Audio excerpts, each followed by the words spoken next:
guys, and welcome back to the Irish Hotspur for yet another fan show. It's your Monday fan show, and my God, the clown show just continues to happen. What's going on at Tottenham Hotspur is an absolute disgrace right now. There is plenty to talk about. We've got plenty of guests to come on and have their say.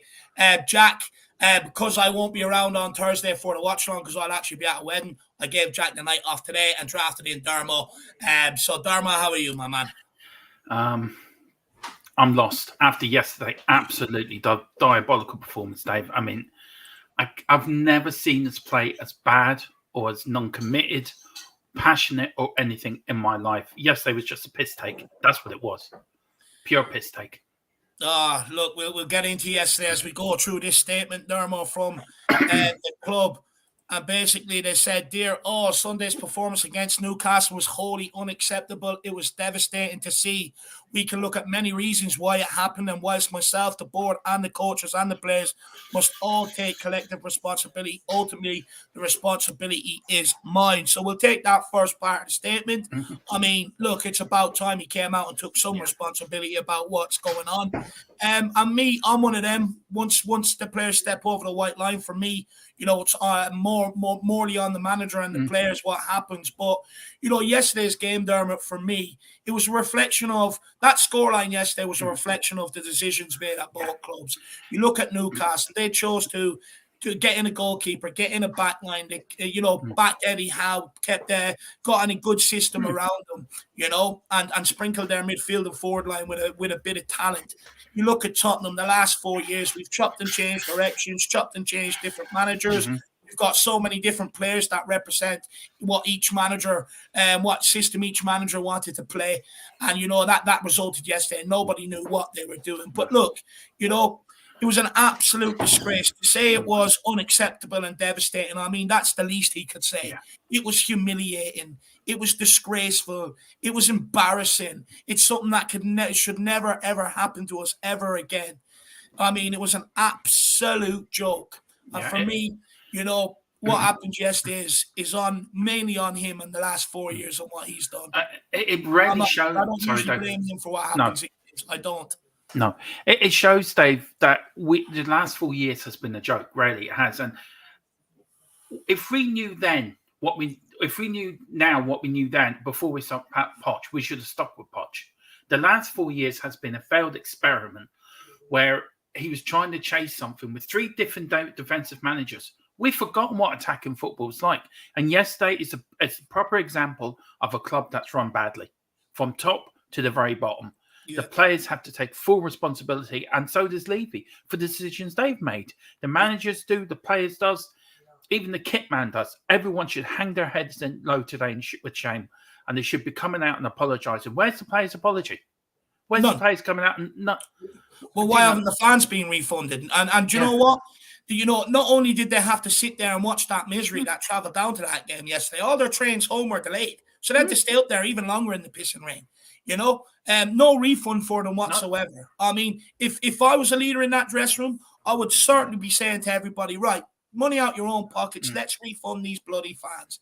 You know, they do not deserve what we put out there yesterday. But what hurt me the most, Dermot, right?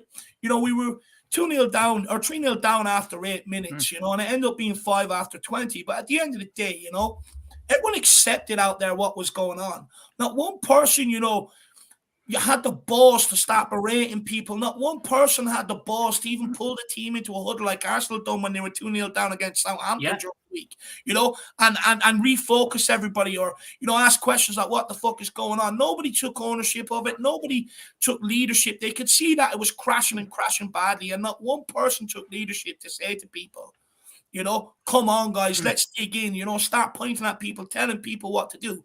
They just accepted it, and they just got absolutely railroaded. And for me, they gave up yesterday. Yesterday was clear. I've accused them of giving up a long time ago. Oh, yeah. Yesterday was a clear indication that they gave up.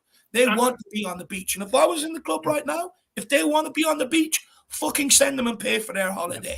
Send them and bring up the under-17s, bring up the under-18s who have been in cup finals, give some of the under-21s a go, because at least I can accept mistakes and defeats like that when you're putting out kids to maybe learn a bit about the game. But what I can't have is, many people have defended these players saying they're international players, blame the manager for these guys and everything else. Well, they're fucking internationals. They should have stood up yesterday and they didn't. Yeah. They're weak, spineless and cowardly. Yeah. And everyone wonders why I get on their backs. Well, yesterday is a prime example. I've had enough of that. And it's not the first time either, Dave. Either they've let us down, they've done this. Other games we can mention where they've gave up. The Arsenal game, they gave up in the North London derby. They gave up in every game that has been important. And I've had enough of it. I checked out. I think I checked out when Conte went. That's when I checked out of this season. I don't want to know anymore. And look, it's spineless. You are right. Spineless and fucking it is spineless. And the bit that gets me is they don't care about the badge or the shirt. That's what got me yesterday. The shirt meant nothing to them. The shirt means everything to us. Bunch of surrender merchants. But there's no accountability for anything. No one holds Daniel Levy accountable for his piss poor errors over the last 4 years since the Champions League final. Some would argue even before that. No one holds these players to responsibility. There's no fines. There's no wage deductions or anything like that for what we seen yesterday. Prime example, Hugo Lloris has been shit this year. Fraser Forster came in and things looked a little bit better. What happens? Hugo comes back from injury and he's just rolled straight out there again to do the exact same shit that he's kept on doing. Yeah. And it's just absolute mind-boggling. Players that have been allowed here to stay here for so long without performing. No accountability for no performances whatsoever. And I've had enough of it. I've had enough of it. Yeah. And I encourage everybody that, do not go to the United game. Now, I'm well aware that people have paid for their season tickets a long time ago. And a lot of them tickets are actually already sort of prepaid for. But I urge everybody, watch the game at home. Just watch the game at home. Do not go. Let these owners know it is not good enough. There's no point of going there, clapping and applauding these players when they're going out there and doing that to you. Every single one of us has had to take abuse last night and today, banter and everything else. Look, I don't mind it. I give it. I enjoy it.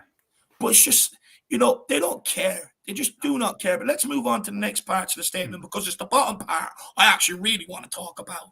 And it goes on to say, Christian will leave his current role along with his coaching staff. Christian stepped in a difficult point in our season, and I want to thank him for the professional manner in which he and his coaching staff have conducted themselves during such a challenging time. We wish him and his staff well. And look, I don't think any of our anger should be directed at Stellini. No. If any of us was in Stellini's job, you would have took that job offer. You would have wanted to crack at it yourself. Now, look, for me, I said at the time it was never going to work. Never, ever going to work. It was just going to continue on doing what Conte done. If they were going to clear house, they should have cleared house altogether. And everyone's wondering why we didn't see a manager bounce. Because he's just, he does exactly what Conte's done. All the staff is still there. Everything that Conte was doing was continued on. But just without Conte at the helm. It was never going to work. And thank God it's come to an end because it was even worse than what Conte was producing. But at the end of the day, it is not his fault. No, it's not. And you're right, David. It isn't his fault. He was put in a difficult situation anyway to begin with. And of course he's going to play like Conte because that's who he's been with for all of his coaching career, Conte. So nothing was never going to change. So what they should have done was that when Conte left, get rid of all of them, put Mason in charge with Tory, Jermaine Defoe, and Ledley King as a coaching staff and give it to them. You might have seen a bounce then, but you're never going to get a bounce of Stellini. But look, I think yesterday he was out of his depth. I think that really showed yesterday how out of his depth he was as a manager. And I think Levy's got this horribly, horribly wrong, and it's come back to bite us in the ass. Look, people can be angry at Stellini for trying a back four yesterday, but the reality is 90% of the fan base called for a back four. Yeah, it is. There was 10% of the fan base that warned what was coming when you played a back four. Yesterday was the harsh reality of it. I think we've got to accept the back five until the end of the season because the truth is, whether we enjoy it or whether we like it or not, it keeps us in games and gives us a chance of winning points. At least we're not out of it and 5-0 down after 20 minutes or 3-0 down after 8 minutes. At least the back five keeps us in the game. And I know people are going to say, because for me, it didn't look like there was any coaching in that back four. It looked like a spontaneous decision. But the reality is, all these players grew up playing a back four. Back four was the most common formation growing up with a lot of these guys. So there's no excuse for it. They should automatically know exactly how to play in that. No excuse for it whatsoever. And about because I've heard people say about, oh, but they weren't. It's not to do with coaching. When are we going to learn? We've had Jose Mourinho, Nuno, Conte, Ryan Mason twice as interim, Stellini. It's not coaching. These players don't want to be coached. Look at all the excuses they've given under every manager about the training routines. Like this year, they gave out about, spending so much time on defensive drills. Well, I mean, dummy, look how many goals we concede. It's our biggest problem. You usually work on your biggest problem. You do. It's absolute mind-blowing. Absolute mind-blowing. We'll move on to the next part of the statement where it says Ryan Mason will take over head coach duties with immediate effect. Ryan knows the club and the players well. We shall update further on his coaching staff in due course. Look, again, I just want to urge whatever happens between now and the end of the season, if you get angry or you want to boo, send that to the owners, send that to the players. Not Ryan Mason. No. He's just been drafted in again to try and, take steer of this sinking ship until the end of the season. Again, not on this guy. No. All he's doing is being rolled out and asked to do a duty for the club, which is what he's asked to do. I don't want to hear anyone moan at him about substitutions, tactics, player selections, this, that, and the other. Because in reality, it just doesn't bloody matter. We've seen it on many different managers. It does not matter. And this guy should not take anyone's pent-up frustration or anything like that. That should go straight to Daniel Levy, the owners, or them players on the pitch, in my opinion. Yeah, I agree with you, Dave. I agree wholeheartedly what you said there. He shouldn't take any heat should not go to him. It should be at the players and Daniel Levy the board, but mostly the players, because them players need to know how we feel. Not one of them went over to the away fans yesterday. Not one of them. And what got me after we went 5-0 down, it was like, oh well, shrug our shoulders. Oh well, look, it gets my blood boiling. I watched that match twice just to make sure I wasn't dreaming. And after 20 minutes, Dave, I was ready to throw a cup at the TV. Well, good job I didn't, because I would have had to buy a new TV today. But the point is, it was disgraceful, and I feel sorry for Stellini and the coaching staff, who would have been ridiculed for that. But them players have to take responsibility, and so does Daniel Levy, because he's really made a rod for his own back now on this. It's a joke. It's a joke. And then we'll go on to the last part of the statement where he says, and this is the one that really grinds my bloody gears. Yeah. I met with the player committee today. The squad is determined to pull together to ensure the strongest possible finish to the season. We are all clear we need to deliver performances which earn your amazing support. Now, the problem I have with this, where was that determination to pull together when we were still in the FA Cup, when we were still in Champions League, when we just played, 3 relegation teams before that and dropped points in every single one of them? Where was that determination there when we still had a realistic chance at top 4? It's too bloody late. Newsflash, get with the program. Way too late. It's over. Newcastle 6 points clear with a game in hand. United have 2 games in hand, and they're points clear of us as well. It's over. There's no point in doing it now. Go on holiday if you wanted. Go get on an EasyJet flight and fuck off. No point in pulling together now. That should have been done weeks ago. I'm fed up with it. Weak and spineless with these guys. Now we'll pull together. I've had enough. It should have been done weeks ago. And whoever's in that player committee, you want to have a long, hard look at yourself. You should have pulled that dressing room together weeks ago. I've had enough. Too many excuses with these guys. I've had it here with them. It's too late now. Did they not get that? There's no point. And they're living up to exactly what Antonio Conte said. Antonio Conte said these guys don't want to win. And this backs it up that now after we're out of everything and the season's over, now they want to pull together. Well, if you're winners, you do that when you're still in the cup competitions. And that's why I have a problem with that part. And then the idiot ends it off with Kais Daniel. Pathetic attempt to try and act like a fan. It's pathetic. You want to see him in that Cambridge thing. Do you remember what your first game was? He couldn't even tell you that. That last bit, David, it got my goat as well, because I would love to know who the player committee is. because I bet you'd like Hugo or Ben Davis and Harry Kane would be in there, and Eric Dyer be in there, and God knows who else. Do you know, where was their desire when we went to see AC Milan? Do you know, we paid a lot of money to go over there, Dave. You know we did. Yeah. To go over there to watch them play 90 minutes of shit football. Okay? You had Ollie going over there last week and they played Brentford. It was Brentford. Do you know, there's fans that pay money come all over the world to watch us play. And then you got the fans coming in from wherever they are in England.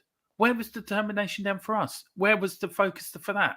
Where was the focus in Sheffield United, where we should have beaten them?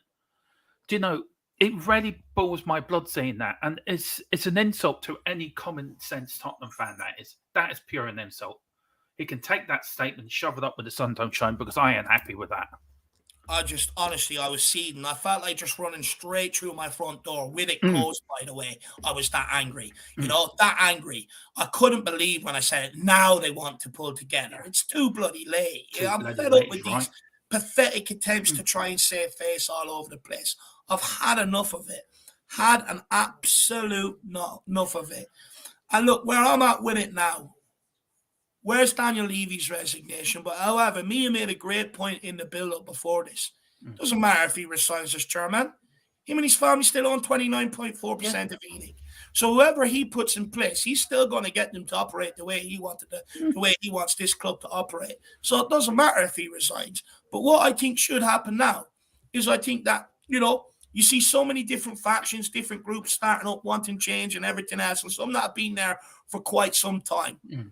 What needs to happen now? There needs to be a representative from every single one. Everyone needs to sit down, get behind one banner and, just at the front of the protest where it says maybe like no passion, no glory, no fight or something like that. And every single one of them can get in behind that with whatever banner and message they want to send out. But something needs to be done. I'm well aware, I'm not sure where they are or who's in control of it, but I believe there's protests somewhere before the game against Man United. Yeah, I think, there is, Dave. I think 2:00 outside the Spurs shop, I think something like that. I think I read somewhere. Yeah. I just encourage everybody, just don't go to the game. I know some people have paid the money already up front by getting their season ticket. I get it. But just let's not go to the game. Let's not buy anything in the club shop. Let's not buy anything in the stadium as well. And look, there's so many different groups out there and everything else. I would like every single one to come together.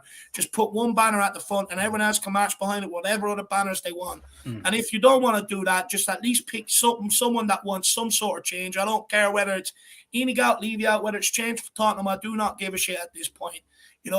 Just got to make the voices heard. Got to get out there because, look, me, I'm one of them. I haven't always gone with the narrative. I've always kind of been like, sometimes, hang on, let's look at this a bit differently, this, that, and the other. But what happened yesterday is absolutely unforgivable. Yeah. I'm at the point now, I'm done with this season. I just want it over. In fact, I'll be honest, as much as I love speaking to the Spurs fans and the therapy, I'd much rather be in bed screaming into a bloody pillow right now with what's going on. Because I am sick of being embarrassed by this football club. I'm sick of it, And this isn't just me, but the fans, man. They're so loyal. They're up and down the country. They're all over Europe, There's fans all over the world that get up at crazy hours and pay for expensive TV channels to be able to watch this. And that's the shit we get served up on a regular basis over 4 years.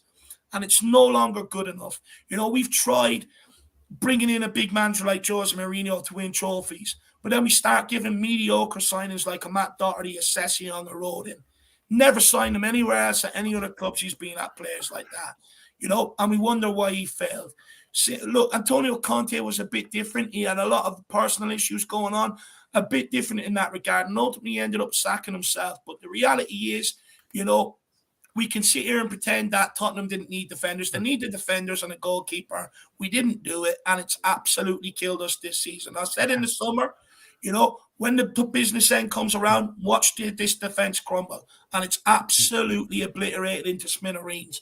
And it's just not good enough. I've had enough but fans being taken the piss out of. Whether it's those fans that pay season tickets, whether it's those fans that pay to get over to a few games a year, whether it's those fans that get up at early hours to watch Tottenham all over the world, or those fans who put stuff off on the weekend, playing with kids and family and everything else to watch Tottenham.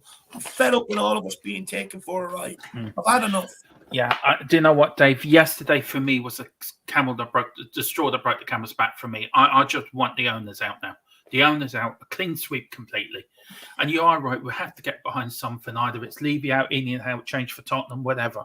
You're right, we have to go under one banner. That is acceptable for all. That they need to make it friendly. They need to make it that you can go there and be wanted. That you're not. Do you know what I mean? It's got to be done right. We want the owners out. It was Philip that said to me earlier, whoever doesn't get Man United will look at Tottenham and say, do you know what? I might go for that club. So, do you know, we'll see whatever happens to United will have an effect on us. The only thing is, Levy and Ian are asking for 5.5 billion to buy Tottenham. Now, they're never going to get that. But we've got to do something, Dave, that we get behind something that it's done right, the proper organisation. You look at United for the Glazer out fans; they've done it correctly. Newcastle did the same with Mike Ashley. We might not get the owners out, but we'll make damn sure we're heard. And that's what we need. Like, the thing is, right? If you could get a large proportion of the fan base together, all in one, in numbers, sort of, echoing the same message, the power and the statement that will send. Rather than everyone having different fractions and everything else. If you can get everybody together, the message that'll send, that it's like, look, we're just not having it anymore, and it's going to be like this until you're gone. Yeah. I think that's the only way of me personally. But look, I'll also say I live in a different country. I will always echo, right now, especially in times like now, boycott the games and stuff like that. There's not much I can do. There's much better people out there, much more articulate people out there that know how to run these sort of campaigns, that know, that can do it, basically. I'm not that guy. But what I will do is I'm going to start supporting whoever wants, if they want me to. No problem at all. Because I agree with you, Dave. I agree with you. I'm behind you 100% on that. We do our bit on our channels. Because we both live in Ireland, we will do a bit on our channel. Whoever we get behind, we will. But it's got to be done right. It's got to be done in a fair, that families can go to it. That you can, you can bring your families. That there's no trouble. That there's no abuse thrown at you just because you look different or dressed or whatever. It's got to be done that everyone has to be 120% together, and there's no breaks in it. We get behind something. We need to let the club know we are not happy.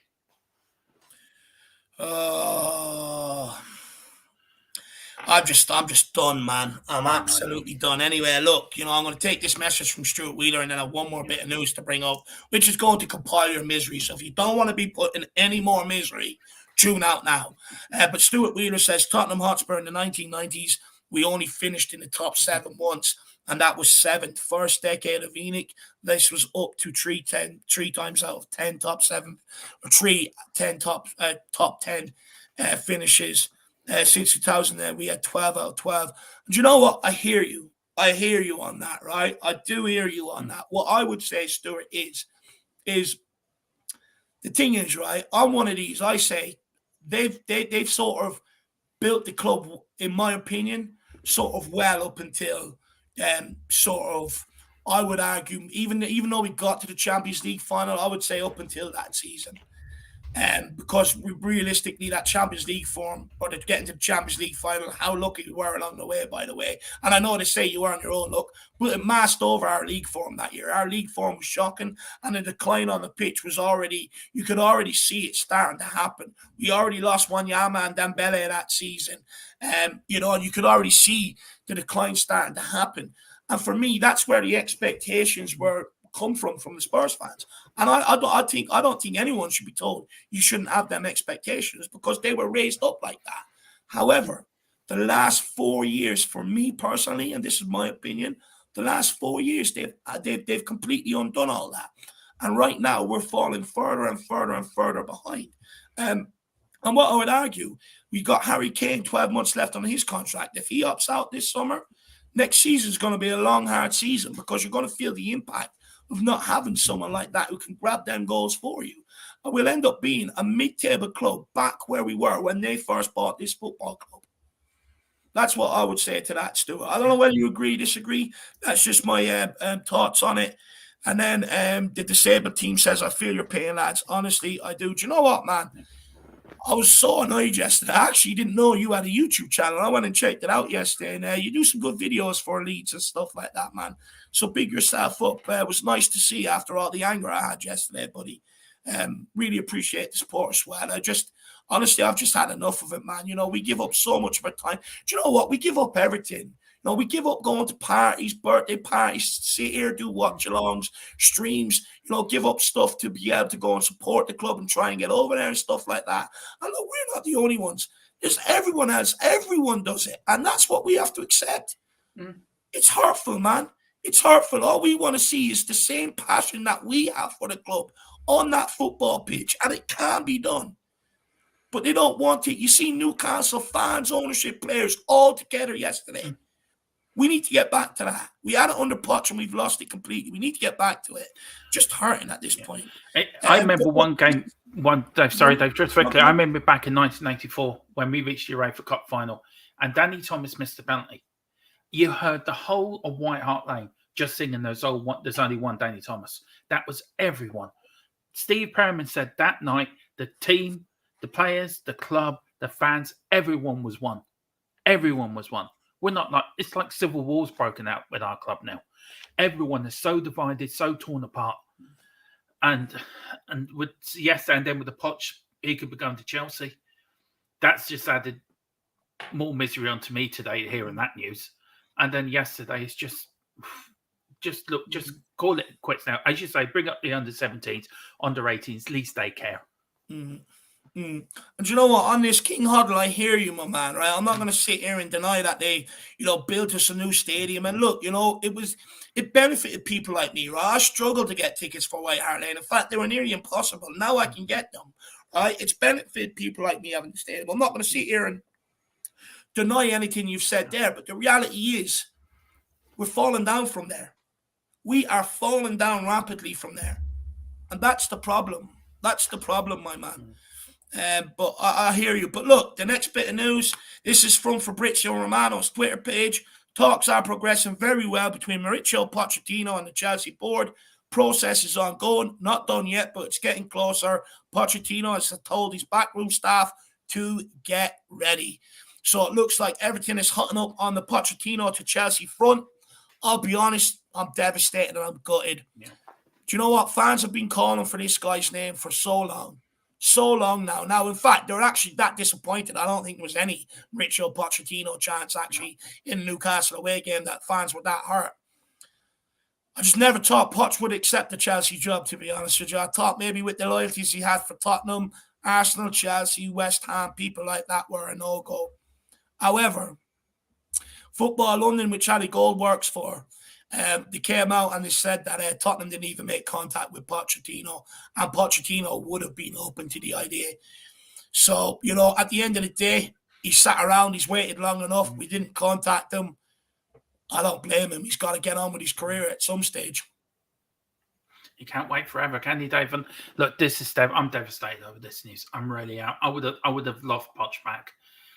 He would have united the fan base. He would have brought us together like no other manager would. And whoever we get now, if it's apart from a Nagelsmann or somebody like that, like if we get a Rodgers or somebody like that in, you know, I'm just devastated by that news. And look, you are right. He has got to get on with his career, but Poch, what are you doing, man? Come home.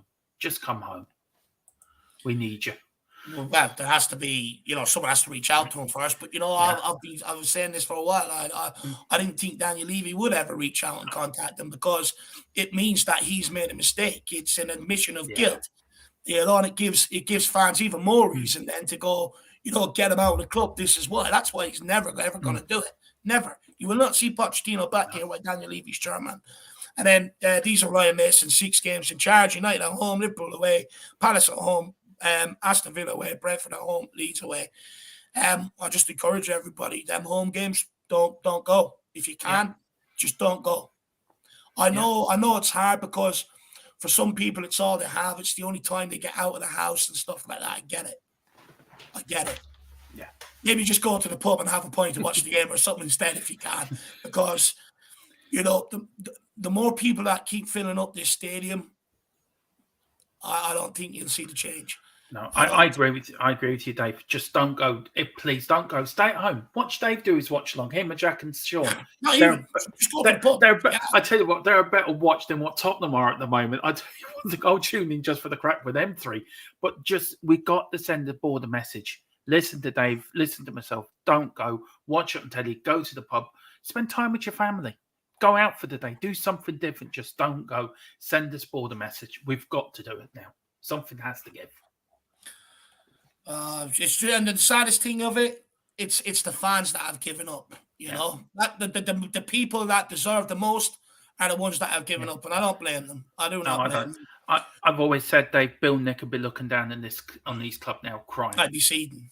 Yeah, he will be. Him and Arthur Rowe and Keith Birkinshaw, they will all be crying, thinking, where's my club gone? He was right. There used to be a football club over there. My God, how was he right some 40 odd years ago? But even some of the terminology they started to change lately in some of the things. I highlighted it when they announced the goal cart, I think it was, and they sort of called it a multi-sports venue rather than, the Tottenham Hotspur Stadium and stuff like that. And it's like, there's just no direction. It's just chopping and changing. I said a few weeks ago that when it came to Daniel Levy, I actually said this a couple of months ago, when it came to Daniel Levy, that I think, the reason why it sort of fell off a cliff maybe since that Champions League final and stuff is because, and he said it himself in the Oxford Union statement. There's a thing on Spurs Play where he said it himself. He was so invested in that stadium, every single little detail, and the costs were spiraling. It was going way out of budget. He had to be absolutely 100% on it to try and keep costs down, even though they were still way over. He still gave himself a bonus, but he put all of his attention into the building of things and completely took his eye off the football inside of things. And that's the result of it today. This is the result of it today. And, you ask yourself, why have we chopped and changed so many directions to get this back on track? Because no one has a plan inside to be able to get it back on track. They do not have a plan to be able to do it. Why have Spurs gone out their way to hire managers like a Jose Mourinho and Conte that they wouldn't have necessarily hired in the past? Because they're leaning on them for their experience and everything else to be able to guide this club back in some sort of direction. But if you're only going to do it in increments and not try and fix the problems in one window or a couple or two windows, well, then expect the problems to keep lasting. And every new manager you bring in here, you're creating more and more problems in the team. You bring in a manager that wants to play a back four, we now need to go and sign fullbacks. Not only do we need centre-backs, a goalkeeper, and cam, we now need to go and sign fullbacks. And that direction is changing us. Then you ask yourself, I would argue we're in our second rebuild. The first rebuild was under Steve Hitchin. Most of them players are gone now. Now we've gone on a different route with Paratici and stuff like that. And it's kind of like, how comes none of them have come in here and been able to make an impact and get us out of this mess? Because we've signed more than enough players over the last few years to be able to do that. So there's clearly no direction, lack of plan, and everything else inside this football club. And yesterday was a combination of poor decision after poor decision for the last 4 years. Not one Spurs manager has been in the dugout for a full season since Pochettino's sacking. Yeah. Not good enough. Not good enough. It isn't, man. It really isn't. It really isn't. Wolves Finland says Dave and Dermot in, Levy out. Look, there's that much of a mess on at Tottenham. Even I don't know how to fix it anymore, my man. Even I don't know how to fix it.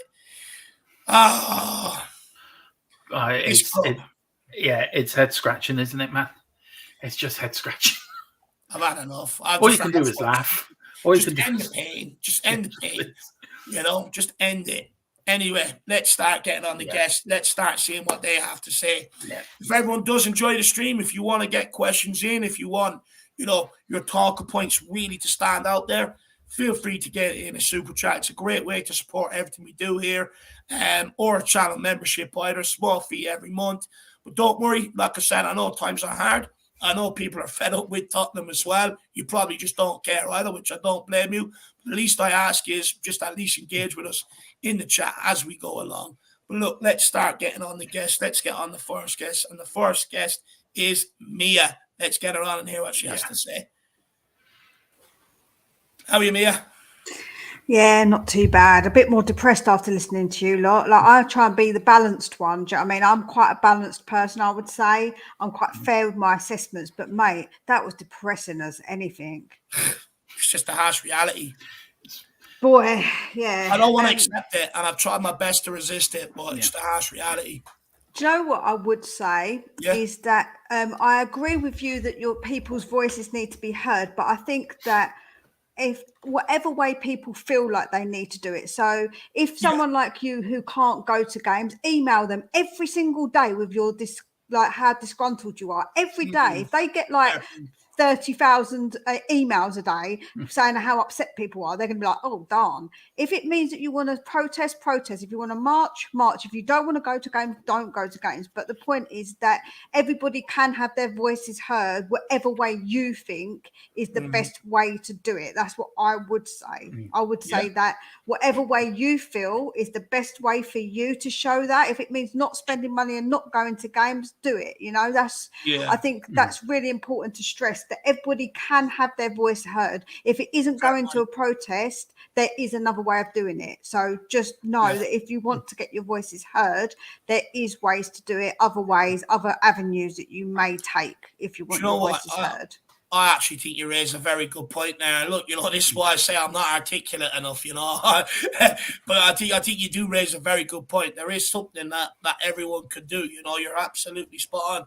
But look, Mia, you know, I think Jacob had you on yesterday, you know, sort of hashing out what happened in the game. I'm not sure I want to make you relive that nightmare. So, you know, what would you like to talk about when it comes to we'll talk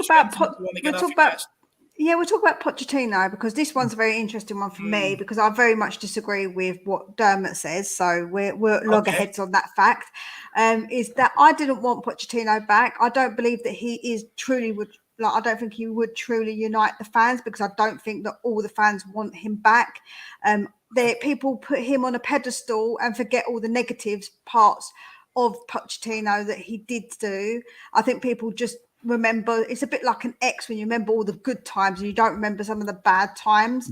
And people put very much rose spectacles on when it comes to Pochettino. So to me, if he goes to Chelsea, it's going to hurt a little. It's a bit like, that's a bit like, why would you do that? But at the end of the day, he needs a job. And if that's what he wants to do, if he wants to sell out to those plastics, let him go ahead, man. That just shows you there isn't no loyalty in football. I knew that anyway.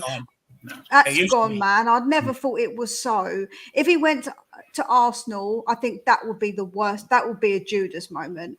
For me, him going to Chelsea doesn't really make him a Judas, but it'll be interesting to see how fans greet him in the games, though. It'd be very interesting if he gets booed half and half booed, cheered, or will there be more cheers than boos? You know, it'd be quite interesting to see how people do feel about it at the actual games. But for me, he has to get a job, and I'll be happy for him to go, because you know why? Then everyone can stop going on about bloody well getting Poch back. Honestly, it drives me absolutely bonkers. He wasn't a winner. He was a loser.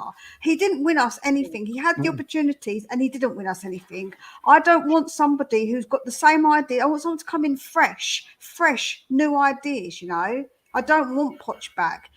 If I want to wear my old slippers, I'll wear them. I don't want an old slipper pair of manager, you know. Dermo, what would you say to you on that? She thought serial or a loser. Right, I don't think he is a loser, Mayor. I think he brought us to an. Hang on, let me just define a loser. Somebody who doesn't win. What are you? If you lose a race, what are you? A loser, right? Did he win? No, so he lost. All right then, Mayor. Okay, I take your point on board, but he did take us to a Champions League final. He did get us up into two title races. He did take us to FA Cup semi-finals and League Cup final. Okay, Grunchy lost, but he did play the best football we've seen at Tottenham since the Birkinshaw years, where we were attacking, flowing, a team of youngsters that were hungry, that would die for the shirt, the passion. Look, Mayor, the fans, I think it was that the Brighton game, the whole stadium was calling for Pochettino to come back, and nobody at the club has contacted Pochettino. Now he's going to Chelsea. Who do you think Tottenham should get in quick now? Who do you want them to see go after? Poch is not coming. He's possibly going there. Who do you want to see Tottenham go after? I wouldn't mind seeing a Company coming in. Honestly, I think Company is young. He's got good ideas. He comes from a winning team and he's only just finished playing football. I know he's got the inexperience, but I think having that fresh head and the fresh ideas isn't necessarily a bad thing, in my opinion. Or Nagelsmann. I know that he's still not a popular opinion with Dave and the skinny jeans, but I do think he's a good manager. Although he isn't now my first choice, I've sort of relented on that. I don't think he's a bad manager. So definitely I would want Company probably over anybody, if I'm honest. On Nagelsmann, right? Fashion aside, I don't agree with it, don't like it. I think the clothes could be a little bit looser, right? Fair enough. However, look, managerial-wise, I think he's done a good job at Hoffenheim. He's done a good job at Leipzig, and I can see why many fans would think he would do a good job at Tottenham Hotspur.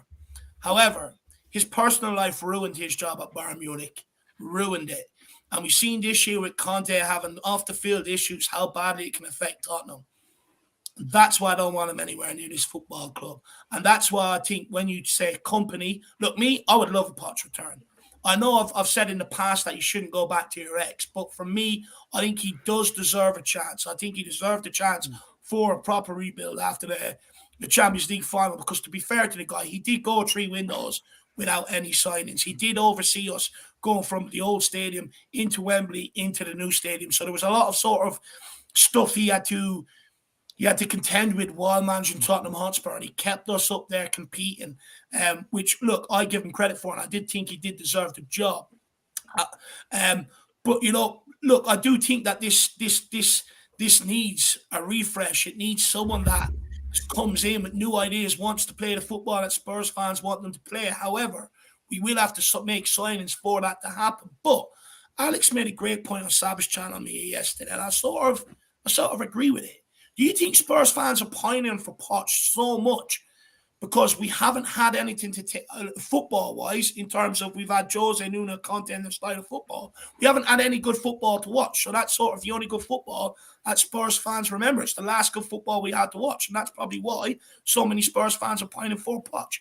Yeah, I do understand it, and please don't get it wrong. Like, everyone in the comments is obviously lambasting me about it. No, but there's a few that actually agree with you. But for me, I loved Poch when he was here. Honestly, that football, I do understand why everybody absolutely was like amazed by it. But we did have times where he did do things that weren't right, and someone said about don't call him a loser. But as I just said, if you're in a race and you don't win, and what are you? You lose. And that makes you what? A loser. Definitions, people, is fact. You can't redefine what is fact in a dictionary. They're the facts. So I'm sorry, people don't like to hear it, but it is truthful. And it isn't my opinion, because if you look in a dictionary, a person that does not win is a loser. So he didn't win. And that is the facts. Do you know what? I understand what you're saying. Right? I do understand what you're saying. Me personally, I find the terminology just a little bit strong. Like, it's like when, Alex calls Harry Kane a loser. It's kind of like, I mean, yes, he hasn't won. But did he win? Right? No, but he's tried. He's given every ounce to try and win. No, he hasn't. He hasn't turned up in plenty of times. In semi-finals and finals, he has not turned up. I'm sorry, but he has not. He hasn't dragged us. See, like a Messi. You're going to be the very person when Harry Kane leaves moaning that we don't score goals. But we scored goals before Harry Kane was here. When we lost Bale, everyone thought we were going to not ever go back again to that point. And Bale dragged us over the line big time. He put the whole club on his damn shoulders and tried to get us over that line at that point. And he left. So players leave all the time. We had some massive players leave our club. Massive. So Kane isn't any different. He is a player. Yeah, he's massive. And I really appreciate everything he's done. And I loved him as a player. But at the end of the day, when he leaves, our club will go on. We're not the Harry Kane club. We're Tottenham Hotspur. Well, you can't be naive to not know that it's not going to affect us in that department for a year or two. How did we score goals in the past? We score goals from other players, right? If we get the players right, does it we're not going to never score goals again? Other players are going to chip in. What are the players that we have are going to chip in? If you think that Bentancur won't come back and chip back in again, he's been good chipping. If Kulu starts again being good, he would chip in. So like, and if we do get another player between them, Harry Kane has nearly 30 goals this season. But what if we get a striker who helps out as well in those goal contributions? Come on, you're telling me that no other striker's going to score some goals? They're not going to score what Harry Kane scores, nowhere near it. No, but other players might contribute more because that might be something that we players look have contributed this season alongside Harry Kane. Yeah, but Son hasn't. Son was the Golden Boot winner last season, and he didn't contribute this season, and that's had a massive impact. So when you think about the goals, the difference is not having top four without Sonny's goals. So you take Kane's goals out, where's that going to send us back?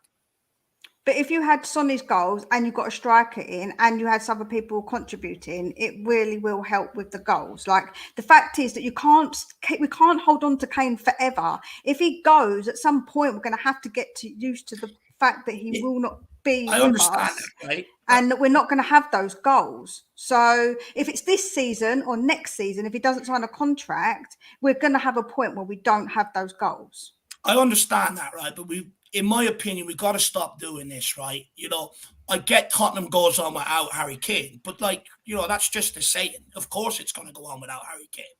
But why don't we talk about the detriment without having his goals in? Like many people say, get rid of Conte, Stellini boss. Stellini's going to improve this situation. What happened? You know, we've got to stop doing all this sort of knee-jerk stuff and all these fancy sayings and actually understand and grasp your reality when stuff happens, when these guys go. Like, I get what you're saying. Like, we will find another goal scorer. We'll find another hero to get behind. But the reality is, you take Kane out. You take a lot of his winners and equalizers and I've only counted games where it's his goals that have won us the game or got us the points. Has he done that for other seasons, though, Dave? How many seasons has he done that for? He probably has done that plenty. He's banging 20 plus for 6+ seasons, if not longer. That's what I'm saying. So it's not just this season, but we do have to consider that he's always been that goal, obviously our main goal scorer. But people said, Jamspur just said, Waddle left, Hoddle left, Lineker left, Bale left, Modric left, Berbatov left, Spurs will remain. It's facts, isn't it? Like, we've had such huge players. I just don't understand why this is the one player that everyone seems to really cling on to. Yes, he's fantastic, and I understand that we need his goals, but at some point we're going to have to come to terms with, we're going to have to replace the goals somehow. It is going to happen, unfortunately, but it is going to happen. Look, I can remember when Glenn Hoddle left Tottenham to go to France. I can remember as well as yesterday, and I cried for a month as a young kid. My idol had left the club. It took us a couple of seasons, but we've got Gazza in, and then we've got Lineker in. We can rebuild Tottenham. And I understand where Dave's coming from with Harry Kane. Also understand where Mia's coming from as well. But I do get it. My point is, Darmo, right now, with the pickle we're in, we can't afford to have that here. A couple of seasons is detrimental. Yeah. If it wasn't for Harry Kane's goals last season, we wouldn't be where we are. We'd be struggling mid-table or relegation, to be fair. But I do get what Mia is saying. I was around when, as I said, Glenn Hoddle left. And that left us a massive hole in the Tottenham team. Players will come, players will go. Tottenham will always remain. Will always be another superstar down the line or another youngster coming in that will take over Kane's mantle. But we won't see the likes of Kane for another generation. This is a once in a generation. But it's not even that. It's just more the throwaway saying we go away without Harry Kane. But no one highlights the gap that it's going to leave. No one highlights that. But why is it going to leave Tottenham's history, or since Berbatov's era of signing strikers hasn't been great. No one highlights it, and it all sounds fluffy and rosy. But no one actually wants to talk about the harsh reality of it. But you're saying, so should we just give up because if Kane don't come, we're not going to score goals? That's just we are going to score. No, but we are going to score goals, and we're going to find somebody to help replace those goals, like what Dermot just said. We've been in bad times, and we've still managed to get players in. We've been in awful times, and we've still managed to get players in. So it's not like we're never going to find that player who, if you think Tottenham isn't a massive team, but it isn't a small team, you're telling me we couldn't grab another striker? Of course we can. And it's going to be difficult to. It's going to be difficult to replace the exact amount of the goals that Kane scores. But if we get other good players who help when they do chip in, then obviously that all helps towards our goal tally, right? And you always say it's conceding goals that also is our issue. So if we stop conceding those goals and we score goals, then we're going to obviously win more games. So, but the reality is, I've been on about that issue for 2-3 years now. We haven't stopped conceding goals, and the reality is, the strikers before Harry Kane got here, Llorente, Soldado, Vincent Janssen, now Richarlison, none of them are scoring goals.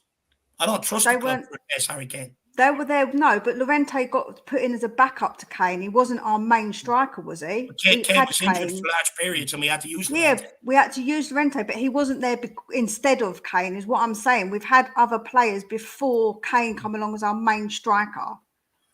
I mean, look, I remember you look like Jimmy Greaves when he left the club. That's the only way I can actually put this into perspective.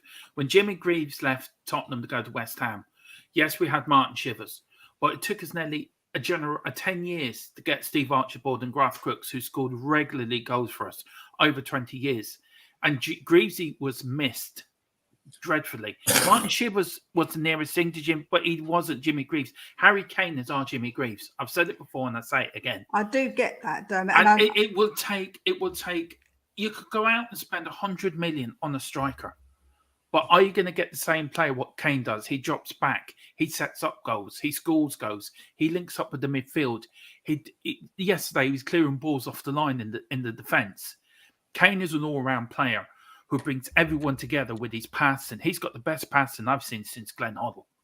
Harry Kane has. He rarely can. I don't underestimate him, with Sonny and Kane, it's a once-in-a-lifetime combination. But I do understand where Dave is coming from. That's the way I was trying to get your point across, Dave, about Jimmy Greaves and taking us 10 years when we got Archibald. But also understand your point as well, Mia.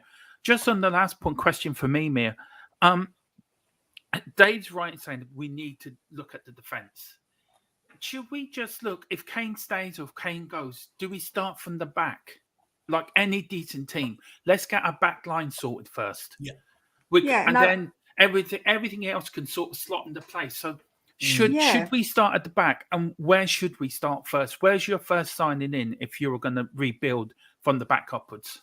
Well, obviously, it depends what system we play as well. So that's going to make it tricky for me to really say. But obviously, centre-back 100%, get rid of Dyer. That's obviously my first completely obvious. That's where I would start. But depending on what other players we need will depend on what system we're going to play. But I want to just reiterate that I'm not disrespecting Kane at all. And I do appreciate what an absolute fantastic player he is. I really do. Like, honestly, there's no way I'm trying to disrespect Kane. I really ain't. I just don't have them sentimental thing towards players. I feel like that players come and go, and I understand the way that football is like that, and I don't get sentimental so much over players. There's been brilliant players in my lifetime that I've seen, and they've come and they've gone, and I still admire Modric. Like, I still watch Modric and still fascinated by the guy. I'm like, he's amazeballs. Like, he plays so, he's so much like older now, and he's still amazing. Like, it's crazy. But obviously, I don't have that sentiment towards Kane in a way. So maybe that makes me see things a little bit differently. But I'm not disrespecting him at all, because anyone in the chat who knows me knows that I'm very much so with Kane. I think he's fantastic. You know, I do. I just want to be clear. My opinion is not coming from sentiment. I know I like the guy. My opinion is coming from a Tottenham Hotspur perspective. That the reality is, when we lose this guy, people that wanted him gone, or people that, and I'm not saying you, Mia, but people, because, people have to remember, I sat there for months last season doing fan shows where people just wanted to come on and tell me why Harry Kane had to leave, this, that, and the other. If they got their wish then, where would we be right now? Answer me that. So it's not coming from a place of sentiment. It's coming from a place what I think is best for Tottenham Hotspur. Because everyone says, yeah, players come and go. But if players got their wish and wanted Kane out the door last season, where would we be this season? Ask yourself that before. The thing is, he wanted to go, and he would have gone, and that just shows that he isn't that loyal to Tottenham either. So we should be that loyal to him. Loyalty. That's what I'm saying. I'm just saying. If people want to, if people wanted him gone last year, where would we be?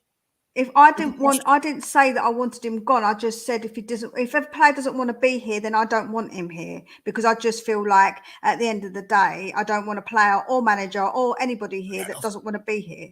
That's the way I see it. So if he doesn't want to be here, that's his choice, isn't it? He wanted to move and leave. So if he wants to this season as well, then again, we can't stop the guy, man. We can't tell him he's got to stay. We can't hold the guy hostage, like I say. Unfortunately, we can't. You know, that's just the way it is. It's going to take a club paying the valuation we're going to put in them. And I think it's about 100 mil. No club's going to pay that for a 29. Yeah, wait and try and get him on a free, I reckon. Yeah, I think so. I think so. They'll definitely lowball us, I think. And then if they don't get what they want, they'll wait till January and go on a pre-contract, I suppose, if they can. But look, Mia, great chat. So tell people what's coming up on your channel. Well, you said you missed the argument, Dave, so I thought I'd make sure I've stirred the pot a little bit. Why not? And plus, you do put your Kane's #1 fan normally in your name, so saying. I'm just saying it's not coming from sentiment, and my point still stands. It's from the best place for what Tottenham, because people got their wish last year. We didn't have Harry Kane this year. But it wasn't our wish, was it? He wanted to leave, Dave. It wasn't anyone's wish. We can't control him. We don't control what he does. You weren't sitting on them fan shows where people were coming on and queuing up for 4 or 5 hours long to tell me why we should lose Harry Kane. You weren't there. I wasn't. Hold on. People said to me they wanted Harry Kane gone. But they didn't. Get Harry Kane gone where this club is going. If they got their wish, we wouldn't even be anywhere near where we are this season.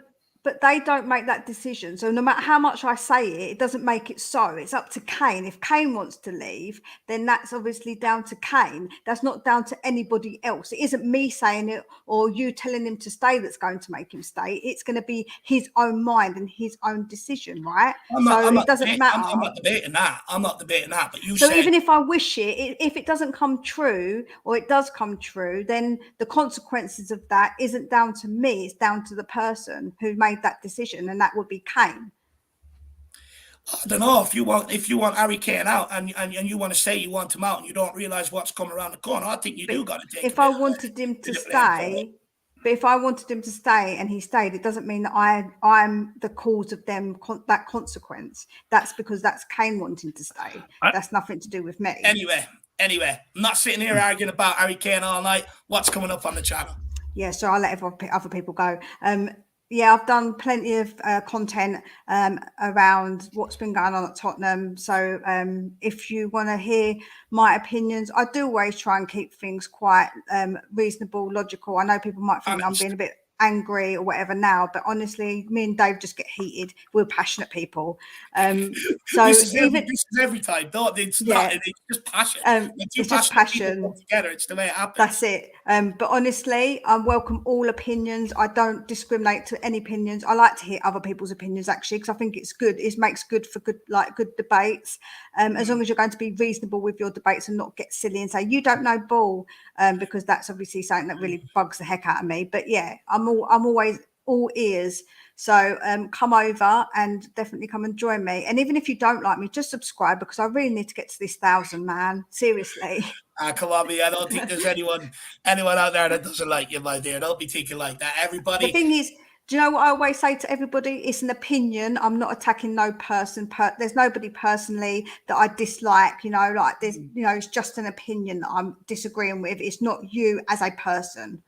Yeah, exactly. Because me and Dave are friends. It brings the best out of each other, I find sometimes, I find, and Hennessy says here, love it when Dave and me chat. Both sides will never back down, but will always argue to a solution. Come on, you Spurs.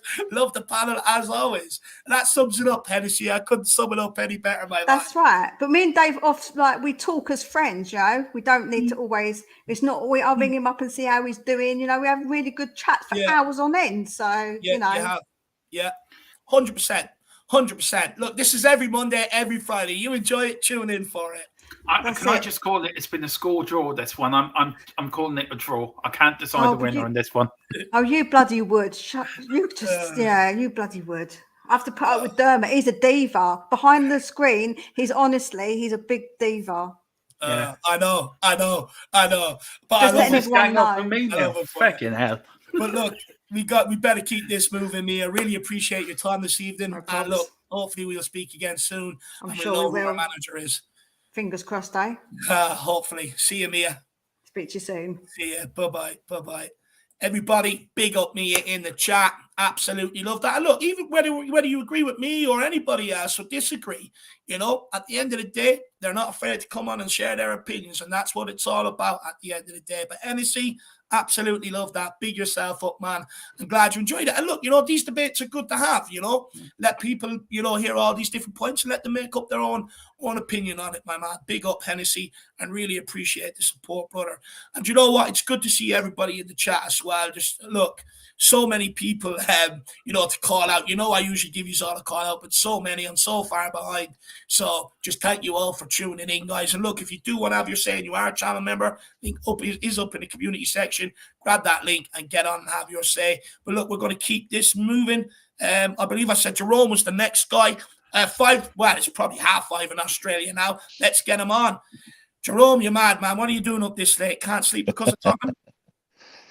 Nah, not just because of Tottenham. It's because my daughter woke up as well. So she's a newborn baby. So that's why I'm up. Was it for me screaming, was it? Yeah, nah, definitely not.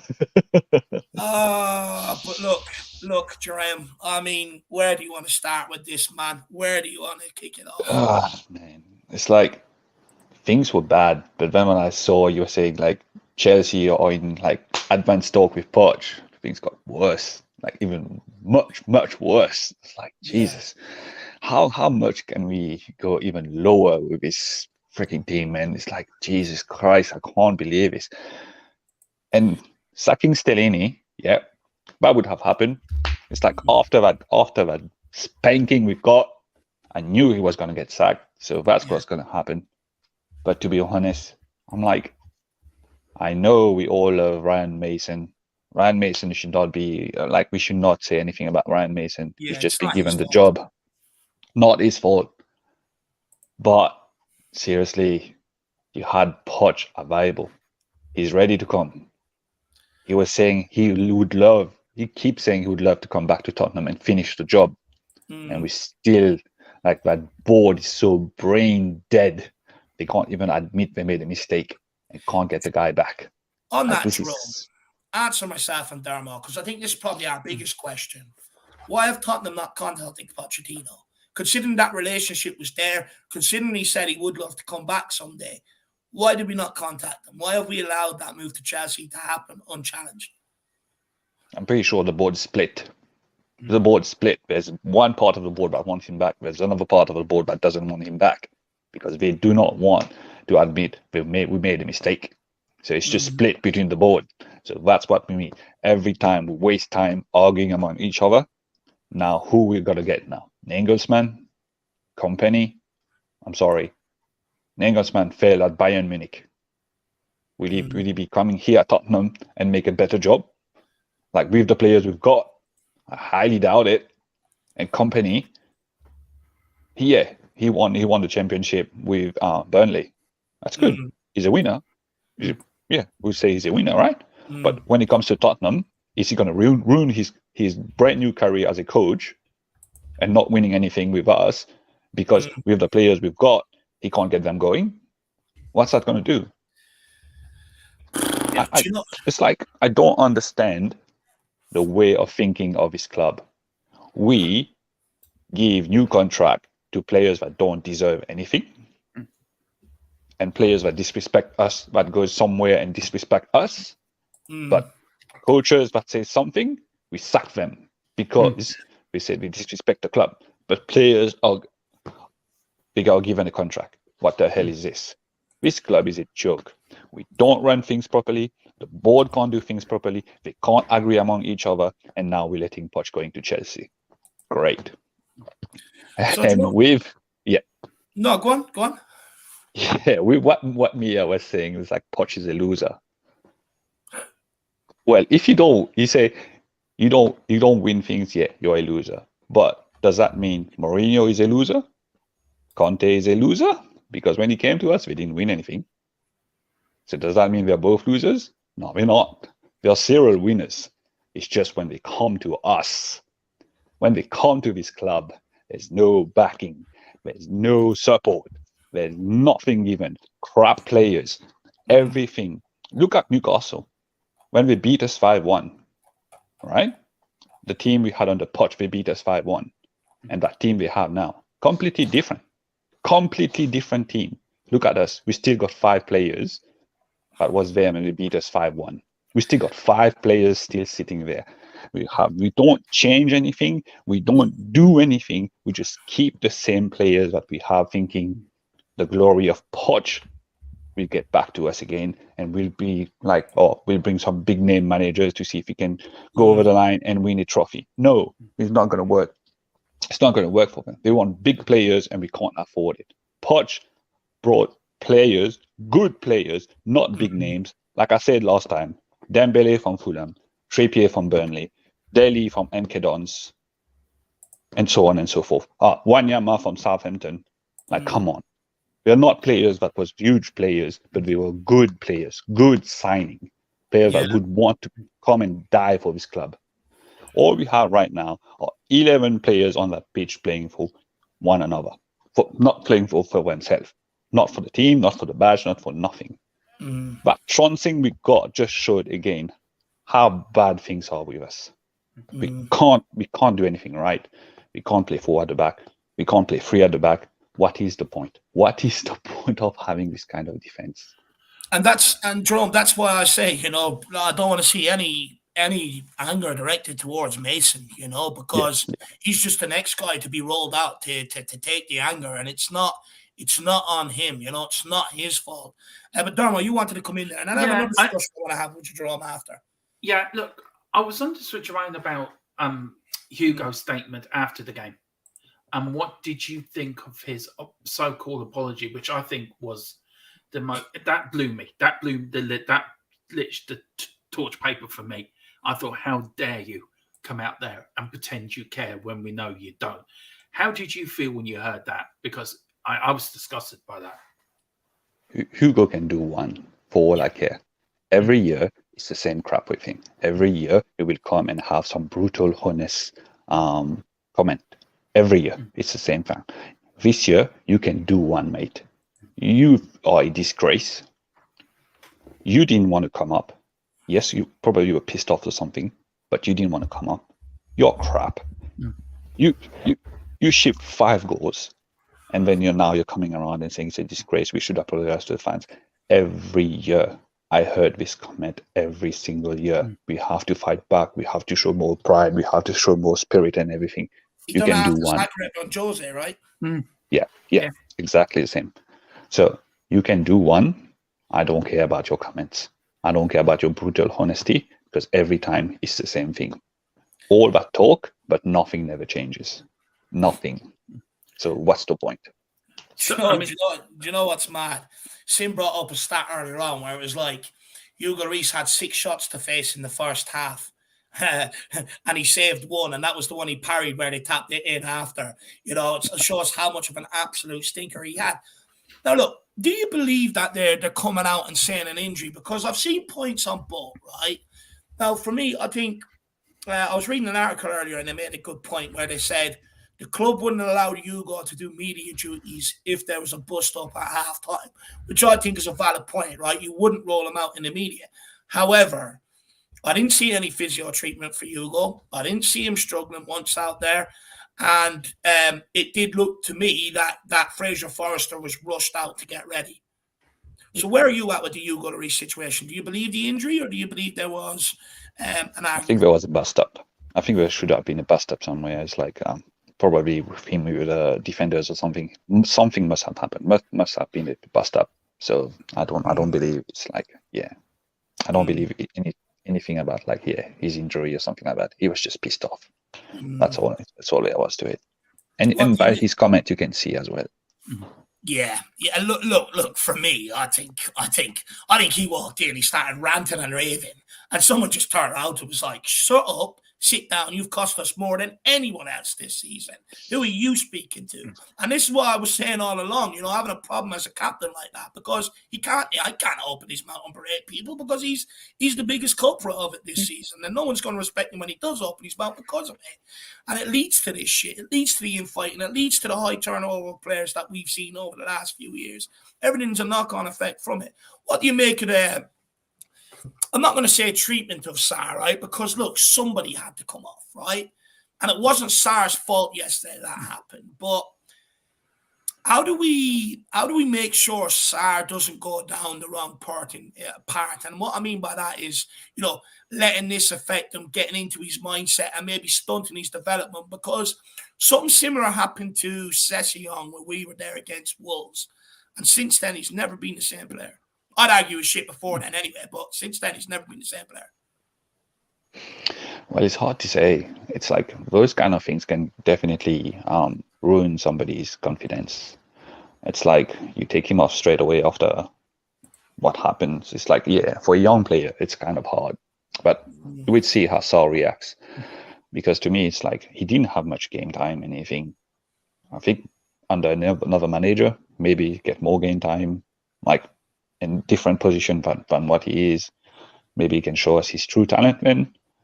But for now, he just needs to bounce back and get up in his head. And it's like it's okay. It's just tactical, but it's not against him. But we'll see how he reacts, because this can definitely ruin somebody's confidence. Yeah, for sure. With the game coming up Thursday, Jerome, and with Mason being in charge, do you see big changes being made, or so? I know Dave. It doesn't matter, Darmo. We're going to get stopped anyway. I know, but just out of curiosity. Do you think Mason will make any changes, like dropping the whole team and bring up the under 18s or 17s, because at least they've won something? But no, being serious though, do you see many changes and the change of formation for the United game? Nah, I don't think so. I think you still the same players, but he should be dropping Perisic and put Davies as left wing back. Davies is better left wing back better than Perisic. I'm sorry. People will disagree with me, but Davies is better than him. No, I agree in with this position. I agree with you, Jamal. He's better defensively, and he's quicker. So and Winks would be recalled for Thursday. He'll be on the plane straight back to the group. He gets a plane back. I'll get a plane out to where he was. That's what I'm at. I hate that guy. He's useless. He's so weak, Anyway, Jerome, last question. Where do we go from here? How do we get out of this mess? What's the course of action you think many need to take? Because for me, I think the supporters are the only solution. They're the only ones that actually care about the club. Yeah. Look, the thing is for me is don't go to games. Don't go to home games. Show a statement. Do not go there. Show the club that we are angry. If people go, yeah, fair enough. If the stadium is full against Manchester United, what I can say is as soon as we go down, storm that pitch. Storm that pitch. Don't hurt anyone. Just storm that pitch. Get on that pitch and show how angry you are. And if you want Levy out, like people were saying, oh, let's protest and everything. You want your chant of Levy out to happen, storm that pitch and then start chanting Levy out. You want things to happen, this is how you make things happen. Because just going to games and just chanting in the crowd and everything, oh yeah, you can do that. But what can they do? They'll drown your chants by putting the music as loud as they can. So what's the point? It's whether you do not go to games, show that you're frustrated, don't go to games. An empty stadium is a bigger statement than any kind of protest or anything like that. I understand some Spurs channels are saying, oh, we should be protesting or blah, blah, blah, and nobody's talking about the Levy chants and all those. Yes, but all Spurs fan channels have a kind of way of talking about things. They talk about the board, they talk about the club, they talk about this. But it's not just about Levy, it's about the whole club. So if you want your things to happen, so bring your banners, yes, but as soon as we go down against Manchester United, and if there's a lot of people in that stadium, storm that pitch, get on there. Manchester United have done it. Arsenal have done it. We are able to do it. We are a big club too, right? So we should be able to do it. Even at the Newcastle game, 5-0 down at 21 minutes. If it was a fans, I would there, I would go on that pitch. I would storm that pitch. I would have stopped that game. This is ridiculous.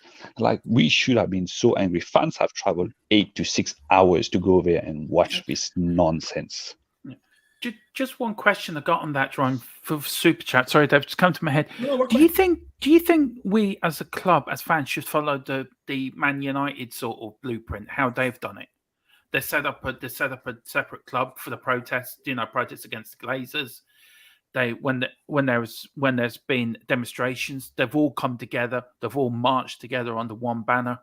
Do you know what I mean? Should we follow that sort of blueprint instead of how we're doing it, all different factions turning up now, like Change for Tottenham or the Levy in, Levy out protests? Should we follow that blueprint what Man United fans have done over the years? Yes. If you're going to protest, we all should be joining together. But right now with us, we've got so many factions. Tottenham away, we've got Brian Nagelsmann who's doing his things with Levy out.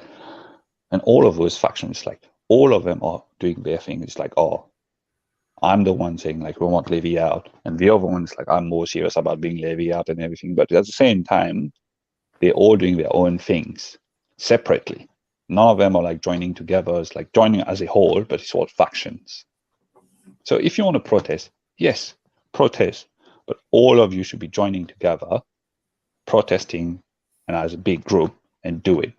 If you are going to be a small group, I mean, what's the point? You're going to be at some place at 5:30, and then another group is going to be another place at this time. It doesn't work. It won't do anything. It doesn't even do anything to them. It's like the board won't even listen to you. They won't care. It's just a small faction of people doing things around and just protesting around. If you're a huge crowd, then you get yourself heard. Yeah. But Jerome, before we let you go, though, my man, there's a couple of people with a bit of blowback on the storming the pitch. Some people saying it's not worth doing anything illegal for the sake of Daniel Levy, and other people are saying you risk losing your season ticket for doing it. Look, the thing is, I understand you might be risking losing your season ticket for doing something like this, but what can you do? You are going to be staying in the stadium, just chanting Levy out, Levy this, doing that. But you are going to be drowned down by the crowd, by the music, by everything. Nothing's going to happen. So if you don't want to storm the pitch, then just don't go to games. Don't go to home games. An empty stadium is a bigger message to the board than anything else. Empty out the stadium. Do not go for games, and just let them know. Let them know your season tickets renewal is coming soon, right? Just don't do it. Just don't renew it. Don't renew things. Don't buy anything from Tottenham. Just let them know. Hurt them a lot more. I know it's going to go up, but they still got like Beyonce, NFL, and blah, blah, blah. We are their life and blood.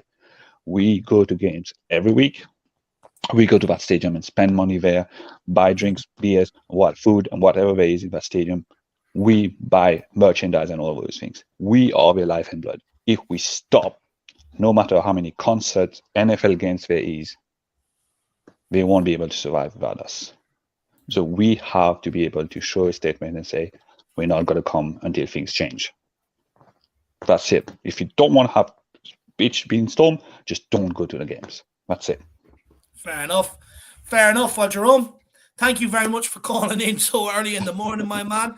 Really appreciate the insights. Everybody, even if you agree, disagree, big up Jerome. He's not afraid to come out, put himself out there, put his solutions out there, and make his voice heard. So, Jerome, big yourself up, my man, and we'll speak again soon, brother. Nice. Hopefully under better circumstances, but I don't think that's going to happen between now and the end of the season anyway.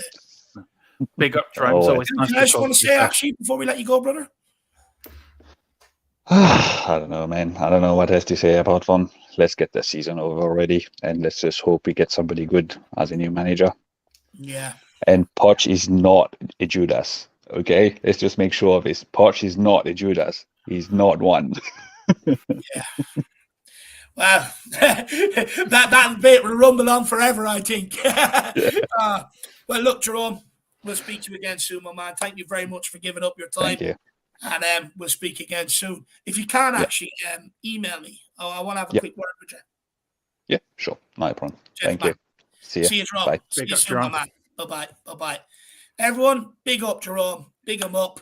Neil Shafton says Hugo was injured He has a whiplash neck injury from turning his head so fast, watching 5 balls go right by him because they were already in the net. It wouldn't surprise me. Look, he reckons it's a muscle injury. I think he said he pulled it when he kicked the ball or something like that. Yeah. And the fact that he sort of came out and said, this is probably my season done. It's, look, it very well could be an injury, right? Very well could be an injury. I don't believe it personally. But good bit of humour, Neil. It probably is the injury that he's had. He's had so many balls going by him so quickly. He probably pulled something, sliding out in the middle of nowhere. I mean, how many times did he slide out and he's nowhere near the bloody ball as well? Jesus. He fell in his arse for 2 of them. Seems to be permanently on it at the minute. Makes you think, is he having a quick swift one before he goes out for the games, Dave? Do you know what? I think he's just getting at the point. Yeah. You hear goalkeepers say, when you get older, them pains, but they don't last one day, they last days. Your body's not as agile as it was. All things like that. And for me, I think, look, it's just clear he's in decline. Let him go and retire. Let him go and see out his career somewhere else he needs. But let's just be the end of it this summer for me when it comes to this guy. Look, I want to put this out there. Great servant. I really, thank you, Hugo. You sort of reinstalled my faith in goalkeepers at Tottenham Hotspur. I grew up watching Ian Walker and people like that. I used to pull my hair out, So Hugo's been an absolute incredible service, and I don't think that should get lost or not remembered because of maybe this season. I think it's important to remember the service he has given this football club. There's no point in persisting with it. He's done. He's finished. Do you think we're a season too late for getting a new goalkeeper in, Dave? I mean, Dermo, when he signed a new contract, he came out and done an interview on Spurs Telly. Yeah. He said, and I went back and watched it to make sure. He said, I've signed the contract. I'm hoping to have a hand in identifying my replacement. I'm working with him. It hasn't been done. They brought in Fraser Forster and Galini. That time's passed as well. Time has passed as well. But big up, Neil. Really appreciate the support, brother. And hopefully you're not too downtrodden after yesterday. Rob Belcher, big up. Rob, hopefully you're keeping well, sir. He says, I had a small wager on Stellini being the next Premier League coach to be dismissed. Here's some of my winnings to support a great channel. Incredible. You know what? Good hindsight, my man. Good hindsight. I wish I had that sort of hindsight. I'll probably be a millionaire by now. Unfortunately, I don't. But also, I can never bet on something like that when it comes to Tottenham. My soul just won't allow me to do it. I'd go to hand over the measly 20 cent, and I just be like, I can't do it. I can't back against Tottenham. It won't allow me to do it. But look, when it comes to Stellini, I'm not surprised, man. I'm not surprised. It was never going to work. Other times we've got new manager bounces because it's been a new manager, new coaches, fresh idea. Sacking Conte, we just kept everything else he put in place and just got rid of him. It made no sense whatsoever. No sense whatsoever. But look, like I said before, if I was Stellini, I would have accepted the job too. Jack, anything you want to say to Rob? No, sorry. That's okay. That's okay. Big up, Rob, though. Great support in Dave's channel. It's worth it. And listen, I wish I had your hindsight too. I think we're fair play to you. But look, I echo what Dave said. Look, Stellini, he took the job because it's a once-in-a-lifetime opportunity for him. But it was showed he wasn't good at that level. They should have sacked him when they sacked Conte and let Mason then to the end of the season with a Harry Redknapp beside him or somebody experienced like Palestine that brought back Roy Hodgson back into Palace. They should have gone like bringing the Harry Redknapp or something like that. That could just see us through into next season. But big up Rob Belcher and everyone and Hennessy as well for the super chats. It really does help the channel. So please like and subscribe and get them in. As well. Big yourselves up, guys. Look, we're all suffering together. Chris says, David Luiz stayed in the dressing room sucking his thumb, sulking like a big French baby. Look, the refusal to come out is what fucking annoys me. That's something Serge Aurier done at Liverpool, and he got his contract, ripped up at the end of the season. And what's fucking sad about this, sorry, actually, no, I don't even need to swear. What is sad about this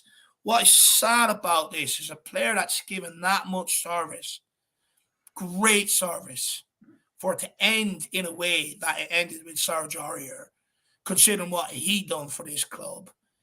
It's not right, and it doesn't sit well with me. But hey, it's a sign of times he gave up yesterday. You can't have that. As a captain, he should have been the first one walking out of that tunnel, leading us back into the Lions den. and he shirked the responsibility, in my opinion. He did. That's my opinion. Even if we do say it's an injury, I mean, it's an easy cop-out to get out of the situation, to take yourself out of the firing line. I don't like it. It's sad. It's really, really sad, Chris. Really sad. I know, Chris. Sorry, Dave. But I do urge, you can't forget what this guy has done. He's been here since 2012. He's had a good stint. Unfortunately, it just lasted too long. Yeah, look, I agree with you when you say he's been a good servant for the club. I do agree with that, Dave. But yesterday, even last season, he hasn't been captain material. He should be barking out. He should be in that dressing room, holding them up against the wall, doing something just to get them, look, shouting them 2-0 down. What the bleeping hell are you doing? Defend better, shouting, roaring. All the best goalkeepers in the world. You look at Peter Schmeichel or players Man United Cooper's had, or they've always had, barking out orders, pointing fingers. You're not doing this, you're not doing that. He doesn't do any of that. And I think Chris is right in one way. He did sulk yesterday, but like the rest of them, they all sulked after the first goal went in. They all dropped. They got no confidence. Sulking. But you know what? The difference is the rest of them had the nerve and the bottle to at least walk out there back into the Lions then. He didn't. No. He didn't. But big up, Chris, my man. Really appreciate the support. Look, let's keep this pain and misery going. We've got loads more guests. It's just sad as a Tottenham fan. It was never supposed to be like this. And then Mia says, to say player committee isn't made up of players. I would have think the captain and the vice captain wouldn't have been in that committee. I think Darren did 2 players, and the rest of them would have been board members, I think, as well within that committee, I would say. It'd be interesting to see it'd be interesting to see, because I do know at football clubs, this is very common over football clubs now, where you've got 4 or 5 sort of players in a leadership group who represent the players, represent their problems and stuff like that.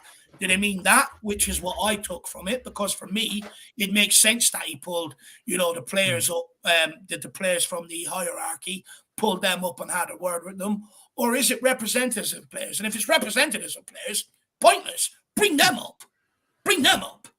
That's where they should be brought up. However, on this one here, I do think it is the leadership committee that they're talking about, where it's like a Hugo, a Dyer, and people like that. Because I struggle to understand, who would be other representatives of these players in the squad. There's no point in pulling in, what's his name? The Icelandic guy we got. It's just slipped my mind right now. From Everton, that guy and the other and a few of them other guys. No point in bringing them in. They haven't done anything wrong. It was the players. So for me, I think on that one, I do think it is the likes of Hugo and people like that. It wouldn't make sense pulling up anybody else. But big yourself up. Big yourself up. But look, let's keep this moving. I can't remember whether I said Brad or Welsh Gal next. But to be honest with you, they're both going to get their say. Yeah. But I can't remember, so I'm going to adopt the old policy, Brad, and I apologise about this. Ladies first, but Brad, you are next. And I'll be back in 1 second, Dave. Just give us 2 minutes. I'll be back in a sec. No worries at all. Let's get on, Welsh Gal. Welsh Gal, how are you? I know, Dave. You all right? I'm trying to put on a brave face, to be honest. I just want to scream and cry. Yeah, well, I think we all do, and this is group therapy for everybody, isn't it? Yeah. We have to get it out there somehow, or you just go mad. So, yeah, absolutely. But where do you want to start? Well, I want to pick up, I think, on a couple of things that have been said previously. I think the first thing I'd like to say is about Poch. Because I loved Poch. I hold my hand up as a Poch lover. I was devastated when Poch got the sack. Absolutely devastated. And he brought a lot of exciting times, exciting football, attractive football. He did a lot with the youth. He did so much, and of course, he didn't. No, he didn't win trophies, but when in the world did we ever think? I went into my place of work the day before the Champions League final, and people were like, "I can't believe Spurs are in the Champions League final," and I was like, "I know, I mean, and obviously, the lead up to, I mean, there were a lot of really great games and things, but the lead up to obviously the City match, just last gasp at the end. It was just so exciting. And of course, everybody feels the same about Ajax and Amsterdam. I mean, just a thrill. And everybody sort of remembers where they were. And it was just fantastic. So yeah, I mean, there were. And then, of course, there were things, they where we did get let down and we lost to teams that we shouldn't have lost to. And, like Colchester springs to mind. But yeah, it was a very difficult thing. But as far as I can say in reference to Poch, please don't touch this club with a barge pole. Okay? Wow. Because I just think it's not, you can't come home again. I think you said something really similar about going back. You know what I mean, Dave? Mm-hmm. And yeah, I just don't think it's the right time. Yeah, maybe he does have unfinished business, but none under this board and none under these owners. So maybe in future. But yeah, anyway, as far as Chelsea, if he wants to go to Chelsea, fair enough. He's a manager, and he can't wait around for us forever, Well, and this is the thing, I mean, he left PSG, whatever it was last summer or something like that.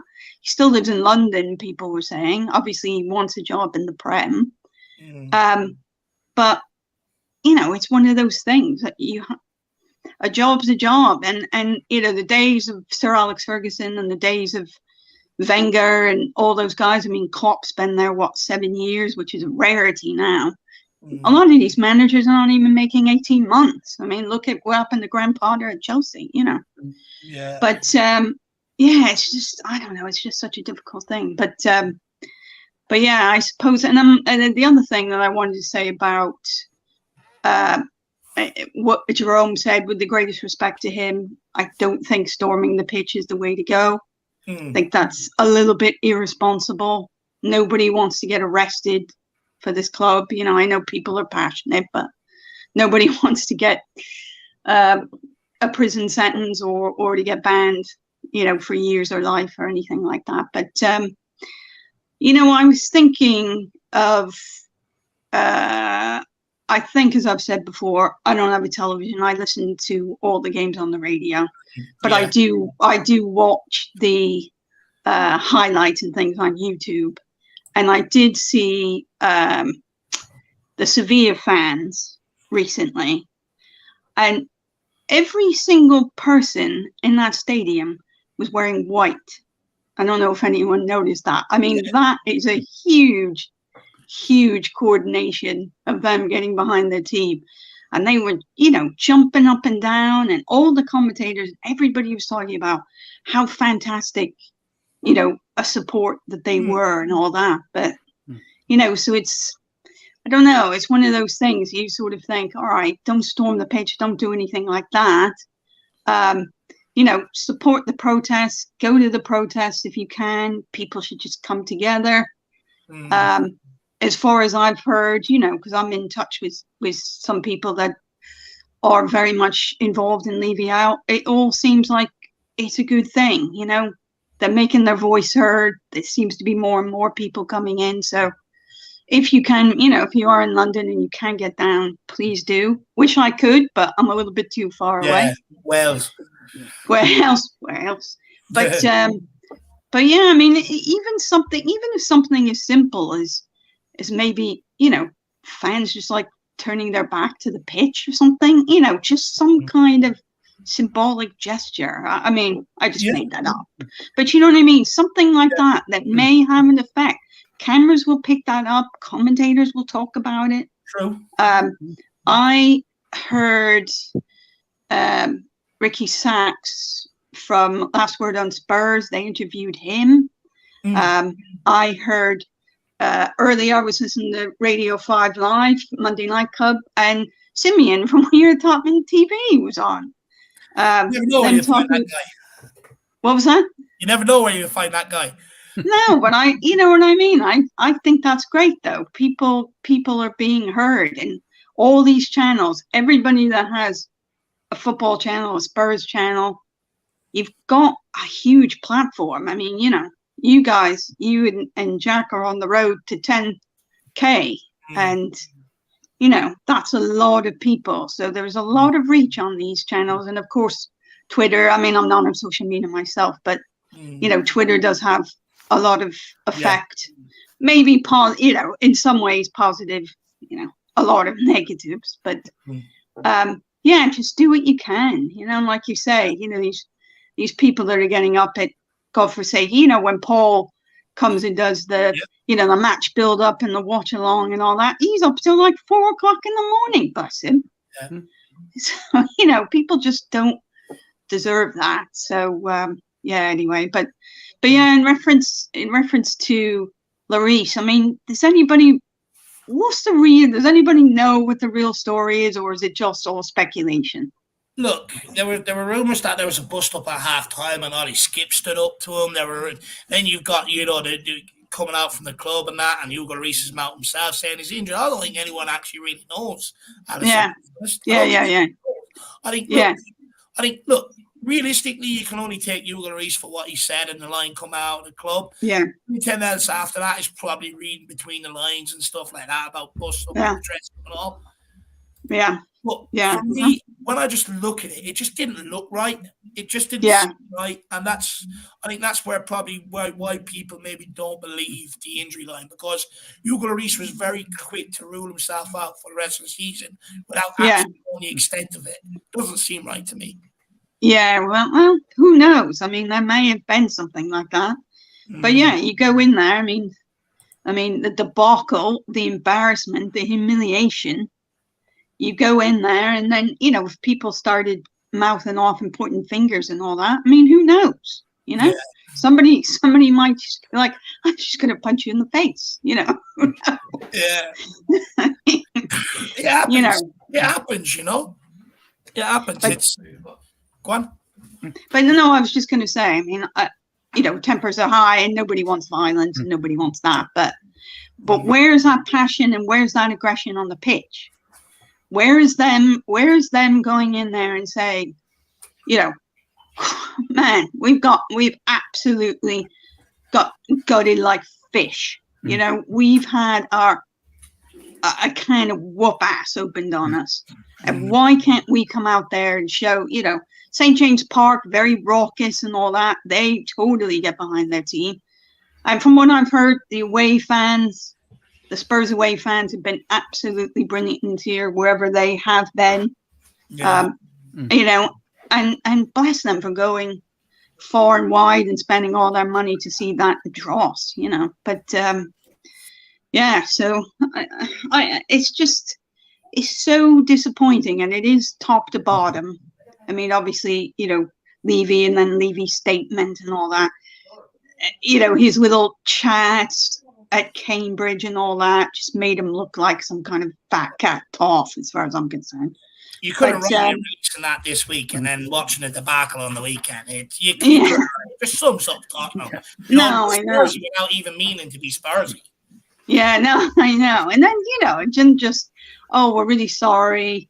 You know, thanks, Christian. All the best to you. Yeah, I'm sure Stellini is a good guy, and you know, he's been a second to Conte and all that. But as far as you can tell, and as far as people were, you know, commentators and different things, I mean, he looked like, people were saying he was like a deer in headlights. He just had no idea what to do, and the players were like statues, you know, just watching them goals go in, and I just can't imagine standing there with all of that humiliation. And should have made changes earlier, though, right? Well, like, you know, as soon as we went 2-0 down or even 3-0 down after 8 minutes, he should have realized, hang on, this isn't working. I've got to make changes soon, and not wait to go 5-0 down.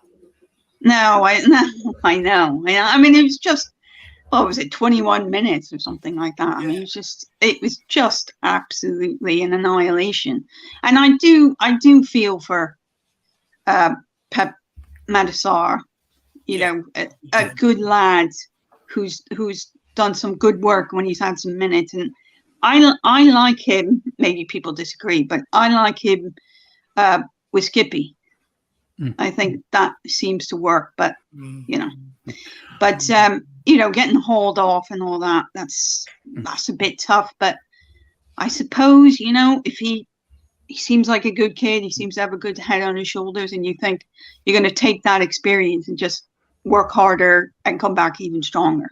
I mean, I saw a picture going around today, Welsh girl, of Højbjerg laughing when we went, I think 3-0 down. What was your thought on the players' attitude, even going 4-0 down, 5-0 down, even when we conceded the 6 in the second half? There was no fight, was there? There was nothing from them. There was no pride in the shirt. Where do you think that's gone? Where do you think the players where do you think that's left them? Because that was for me was the biggest crime. It is to get a drubbing like that. And I mean, a lot of it has happened, obviously, other teams 7-0 or whatever, things like that, but just to not have any kind of reaction. And obviously, Harry Kane put one back, as he does, but I just don't understand it. And I mean, I'm not a huge person with conspiracy theories, but I mean, in a way, it almost felt like it was some kind of like they had a meeting before the match, the players, and like, let's down tools. Let's send a message saying we're not happy about this. We're not happy. Maybe not about Stellini, but maybe even to Levy or something, because you don't have a professional football club. These guys, played in the highest levels. You don't have something like that where you absolutely roll over and you're like roadkill. I mean, you just don't have it. So you almost wonder, was it them just saying, look, we're not doing this anymore. We're sick of this. We're sick of that and all that. And that's, I don't know. I mean, it's just so disappointing.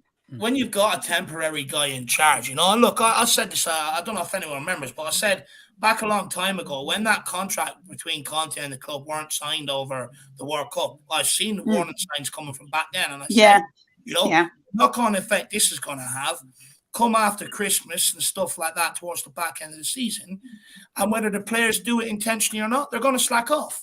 They start putting corners, and ultimately, this is the result of it. But they've been doing it for weeks. You've seen them not making sprints here that would have helped us out, making runs, moving to try and close people down. And when the temporary guys in charge, they're just taking it easy. That's what they're doing right now. I don't know whether it's planned. I don't know whether it's natural, because I know it can happen natural. But yeah, maybe you're right. Maybe yes, it did look like a bit of a plan. Yeah, well, I mean, who knows? But I mean, I saw some clips of the under-17s, and they looked really good. Those kids, they were absolutely going for it, and they had the pride. I don't know. I mean, like Dermot, you mentioned earlier about Man U and all that, and they were, they were down in the depths and things, and of course they had to deal with Ronaldo and all that business. And, they brought in some players. Ten Hag came in. And, of course, they've had some blips and things like that. But look at them, look at them now. They're doing rather well. I mean, what did they win? Carabao Cup. They're now in FA Cup final. Yeah. They're in top 4. And, a couple of seasons ago under Ollie or whatever, that Ralph Rangnick and all that, that was so far in the distance. So it is one of those things. And I mean, I put it in the chat, I think on Saturday, like, can Spurs rise like a phoenix? Can they come from the ashes and rebuild? And then it's going to take a lot of work and, top to bottom and all that. But can it be done? Because at the end of the day, the fans are the ones that are suffering. Yeah. And it's not fun and it's not fair, because football is meant to be something you know, you go with your family, you go with your mates, it's a good day out, it's a diversion from a very scary world. And to have that, it's just not fair. Do you know on that? I think, look, it can always be sorted out, right? Spurs can always rise back, but Yeah. the reality is there's so many teams that need to get together for that to happen. It's Yeah. like, you know, the director of football, you know, and the manager, they have to be singing somewhat together in terms of, even if he doesn't want to bring in the exact players the manager wants, you know, at least bring in players for that system that work within that system. Someone that, you know, is an upgrade or that a manager can work with. There's so much you've got to get rid of players. You've got to bring more players in. If you go down a different route, then, you know, with a back four, you've got to sign fullbacks as well. All we seem to do is add to our problems. Sort of one cohesive plan, sort them out, and you can get back to that if that comes together. However, I just don't think Daniel Levy knows how to do it. I think he's lost his way. I really do. Yeah. No. I think he's.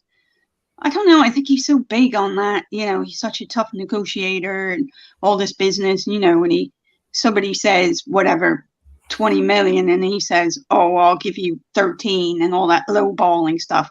You know, maybe that works somewhere if you're in a market somewhere trying to buy a carpet or something, but it doesn't work for professional football players to get the team where you need it to be, to get winning players, to get, you know, a good squad. So I don't know. I think he's so big on that sort of big negotiator thing, but there's dead wood. Everyone knows there's dead wood in the team. How do you move those players on when nobody else comes in for them? That's a big question. On that, just quickly, Welshgal, for me, like, you could see how much pride he took at the Oxford University when they asked him about him being known as a tough negotiator. The pride in his face, the glee on the poor guy's face when that was said to him. However, I have no problem with negotiating. That's always been a part of football. Yeah. But you can only do it when you're in a position to do it. When we've got the problems we've got, haggling over pennies and wasting negotiations for a couple of weeks when you could be doing other deals, get it done, go and get the next one in. You know, now is not the time to be doing that. Now is the time to throw money at the solution. Well, that's the thing. When you can. That's the thing. You look at, you know, you hear stories about players that we missed out on that would have been brilliant for the squad because of lowballing and things like that. I mean, you know, you just hear. Nobody knows what happens in the negotiations or, you know, but you just think, oh, man, we missed out on that person and always trying to get sort of a Poundland version of something just does not work when all the other football clubs are all strengthening. A lot of them have deep pockets now, really deep pockets. And Spurs are just going to be left behind. It's just going to be like a 20th century club. And nobody wants that. Nobody wants that. Last question for me. Look, I can remember back to the end of the Scholar years, and I can remember the end of the Sugar years.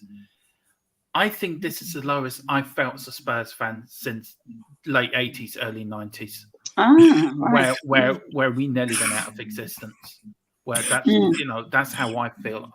I feel I'm mourning the loss of somebody. Know, is this the worst you felt as a Spurs fan since that day? Since the the end of the Scholar years when we nearly went out of existence? Oh God, yeah. It's there's been some low times, there's been some very difficult times, but this takes the cake. I mean, this is just one disaster after another. And I don't know, it's like a comedy, not even a comedy because it's not funny, but almost like a comedy of errors where you think you couldn't write this. If somebody wrote a book to say, how do you destroy a football club? This is, you know, they're taking a page out of that book. With the Benny Hill music behind it. Yeah, exactly. Yeah. It's like Levy running around and all the players and everyone's chasing. You know what I mean? Yeah. Yes. Yeah. Just madness. Anyway, Washkan, anything else you wanna bring up or talk about before we let you go, my dear? I just want to say again, please, please, please, everybody, like, subscribe. You know this channel gives you fantastic content. That's why we're all here.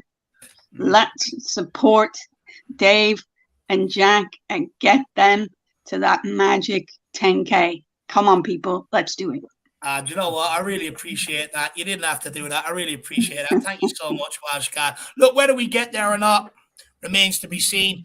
But, it's all about for me, spending time with the Spurs fans, getting to meet the wider Spurs community, the fan base all across the world. And, that's what I really enjoy the watch along. So many people from all over the world come together. Yeah.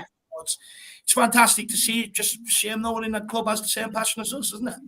Yeah, no, I know it is. It is great because if you don't know that many Spurs fans, and I think a lot of people are sort of maybe wherever they live are isolated in that way. I mean, there's one Spurs fan at my office, so there's two of us. Go on, but it's just great to be in a whole community, and that's what this is. It's a big community, so. Yeah, absolutely. So thanks to you guys. Always a pleasure to speak to you. And say hello to Jack for me. I will. He's going to be absolutely raging. The first time he came on, he missed you. Sick over. It was with you guys the first time, and then you never know when I might reappear. But anyway, thank you very much. Have a good evening, and on to the next one. On to the next one. It's been an absolute pleasure. Thank you for your time this evening and your insights and your suggestions as well on what we could do for this great club. And hopefully we get to see you a lot more on these fan shows. Well, thanks, Dave. And thanks, Dermot. Let me know. I'll get it. Night, everyone. Take care now. Bye-bye. Yeah, listen. Bye-bye. Bye-bye. Everyone, big up Welsh gal. Absolute gem of a lady. Really nice lady. I had the pleasure of meeting her before an Ireland game up in Dublin. Really, really nice lady. So everyone, big her up. Big up the old lad as well. He's in the chat. What did he say? Something controversial. Let me see what he said. He said, we have an outside chance of making the top four, even with all the drama. What Levy inflicts upon the club.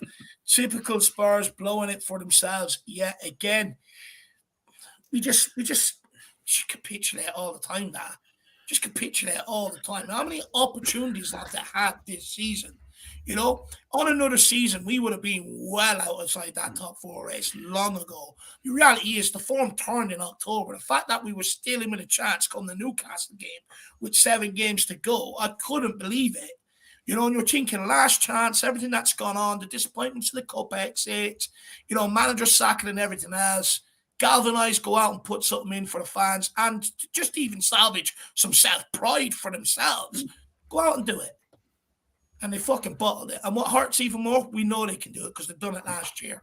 And that's what hurts even more. However, I don't see it. I do not see it. There was an old saying, I think your dad might remember this, Tottenham always shoot themselves in the foot. Anytime we get anywhere near something good, we ended up shooting ourselves in the foot. And isn't it funny? It was Newcastle who derailed Arsenal's chances last year, and it's Newcastle who's derailed our chances this year. How ironic is that? Yeah, but they don't know it's even worse than what they done Arsenal. That's the worst thing about it. I know it is. Anyway. And then me with the super chat says it's nothing to do with players. It's people who oversee certain things at the club, like people who do player care, etc. I Googled what it is. Look, I don't care what Google tells me. I do not care. At the end of the day, what I know internally inside the clubs, they have players who represent the players. It doesn't make sense for Levy to go and speak to them people. It makes sense for Levy to speak to the actual players. And he has done in the past. He hasn't spoke to representatives of the players. He spoke to the players. So I don't see why this time it would be different. That's just my opinion. It may say that on Google, but I'm going with what I know is in every single club up and down the country, all over the world, the system that they have in place. That's all I'm going on. Anything you want to say, Dermot? Yeah, I agree with you. I think they would have had to have a captain there and a vice captain from the players representatives and have somebody there from every part of the club to discuss these matters, because it wouldn't make any sense not have any of the players there. So I would say it would have been Hugo Lloris and Harry Kane at that table with everyone. They would have had to. If they didn't, then that's stupid in itself, because the players are not getting their points across. But if Levy listens to them, that's the problem. Well, he did listen to them when they sacked Nuno. Oh, he listens to them when it comes to saving money, for sure. Yeah. Of course he does. Big up Sue Smith. Look, I know. We're all finding it tough right now, Sue. We're all finding it tough. We all are. Big up Hotspur J as well. Big up King Huddle still with us. Big up Stevie D, my nemesis. Big up Brandon, Brody. Look, I seen you asking about getting on. It is, nights like this where there's so many, it's sort of members first. But look, email me. I'll get you on if you want to come on and have your say. No problem whatsoever. The email. Actually, I didn't put it in the description underneath this video. Jack's going to kill me. That's my fault. But go under one of the previous videos. The email is in there. Email me and I'll get you on, my man. All right? Big yourself up, Brandon. Big yourself up. But look, let's keep this moving. Plenty of people with plenty of patience in the background. Let's get them on. We've got the one and only Brad. Brad, how are you keeping, my man? I'm just numb, really numb and tired, and some might call it hungover, but it was just I wasn't even angry yesterday. It's just got to that stage where I just watched what was happening, and it was like there weren't many people in the pub at the time, luckily. Although the bar person was an Arsenal supporter, but even worse. Yeah, so I just basically watched it, and just didn't even get angry. And I predicted, I think we should protest to the Premier League, to be honest, for not telling us that the game was starting 21 minutes early. So in my eyes, we actually drew 1-1 yesterday. So, but, it was just. I predict my prediction was 3-0. I said that they get an early goal because whenever there's pressure put on us, we crack, we cave in. That's exactly what happened. Again, same thing. I'm shouting at the screen, don't let him shoot, don't let him shoot, don't let him shoot. And he shoots, Lloris saves it, and Perisic is not a left back, let's be fair. Didn't mark his man, and the guy scores, and it's suddenly 1-0, and then before you know it, it's 2, 3, 4, 5. And at that point, you think, this could be a record score today. They look like, let's be blatantly honest. Newcastle were brilliant. Don't get me wrong. Yeah, we were shit. We were rubbish defending, but Newcastle were really good, quick, clinical. Their finishing was absolutely immaculate, especially in that first 25 minutes. And then, of course, we had to bring on another defender. That's why Papa Sarr went off, which is sad for him, really. It wasn't his fault, but they had to do that. And Brad, just on that, just quickly, do you think that Stellini should have actually made a statement and hauled off one of the senior players? He could have hauled off Højbjerg, right?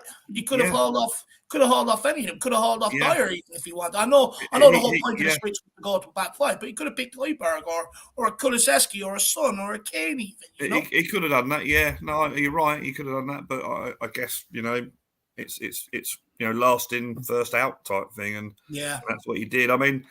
It's sort of in a way. I said that I didn't agree with it, but I said that they kept Stellini on because football players being basically dim to adapt to a new situation.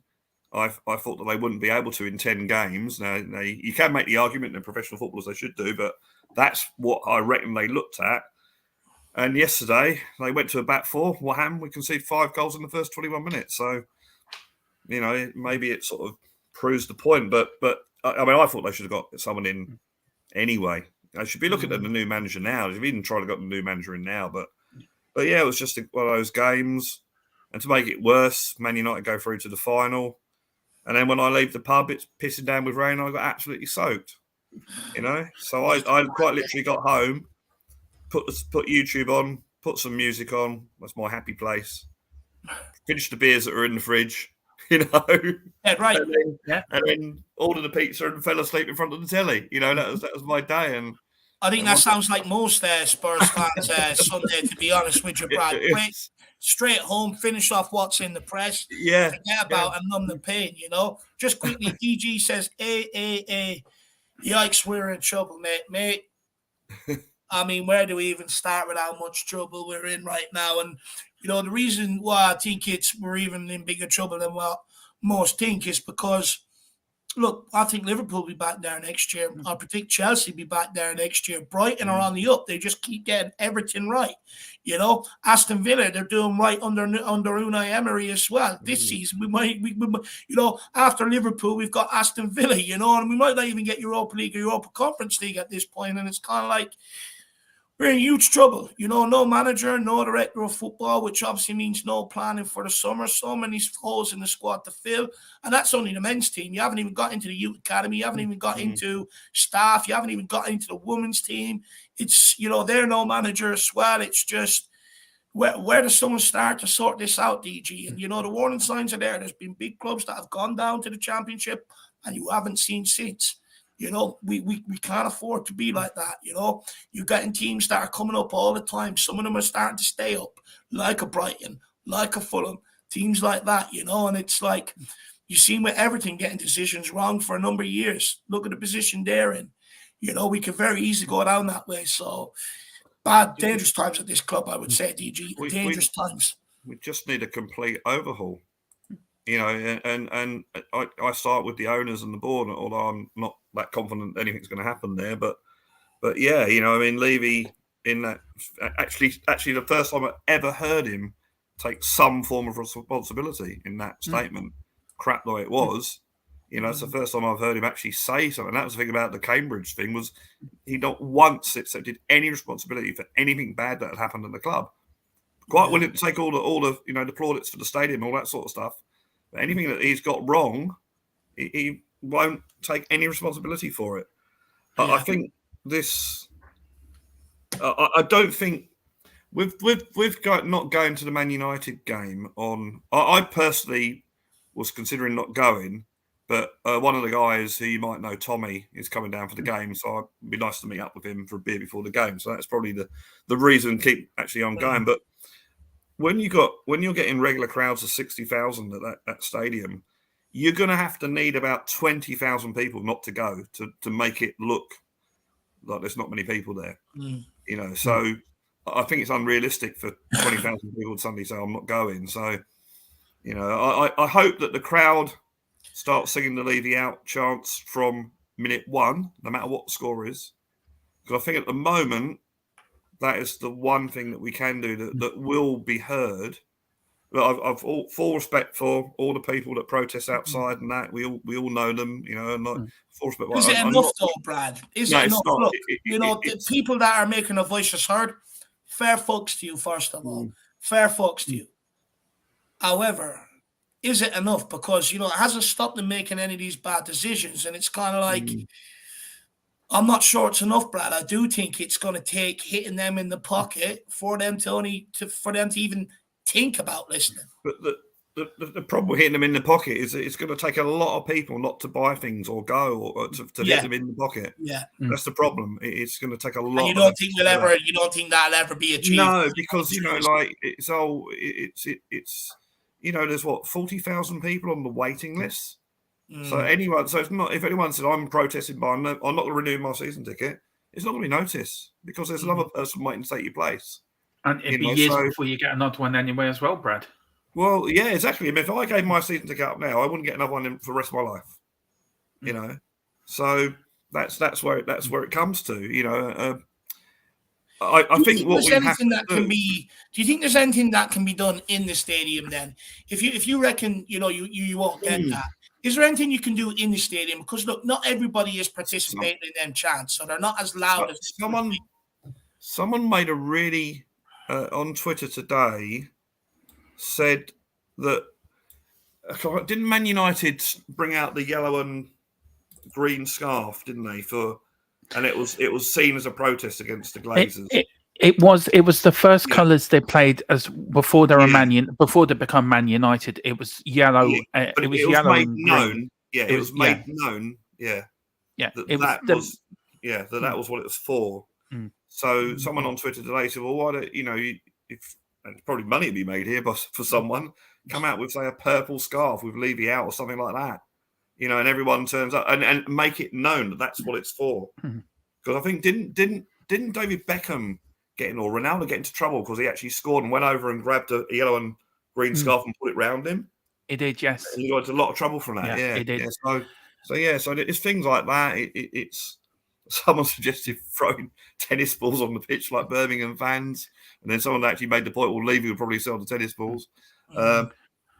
You can't do. I mean, as for invading the pitch, well, no, that's just that's just with all due respect, that's just lunacy. It won't do anything, and then people could get arrested, and yeah, you could end up in jail. You could get a prison sentence for that. Apart from the fact that you'll never be allowed in the ground ever again, or probably get banned from football all over the country. So I don't think that's a good idea. And although it's funny with Jerome actually being from Australia, because earlier this year there was a pitch invasion at one of the Australian games. They invaded the pitch, so maybe that's where he's got the idea from. But he sees it works. He sees it works. I can't remember what it was about, but yeah, all I remember was the goalkeeper had to like run for his life as his phantom came on the pitch. So. Brad, I got this earlier today now, Dave. I just put it in the private chat just to remind myself what was read because I couldn't flick through WhatsApp and that. So I will take it out again once I'm done reading it. But this was given to me this morning by somebody who I trust very much. He said, Daniel is considering leaving Tottenham. He feels that he has to do what's right for the club, but he hasn't made his choice yet. He has come to a realization that this club needs to be sold, a new vision required to take Tottenham to the next level. And that this is if Daniel, leaves. What do you read into that? Do you think finally he's now realizing, hang on a minute, I'm taking an awful lot of stick here. I'm getting abuse everywhere I go. Is it worth it? Do you think he is finally going to say, right, I'm checking out of here. Let's just sell the club for whatever we need and just go? I don't know. It's interesting because I think we spoke backstage about him just resigning as chairman and still having shares, and then from that I'd say that he wouldn't have any influence over the football side. Which is, let's face it, that's the complaint. It's the football side that he has anything to do with the football side. That's the main show. So yeah, maybe he might be thinking that, but then who replaces him? That's the problem. Who replaces him? And we don't have any. It's not like we can. It's not like we can have elections. We can't elect someone in the board. I mean, I personally think the board, and it's not only Tottenham, it's all football clubs, should have some representative from the fans and some representative from the ex-players, from the players, on every board at every football club. Yeah, but didn't that come off after the ESL that there should have been a fans representative? But also, Brad, another question is, if the people that are going for Man United don't succeed in getting United, do you think that could be a tumble effect that could look like at Tottenham? Like, okay, if you didn't get United, London's a great area to buy a football club.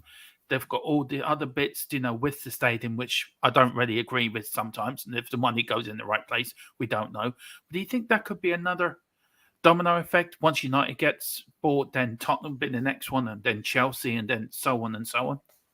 I think Tottenham would be a good prospect for anyone wanting to own a football. And don't forget, you'd have to take in the whole thing. You wouldn't be buying the football club. You'd be buying the whole infrastructure, all the rebuilding, all the hotels, all that sort of stuff. Yeah. You'd have to buy all that. So, you're going to have to be quite a lot of money to do that. So but then it would be, one, it would certainly be a good publicity to whoever did it.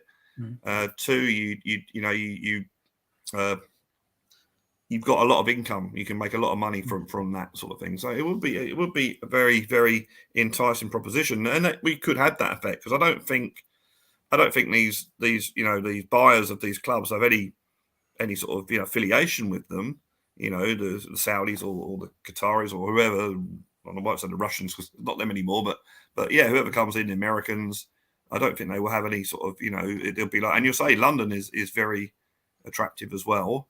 But it's gonna take a massive offer for ENIC to give up this cash cow. And let's face it, this is what it is. It's a cash cow. They charge what they want. Yeah, they charge what they want. They host the NFL, they host the rugby, they host concerts, they host boxing, go-karting's coming, football. There's probably a few other things coming. I wouldn't be surprised to see Scott Munn bring in some other things come to this.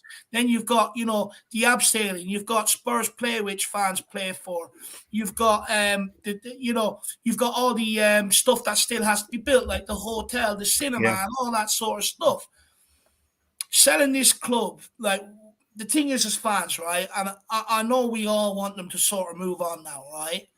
Well, what we can't do is jump at the first offer that comes in. And there is a danger that the next guy can come in and all he's interested is in the hotel, the cinema, and the property side of things, and all the money that the club generates, and he might not want to actually put that back into the club or his own money into the club. So as fans, as an offer comes in, we have to actually be meticulous on it and not just jump at the first one. It is a dangerous thing, but I guess you have to, because like the devil you know is the argument, but you have to think, well, after 22 years, do you, as a supporter, think, well, I'm willing to take that chance? But you can't go 22 years to go into another long spell where this guy is just interested in the infrastructure and the properties, because it's not benefiting anybody. You're only finishing one misery to start up another. You know? It's. I mean, the other thing about it is Daniel Levy. If you take that Cambridge talk on face value, he's obviously got a thing about the area, about regenerating the area. He seems to be, and again, I'm taking him on face value for what he said. He seems to be passionate about regenerating the area. And let's face it, Tottenham is or was a bit of a shithole, so it needed regenerating. So he's obviously, you know, so why would he? I mean, that could be another reason why he would resign the chairmanship, that he could concentrate on that, which I'd say, well, fine, yeah, do that, you know, as long as you're not involved in the football side of things, you know. But then again, who comes in as chairman? Will that? I mean, the only hope I have is that, and it's all about risk. It's all about risk. Yeah. It's all about how much money you, and that's the problem with Levy and Enoch, is the fact they weren't willing to risk that money, that extra bit of money on the players that we needed. And whereas whoever comes in now, and you know, we keep hearing about Joe Lewis's daughter being a real passionate Tottenham fan. Maybe she or whoever comes in, if they've got to take more risk to be able to put the funds in. The other thing about Daniel Levy is transparency. It's like he always says, "Oh, all the money goes back into the football club." Well, why don't you provide some sort of proof of that? You know, we don't all have access or any sort of, you know, means or whatever to get hold of the club figures, financial figures, and see and read through it.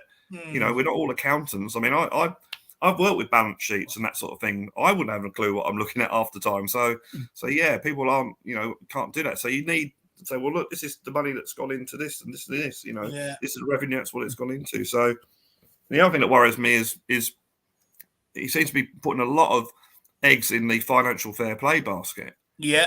But, you know, Man City, Chelsea, they'll find ways around it, you know.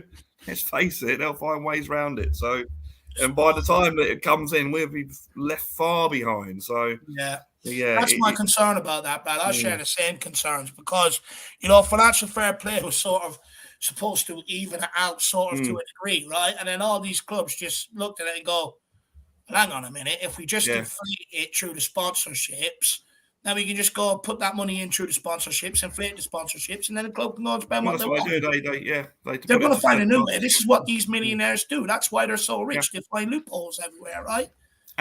And you know what? You know what, David? It's not a new thing either. In the 60s, I think it was, they had a wage cap. You weren't allowed to pay footballers a certain amount of money, that you had a wage cap, which was, you know. And then what clubs, and I think I'm not sure. Houses, cars. Yeah, they basically brought a player in, paid him the maximum amount of money they're allowed to, but then they employed him in like the office and paid him wages for that. So it wasn't actually the football. So that's how they got around paying players more money than they're entitled to. Under the Jimmy Greaves used to work on Wimbledon's dog track in the summer. Yeah, and that's how they used to do it. So they find their way around it. You know, so even back then. So yeah, so it's a difficult one. You're going to do the super chat.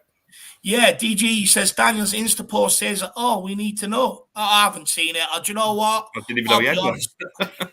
I tried just not to watch things today, or not watch things. Of course, I watch things. I just tried not to, you know, do too much on social media today, because I'm already pissed off, and it's only going to make me more angry. You know, it's kind of like, No, I let's know what it was.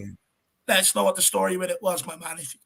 I have to laugh. I have to laugh because it seems to me that there are about 400 or 500 people in the dressing room on Sunday because everyone seems to know what happened. So it's quite funny, you know, at half time. But you know what my mate Steve said to me at half time when we saw Forster running out, he said, "Oh, I bet you Larissa said something against to Stellini, and there's been a bust up, and Stellini has subbed him."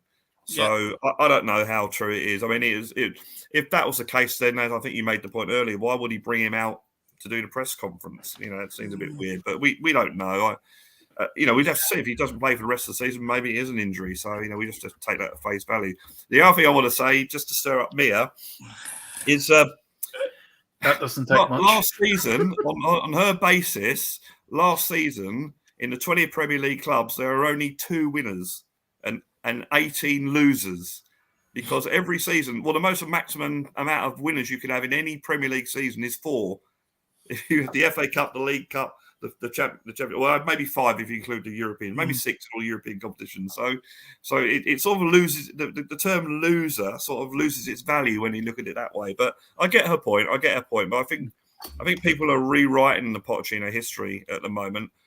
I said this to Jack last week. Look, he made mistakes. He did make mistakes. He's not beyond criticism, but he did have that 2 or 3 seasons was the best I've ever experienced as a Tottenham fan. And to me, from that point of view, I mean, success can be different things. To me, that was a success. No, we didn't win trophies. We might, you know, we lost out to a miracle when Leicester won the title. You know, I don't think we'll ever see that happen ever again. And we also lost to a very good Chelsea team. I mean, the best Tottenham team I've ever seen was in 2017, last season at White Hart Lane. Yeah, that was unreal. It happened that Chelsea happened to be better that season. So, you know, so yeah, it's was that Poch side better than the Berkshire side in the early 80s? Look, I'll add a caveat to that.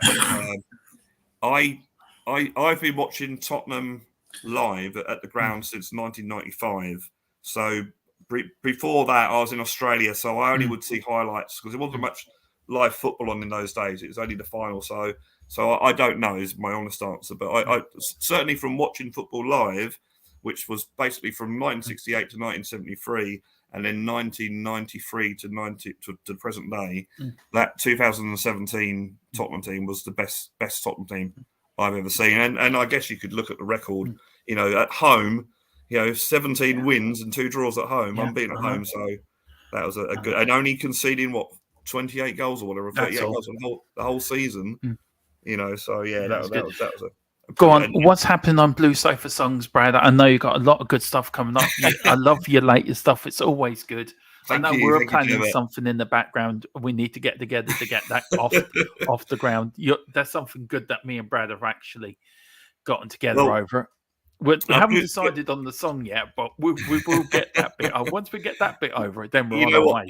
I couldn't do anything today. I just spent the whole day watching TV and YouTube. I couldn't force myself to do anything today. But Blue Sofa Songs is a song out every 2 weeks. It's if you don't know, it's I like to think of myself as a bit of a songwriter. So I play all the instruments. I record them. Like you would in the studio on my DAW software. So I literally release a song every 2 weeks at 5 o'clock on Friday. There's a new one went on this Friday. It's called and some of you outside of the country won't get this song, but it's called "The Braver Man," and it's a bit of politics for you. So have a listen to it. It's compared to last week's a little bit more dark sound. This is more sort of aggression and, you know, sort of get in there. What one about our club next, Brad? An aggressive one about the club is coming next. I can feel it. I must admit, I watched one. Sorry, go on, Dave. Sorry, interrupt. No. Go on. What were you going to say, Darmo? I said I remember watching one of your videos, right? The one that you were jumping up and down and it coming in and out. And I sat and watched it, and I played it to my other half. She went, "He's good." And I actually watched it again and again. It's the most fun video. It was brought me back to my. The one I think that's the one I did. The one I did about it was I can't remember what it was called. I forget what it's called now, but yeah, I've a load of clips of basically the clips were like looking what as being a bloke, what we get up to, like supporting your football team and jumping up and down and playing guitar. It was like being back in my teenage years at the disco or the nightclub, thinking, "Yeah, that's come back to that place again." I was trying to come up with something, and I carefully threw my guitar in this one at the end of it. So stay tuned to the end, but. The guitar actually was aimed at the blue sofa, which is nice and soft. So yeah, but yeah, channeling my inner Joe Strummer, my inner Paul Weller, my inner Pete Townsend in one song. But and there's a keyboard in this song as well in the background. So there's slight Stranglers in Spiral Carpet. Do you know what? There was a bit of the Who in there. I noticed a bit of the Who in there. So I did notice. Yeah. Well, I use all my influences at the same time. So look, if anyone hasn't seen the channel, please have a look at it. There's loads of stuff on there. All from the early days where it's just me and the camera phone playing live. I still, it's all still me playing, but obviously I can't play everything live at the same time. So that's why the clips are basically. Well, me miming to my own song, but it's good fun. It's good fun, and when it comes out, it's always a good. And I actually quite like this song. I'm sort of because I'm my own worst critic, and I actually quite like this one. It chugs along quite nicely, I think. So please have a look at it. Click a like, share it, tell your friends, subscribe. All the usual stuff. And as I always say, subscribe to these guys and their channels as well. It's brilliant. It certainly helps us all, when we're feeling like this. I mean, Mondays is not a good day for me anyway, but when I come on this show, it makes me feel better, and it's you think, well, that's it. I'll finish Monday on a high, and then off we go into the week, and see what's happening. Finish Monday on a high, and then you wake up Tuesday morning 8 a.m. and there's something in the news to piss you off about Tottenham. It's just been the way the last few weeks, it's just been the way. It could be. It could be something. Maybe Spurs have got a new coach or a new manager and new owners. Who knows? The thing I'm finally on Pochettino. I'm sorry, but I'll be sad if he goes to Chelsea. I won't hate him. I won't boo him or anything like that. And he has to go on. He has to find himself work, and he's a big football man.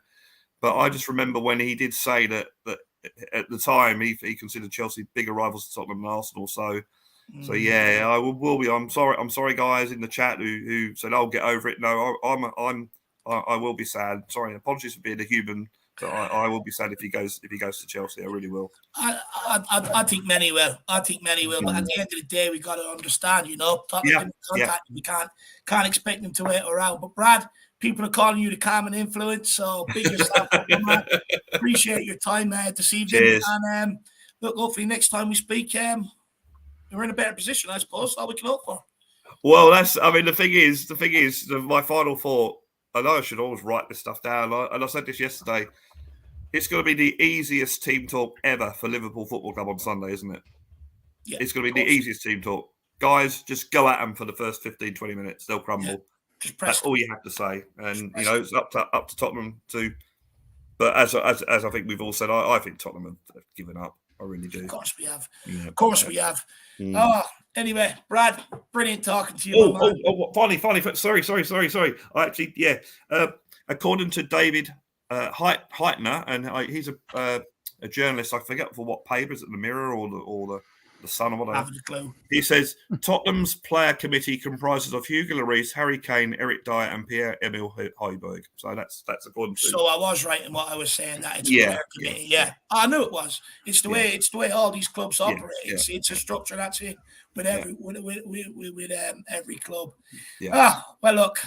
Thanks for that, Brad. Thanks for clearing that up, by the way. No problems. And hello to Steve Cooper if you're watching. Not the Nottingham Forest manager, but my mate in Australia who asked me if I was on your show. So if you are watching, or if I can clip this and send it to him, hi, Steve.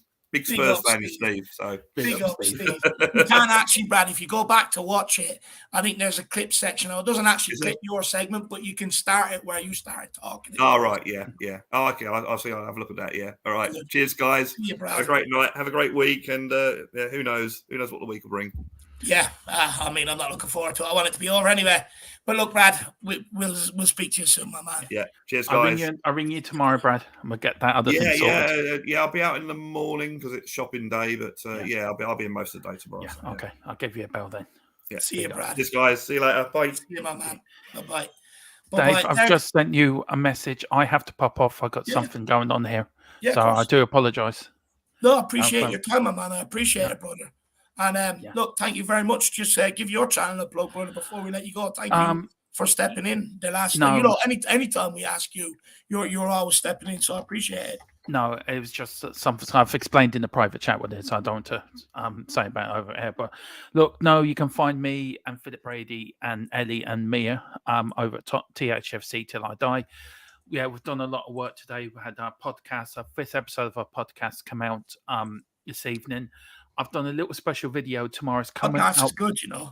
I hope it's coming across. I enjoy doing them, actually. Yeah. I did a little video of the first 100 years of Tottenham Hotspur, which is out tomorrow morning at 7 in the morning. It was a documentary done by Sports Night back in 1982. So John Motson just going through the whole career. And I thought it might cheer the Spurs fans up a bit of nostalgia, a little bit of when Tottenham were Tottenham. And yeah, we've got a watch along on Thursday. We have a Man United fan coming on with our watch along with me and Philip. So I'm looking forward to that immensely. It'd be a good crack. Nice. And if you want to hear anything Spurs you back in the day or present, find us here. But please get these guys up to 10K. They really deserve it. And then if you've got a little spare, we're on the march to 2K. So let's get us to 2K and get these guys to 10K because they really deserve it. Dave, it's an honour and a privilege, as always, to be on here. And this is my 3rd one on the row, and I've loved every single minute of it. I appreciate that, my man. Look, what I would say to people out there is like, look, you know, the channel, you've got The Godfather, you've got Dermotron, you've got Queen Ellie, and you've got my Friday Argument, Mia, there as well. You know, 4 fantastic people, 4 people that have been largely contributed to this channel through appearances, 4 people that so many of you love as well. So please get over there, smash the subscribe button, and let's get them to 2K. Dermo, appreciate you, son, and we'll see you again soon. You too, brother. And I'm sorry again, I couldn't stay any longer. No, look, you said to me half 10. You've given me till 37 minutes to 11. I appreciate that, man. And big up to you and your family as well, Dave. And I hope everything is well. And much love to all. So see you later. I love what your dad's putting in the chat, by the way. That man is a legend. He really is. He's a proper legend. I've asked to come on shows. I've asked him to do stuff he won't. But, you know, I look forward to meeting him one day. I really am. Can't wait to meet that man. No all right, everyone, Dermo, enjoy the rest of your evening. Take care. Come on, you Spurs. See you soon, man. See Come you soon. on, you Spurs. Bye-bye. Everyone, big up the Dermatron in the chat there. Brilliant. Nice of him to step into there. I really appreciate that from the man. Just quickly, I want to say happy birthday to young Lewis as well. It's his birthday today, so big up, Lewis. Happy birthday. The outlet says the General Birkinshaw's team was the better side all day long. Absolutely, absolutely. They got the trophies to show for it as well. Now, I just want to show people one thing quickly, and we'll continue on with the fan show. So, everyone knows the great William Kelly, who comes on to the show, lives in Australia. Well, he's at the Emerald Isle right now, and he's made me this beauty for my wall. It's a Spurs cockerel in the Irish colours. As you can see, it's too big probably to fit it all in one camera angle. Maybe if I do it sideways like that. An incredible one-off piece. Well, it's not one-off, actually. He's starting to make loads of these. So if there is anybody that actually would like one or wants to buy one off William, get in contact and I'll put you in contact with the guy because they're an absolutely credible piece of work. They are. So, everyone, big up William Kelly for that. I will admit, that sort of cheered me up today. I'm not going to lie. That sort of cheered me up today. It was good to see. But look, let's keep this fan show on the road. Who's next? Daniel Larson. Are you there, my man? Yes, he is. Let's get him on. Oh, Daniel, how you keeping, my man? You look a bit happier than when you were in the back end earlier. Yeah, I mean, calm down a little bit after, the Brad has helped calm me down, to be honest. It's the calming voice, well, look, I guess. Just quickly, the outlet says it's gorgeous. I got you one. Yeah, that was. I got you one, a Champions League one. Damn. Look at that beauty. So don't worry about that, my man. That's not worry about that. Insane. Look, Daniel, enough about me and my dad indulging in cockerels. Where do you want to talk? What do you want to talk about? Where do you want to start with this, brother? I mean, so where do we start? I mean, let's start with the whole mess with the Stellini thing and all that. We've gone from a manager to an assistant manager to a third assistant manager in less than a month. In less than a month. I think Conte got sacked on the 27th, right, of last month. It's not even the 27th. It hasn't even been a month. Yeah, it's less than a month. And back to square one, back to fucking when COVID and Ryan Mason took over. I mean, it probably is because the defenders are also this thing at this moment in time anyway. So there you go. Oh, look, what do you make of the statement today, actually, Daniel? Let's talk about that. What do you make of the statement that was put out by the club today? It's a joke. You know, well, we know, of course, he's a joke, but there's no. I mean, I read that there's no feeling put into that whoever writes it. You know, I mean, saying that, I had meeting with the play committee, and saying, we have made this decision together. Like, what the fuck? Well, how did they get a say in this? I don't understand. You're not playing for him anyway. Of course you want to. Like, they've misadvised him on all these managers. They keep throwing him on the bus. Why does he keep listening to them? And why does he keep going back to them? They're not going to do anything different. No, it's just confident in his comfort zone, probably. Like, he can get away with it. You know, he knows that they don't, go at him. You know, they go up him to be. Oh, Daniel, I'm not feeling too well. Can I have a day off? Yeah, sure. Fucking. It's a joke. Honestly, I couldn't believe it. And it's like, we've all sort of agreed to show commitment till the end of the season. I mean, it's like, first of all, it was too late. Paying them for? What have we been paying them for all season long? Yeah. Second of all, it's all well and good doing it too late, but all they're doing is living up to what Conte said.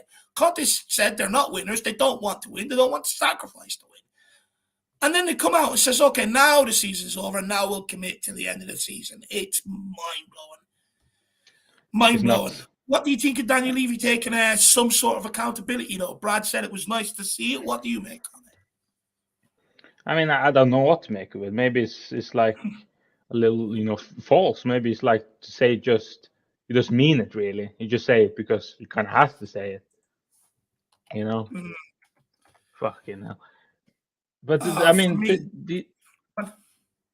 these players have had a chance to prove Conte wrong, and they can't do it. They can. I mean, how much weak are you to be after he said that, and you felt bad after he said it, And then, prove him wrong. Then, no, you can't.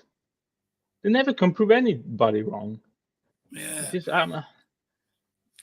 but what drives me mad, though, right, Daniel? He sort of he says, manager has to take responsibility, right?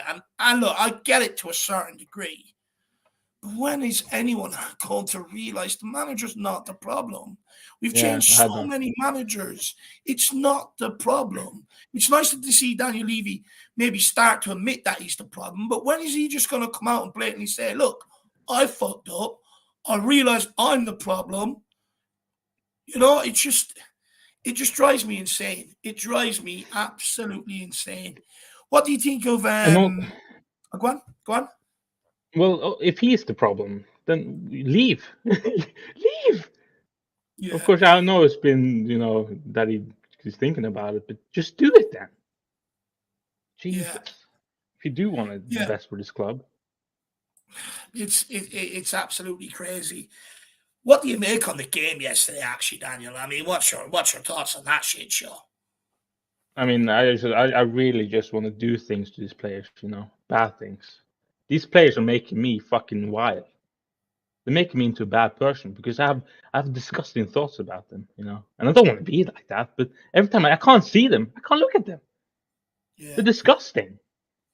Yeah. At the end of the story, they are losers, they're babies. Lloris, the captain of this football club, is at halftime, or I don't believe that injury, by the way. He's at halftime and basically going into the toilets, locking himself in the fucking toilets, refusing to come out for the second half. Calling mommy, mommy, I don't want to go to school this day. It's sort of like that, Yeah. What the hell, grown ass man? I don't know how old he's. 35? More? 37, I think, isn't he? Could be wrong. I think. Jesus. You got a family. How can you look at your family? You got a young family, dude.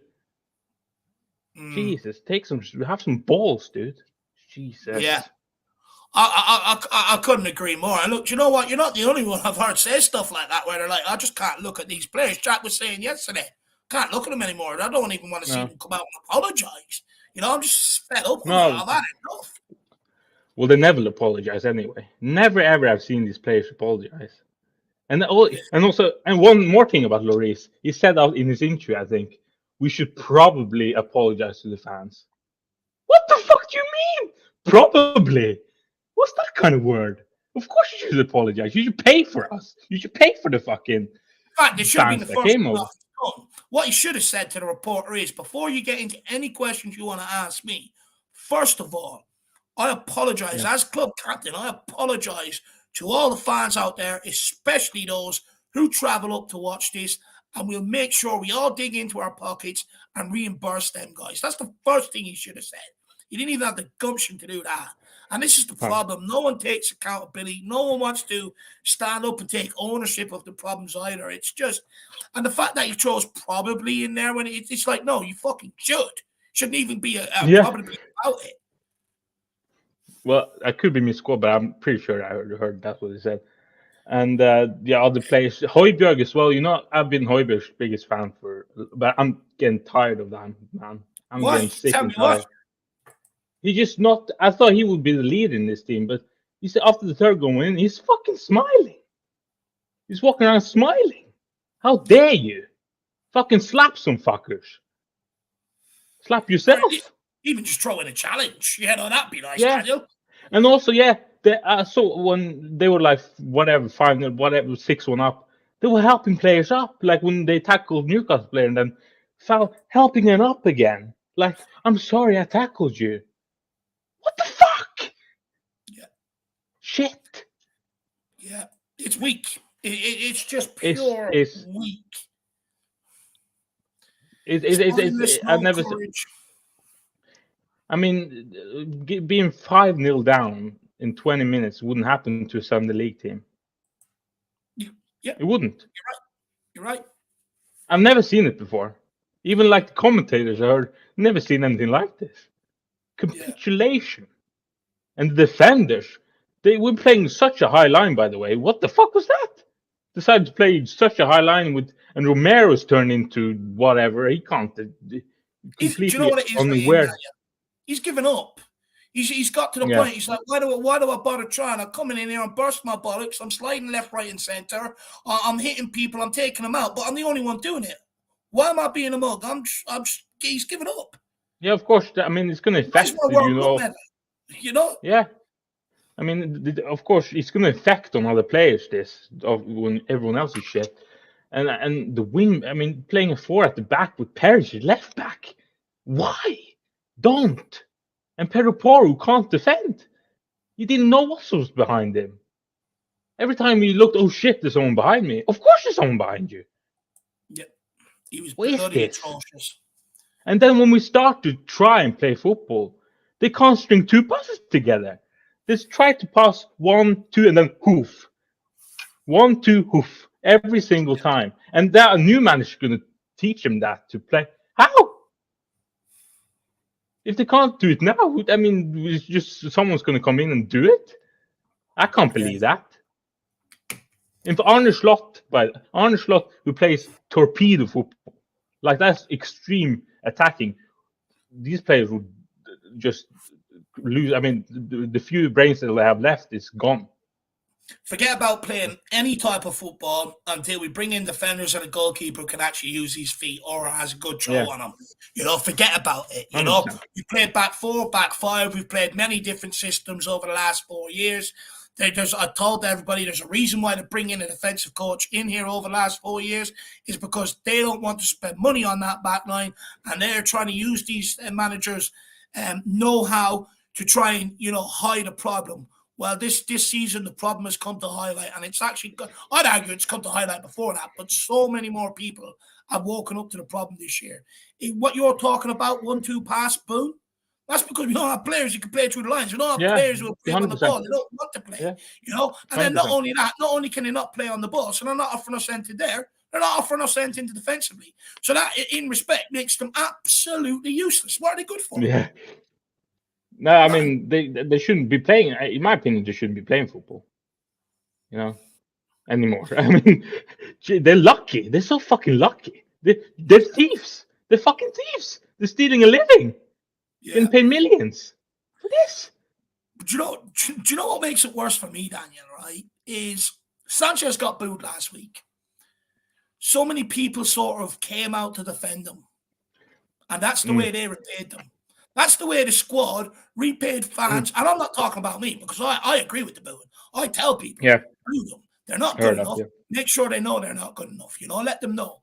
But people who came out and defended them, that's the way the squad repaid them. If that squad was any good, they would have said, you know what? Although the fans weren't booing us, they were booing Sanchez, and he's one of us. So in order so that doesn't happen, let's go out and repay them fans who defended Sanchez. And they couldn't even fucking do that. Yeah. Even do also bringing him on like onto that shit. You know, why are you doing that? Yeah, and you're taking off Sar, all the other players, and you're taking off the kid that's done nothing wrong really. When all the other players there who has done shit for months still play, and he's the scapegoat. What the fuck is that kind of leadership? Yeah. What is example is that? Yeah. Jesus. And also with the Sanchez booing, like with any booing, like, you know, it's not personal, it's professional. And, you know, you have to take responsibility. If someone boos you, it's because you're shit at football. It's That's why. And people say, yeah, but I heard someone say, oh, he has a family, you know. How is he going to feel when he goes home to his family? Well, do something about it. He is the one that got to do something about it. Be better. Yeah. Fuck. You can't blame us. It's not our fault he's fucking useless. Yeah. Then he has to take responsibility. Or maybe I should become better. Or maybe I should leave. You know, downgrade a club, you know. Now stop booing me. Jesus. Spot on. Spot on. But Daniel, the last thing I want to ask you, my man, is what do you make of this news? Talks are progressing very well between Pochettino and Chelsea board. Process is ongoing. Not done yet, but it's getting closer. Pochettino has told his backroom staff to get ready via Fabrizio Romano. Does it hurt? And you know what? Alistair Gold, who works for Football London, it was reported that Tottenham didn't even make contact with Pochettino. Well, that's got to be something bigger there. Like, I don't think him and Daniel Levy gets along anymore then. It's got to be something like that. But it's sad. It's horrible. But I don't blame him. He got to have a job, and he wants to stay in London. He wants to stay in the Premier League. And he's probably thought Chelsea, you know, they brought him up a good project he can work with. There you go. And it's so sad because when he was managing, you know, so I could jump in front of a train for him, you know, at one point. Now he's basically gone and married the neighbor that you fucking hate. You know? Yeah. For me, I just think it's a sad state of affairs, to be honest with you, Daniel. I never thought he was going to bring him back because it undermines his position as a chairman. It undermines his job. It admits it's an admission of making a mistake the last 4 years, and all the money on player recruitment and managers has been a big waste of time. All the heartache the fans had to endure has been a big waste of time, and that shows that he's made a mistake, and that makes his job untenable. That's why he hasn't contacted Pochettino, because if you go back to when Pochettino was at the club, these guys do get on. Daniel Levy only said in the Cambridge interview the other day that he still talks to the majority of managers that he's hired. But these guys used to holiday together. There was a holiday home, I think, somewhere in Switzerland. I think it was Swiss Alps. And they used to go there together, families and everything, you know. Damn. But the reason why he won't bring Poch back is because I reckon it undermines his job and makes it untenable. Yeah, that makes more sense, yeah. What do you make of the comment where we called Pochettino a loser? Do you agree? Because surprisingly enough, like they were split in the chat. Some people agreed, some people didn't. Where are you on that? Well, it's hard. It's hard. I mean, I wouldn't really call him a loser, to be honest. But I mean, he has won trophies now. And that PSG job was fucking, a poison chalice. Anyone who's been there's been, because they got player power over there, so can't really go too much there into that. But he tried, and he got us to a fucking Champions League final with Sissoko and Winks in the middle somehow. Yeah. And if the handball didn't happen, I think we would have won that fucking final. So Yeah. that's not on him, in my opinion. So. Yeah. That handball was ridiculous anyway. When I go look back and it hit there first and then he's down, what do you want the guy to do? But Daniel, anything else you want to say? Actually, one last question for you, my man. Yeah. How do you think, because look, I'm one of these, I think fans are the solution. How do you think we can sort of get the change that we want? Where are you at with that? Well, I think fans now has the only power now forward to do something. But the only ones that and can. that is, and that means we have to boycott. We have to boycott the stadium and protest like nobody's ever protested before in sports term. That's the only way I see it, because then somebody's got to wake up. Then after that, I don't want to see. I can't see fans cheering this team. How is that gonna, like, if you go to Man United and you cheer them? How? What the fuck? I can't see that. And if we score a goal and all of a sudden just cheering, and I can't. No, you can't do that now. This has to stop. This was the final straw for every single first fan. Yeah. I mean, it's been a long, ever since we got knocked out by Sheffield United. That was the last straw for me. So now, but this is for everyone now. I hope. At least. Yeah, you can see it. You can see it. It is. Yeah. You can see it. Daniel, any other final message for the Spurs fans before we let you go, brother? No, I think I managed to say everything to get the stuff out of my system. Either way, just everyone take care of themselves and stay healthy, and don't let this club ruin the mood too much. You're a chef, aren't you? It's your profile picture. Yeah. What? Yeah. Fair play to you. You do like weddings and events, I presume. Looking at it. Sometimes, yeah. Yeah. I'm more of right now. I'm more like institution chef. So I'm working in a hospital right now. Oh, okay. Chef. Yeah. Fair play. But I was when I was younger, I was like restaurant. But Jesus Christ, it's a tough job. It's very tough. I worked in a hotel for quite some time. I know exactly how tough it is, my man. Fair play to you, Daniel. But now I don't have to work weekends anymore, so that's a good thing. That's always the best thing. I mean, Yeah. with how Spurs are, you probably want to go back to work on weekends. Yeah, now probably. Yeah. Wow. Anyway, Daniel, big yourself up, my man, and I appreciate the patience and waiting so long to come on and have you say, brother. So big yourself up, my man. I'm going to speak again soon. Big up. Take care. See you later. See you, Daniel. Big yourself up. Everybody, big Daniel up in the chat. What an absolute call. Some very good things he said there. Very good things I think he pointed out. So give that guy a massive big up. The outlet says Poch will tell Levy to fuck right off. Wouldn't surprise me, to be honest with you. Would not surprise me either. King Hodl says Poch is your ex now, sleeping with the guy who bullied you at school. That's exactly what it feels like, my man. And by the way, on Bazunu, I know you said he's being beaten left, right, and centre. Trust me on this guy. You got to look deeper into it. At Southampton, the defence is shit. You watch him for Ireland, he's a very good goalkeeper, a very good shot stopper, very good distribution with his feet and his arms as well. Trust me, King Huddle, on this one. Just trust me on this one, my man. Big yourself up. Lee says, most of our team ain't fit to wear a shirt. What happened to the Tottenham saying the game is about glory? You tell me, Lee. You tell me. You're absolutely spot on, brother. Yesterday was one of the worst games I've ever seen in my life as a Tottenham fan. I know. Look, I remember the outlet bringing me to the lane, and we've been on the end of a few sort of fucking humiliations in the 90s and that, but I don't remember it being that bad. As a kid, it's a bit different when you feel that, but as an adult, I mean, you really feel it, because it's all you got when you're older in life, right? Life takes its course. You got so much other things going on. All you sort of got your time away is the club, and you just feel it more.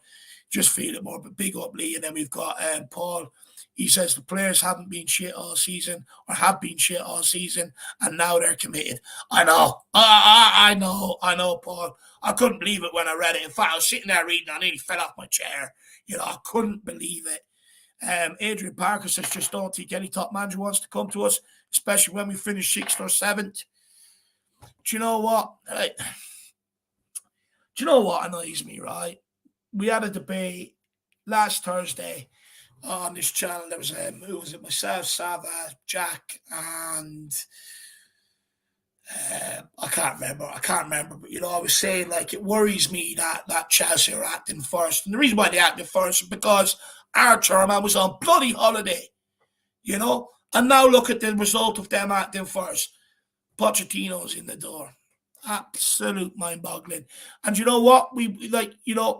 I get the points that some people make, what have we got to offer these managers? We have to wait till the summer. Completely understand that. But Madrid are looking for a new manager in the summer. That'll put us down the pecking order. God knows who else will be as well. Just get the manager in the door quickly. It should have been done after you sacked Conte. Now we're still sitting here waiting for a manager. I'd nearly go and put money down in the bookmakers that it's going to last longer than the 72 days that we had to endure before. It's absolutely crazy. But look, let's keep this moving. We've got 3 guests left. We've got Ryan, we've got Michael, and we've got the one and only KPV as well. So let's keep this moving. Next one is Rhino. Let's get him on and hear what he has to say. How are you keeping, my man?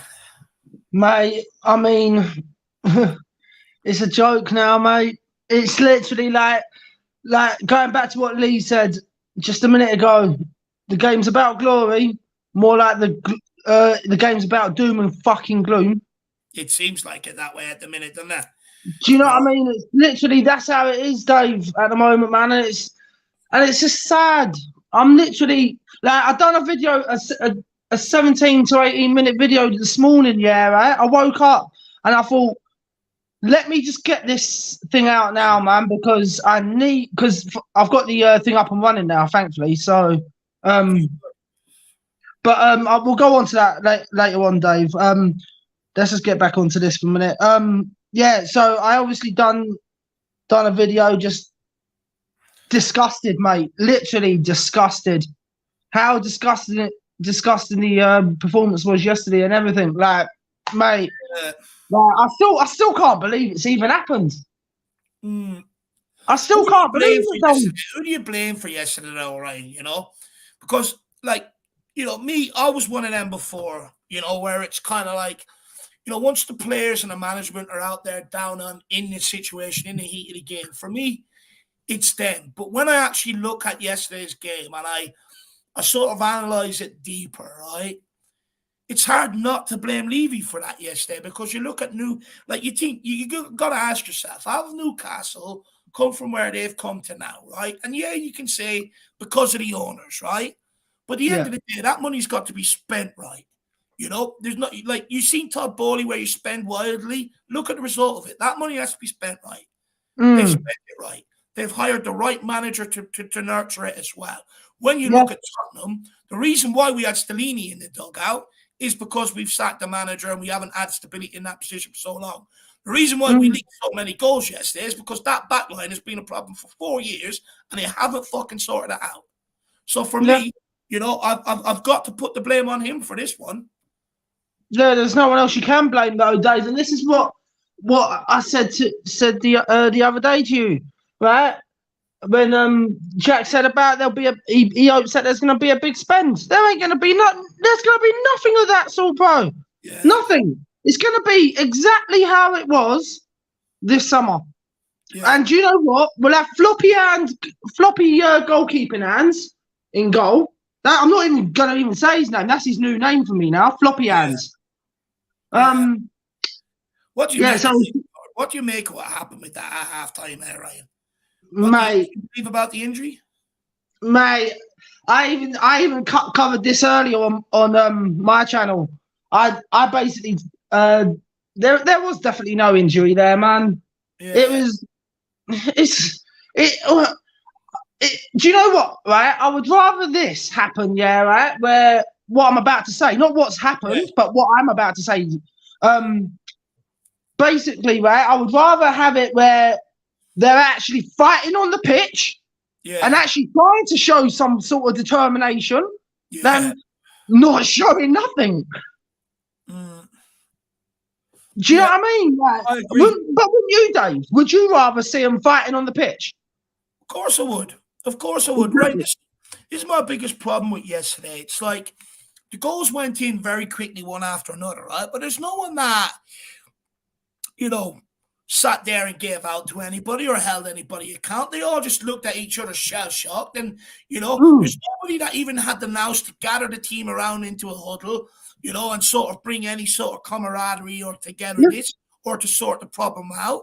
No one. There was no one out there issuing anyone any instructions. Like, yeah, you can blame Perisic and Porro for getting forward, but a good centre-back tells them not to go. A good centre-back tells them to sit in. You know, a good leader, that person listens to him. We don't have it. We do not have it. You know, and not only that, but there was no nous about it as well. Like, there's no one that went down to fake an injury to fucking get a breather for a few minutes. They just allowed it to happen. Score, tip off, score, tip off. There was no cleverness, no camaraderie, it was just nothing. There was absolutely nothing. It kills me. And if that's the case, send them away to Marbella, pay for them to go, and roll out the under-17s, 18s, and under-21s and form something with them. Do you know who I feel sorry for out of everything, though? And this is the only player I actually feel sorry for, and it's Sarr. Yeah. Sarr's the only one I feel very sorry for because he's been put into a centre-back position that he doesn't even know how to play. Yeah. Poor kid. Like, literally, yeah, right? You're telling... You might as well, if you're going to do that, yeah, you might as well just say to Sarr, go and go and let Hugo Lloris come out because I'll tell you what, Sarr could have probably done better saving half of them shots. Yeah. It's a joke, Dave. And it's got to the point now that I'm actually that peed off with them that I'm past being angry now. Yeah. Do you know what? I wish I was. I wish I was past being angry. I'm not.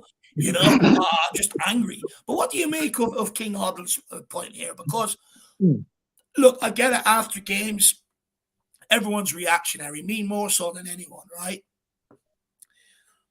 But you see a lot of people saying, look, there's nothing here with any of these players. And then you see, like Hoddle says here, look, you know, if you look at that 11, only two of them are clearly not good enough, Lloris and Dyer. It was about mentality more than ability. What do you make of that? Well, nah. Everyone was poor yesterday apart from Sarr, who didn't even have a chance. Everyone else, and it's not about the talent, it's more about the mentality of the players. Yeah. Literally, right? It's not about their talent or their ability, whatever way you want to call it, because it's exactly the same thing. It's the mentality up here. Half of them either have lost it and they've literally looked like they've got Alzheimer's. Yeah. Or mad cow's disease or whatever you want to call it, right? But then it's crazy. Like, the only person that was anywhere near good who didn't even get the chance to even show that he could do anything was Sarr. And I feel sorry for the kid. Yeah. He's the only one I feel flaming sorry for. Yeah. The rest of them should just be sent off packing. Leave Sarr, Alfie Devine, or Alfie White, whichever one. I can't remember his last name, but Alfie anyway. Let's just call him Alfie just for the sake of it. Right? Alfie should play. Yeah. Sarr should play. The other one that's who's on the bench that I can't remember who was in the unders, who was on the bench yesterday. He should play. And then just bring up the rest of the other under 21s, because I'll tell you what, they probably showed more heart and courage. And even, do you know what? And on that Kane situation, right? Just get rid of the boy now. Look, I like Kane. I love Kane, right? I love Kane as much as you do, right, Dave? Right? But do you or do you not agree with me? He didn't look like he wanted to be at the club. He doesn't look like he wants to be at the club anymore. Completely disagree. He's the only one that scored yesterday. The only one that done anything about trying to reclaim it. Look, when it comes to Harry Kane, right? You know, like I was saying with me earlier on, last year I sat here for months on fan shows over the summer for quite some time into the season, Everyone's saying Kane's finished, sell him, this, that, and the other. You don't know what you're talking No, about. he's not finished. But guess what? If we listen to those people, where would we be this season without Kane's In a goals? relegation battle. Kane has rescued 22 points for Tottenham with winners or equalisers this season, right? Take that away, we're further down the table than Chelsea are. Yeah. That's why we don't get rid of Kane. And that's why, look, I get this whole point. Tottenham will move on. I get it. But not straight away. Not straight away. You're going to feel the pinch. And I get people say, you know, we'll find people to fill the void. Who? We signed Soldado. Did he do it? No. We signed Janssen. Did he do it? He was even worse. We had Llorente. He wasn't good enough to do it. We brought Richarlison in. He hasn't scored a Premier League goal this season. No. You know, but I know who would score can't goals. afford to lose Harry Kane. I'm telling people. I know who would score goals. I know who would score goals. Who? Tony. Who? Ivan Toney. He's not going to score what Harry Kane scores. No, but he would score goals. But also, right, you would have to buy another striker. This is what I get at, right? Is you'll need to bring in probably 2 strikers, right, who can score goals. Like take Jesus, for example. He was poor at Man City. Okay, I don't know how he's now playing better, but anyway, that's not the point, right? Tony would probably get more goals in our team than he does at Brentford. I personally think, but we would still need to have another striker with him to help chip in with the goals. But personally, I just don't know because right, that's only the goals. What about what about all the times he's dropped off, picked up the ball, got a score, and going forward? It's very, very important as well. You can't forget that, you know. Yeah. What about all the balls that come into him that he holds up, sometimes fighting off 2-3 people, laying them off to a Kulu and Son to get us going forward? It's more than the goals. It's everything that he has to offer. And like I said, you know, it's not coming from a place of sentimentality. No. It's coming from a place of realism and what's best for Tottenham Hotspur. And it's not getting rid of Kane. Now, I'm fully aware if Harry Kane decides to go this summer, fine. No point in keeping him if he doesn't want to be here. Cash in, take the money. But I do not trust the board to get the players to do it. And we can sit here and say other players are going to chip in. Who? You look at Arsenal. You look at Arsenal. Both their wingers chip in. Centre midfielders chip in with goals. Their centre backs have chipped in. Their wing backs have chipped in. Our players aren't chipping in. They're not doing it. You know? But then what I don't know how true it is, but what I've seen on the internet today, right? This is just ridiculous that Man United are looking to take Kane in. Of course they are. But that should tell everybody why we shouldn't sell him. Only the best clubs in the world want this guy. Yeah. Why are we so quick to move on from the guy? I don't get it. You know, many people said move on from Conte. What happened? It got worse. Yeah, it got worse. Said move on from Jose Mourinho. What happened? It got worse. Yeah. We've got to realise the repercussions of this at this club. Can't just say things to make them sound great and fantastic. No. You know, if you're going to say something like that, you've got to realise the repercussions of it, or at least talk about the repercussions. Yeah. No, I get the repercussions, right? And that's why I've always thought this, right? If we are gonna get rid of Kane at any point, we need to have 2 strikers.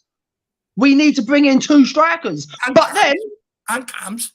Well, yeah, and Cams, yeah. I mean, right?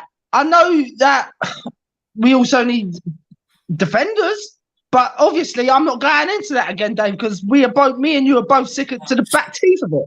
So we will not talk about them today, but maybe tomorrow we'll probably talk about them, Dave, but on my channel. But hey, that's another story for tomorrow. But yeah, literally, yeah, right.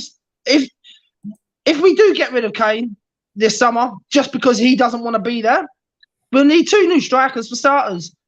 Like to be honest, I don't want Kane to go. I love Kane. I'd rather he stays than goes. But as it stands, we could be losing Kane. And well, God help, do you know what would be the worst scenario? And I can see this happening as well, more likely. And I'm not right about most things, but if Kane goes, Sonny's gone as well. And that'll then we're in deep shit. We are going to then be in deep shit, and we are not going to be able to. I don't know where we'll be next year if we lose both of them.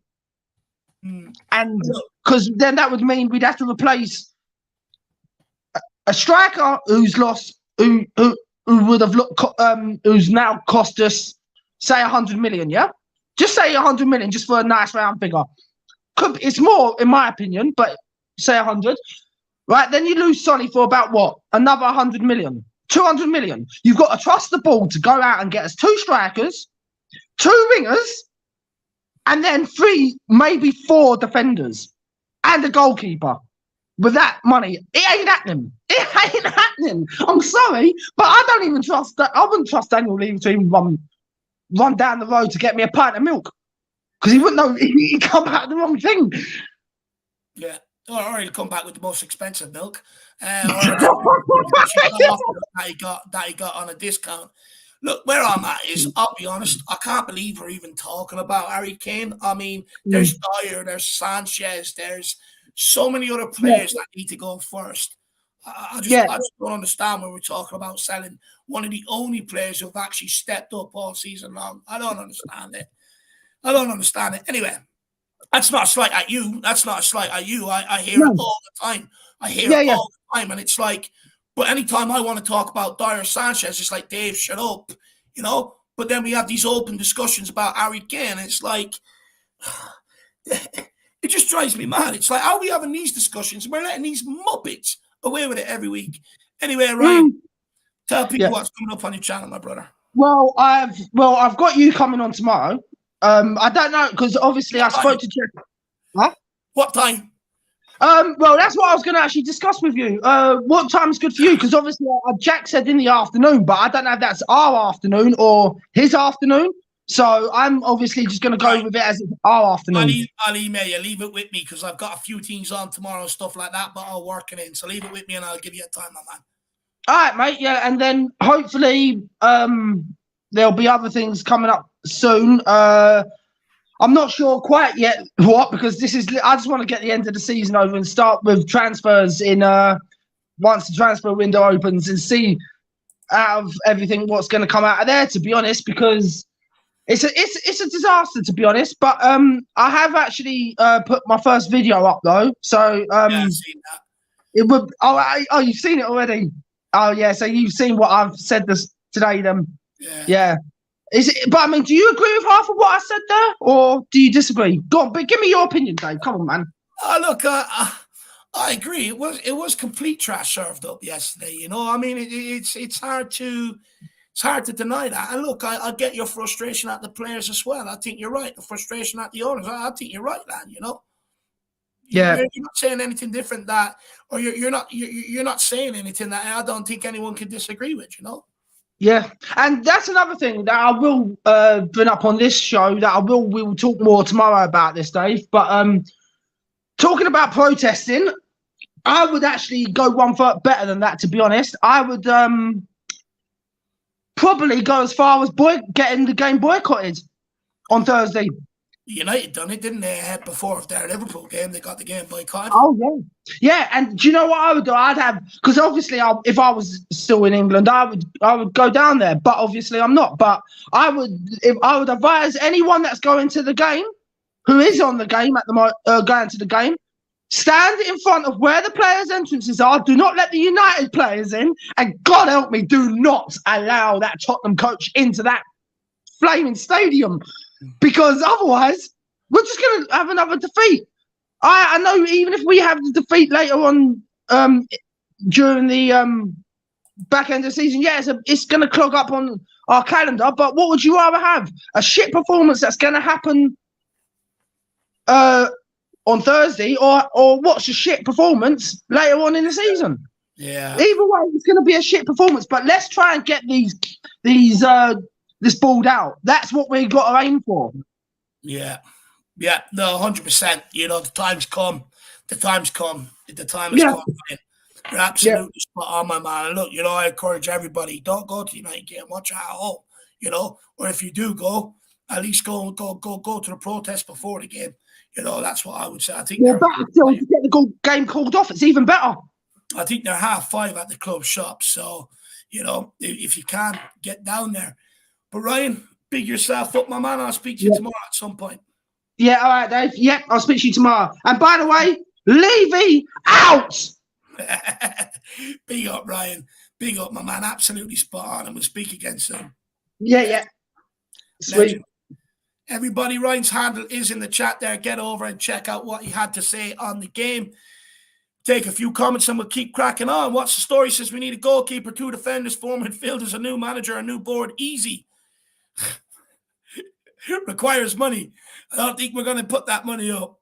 Tyler says he loves Ryan's energy. Big up, Tyler, my man. And look, Tyler, like I said, I'm here for as long as people want to speak. We've got Michael, we've got KPV, and then we've got Paul. If you want to come in, man, feel free. No problem whatsoever.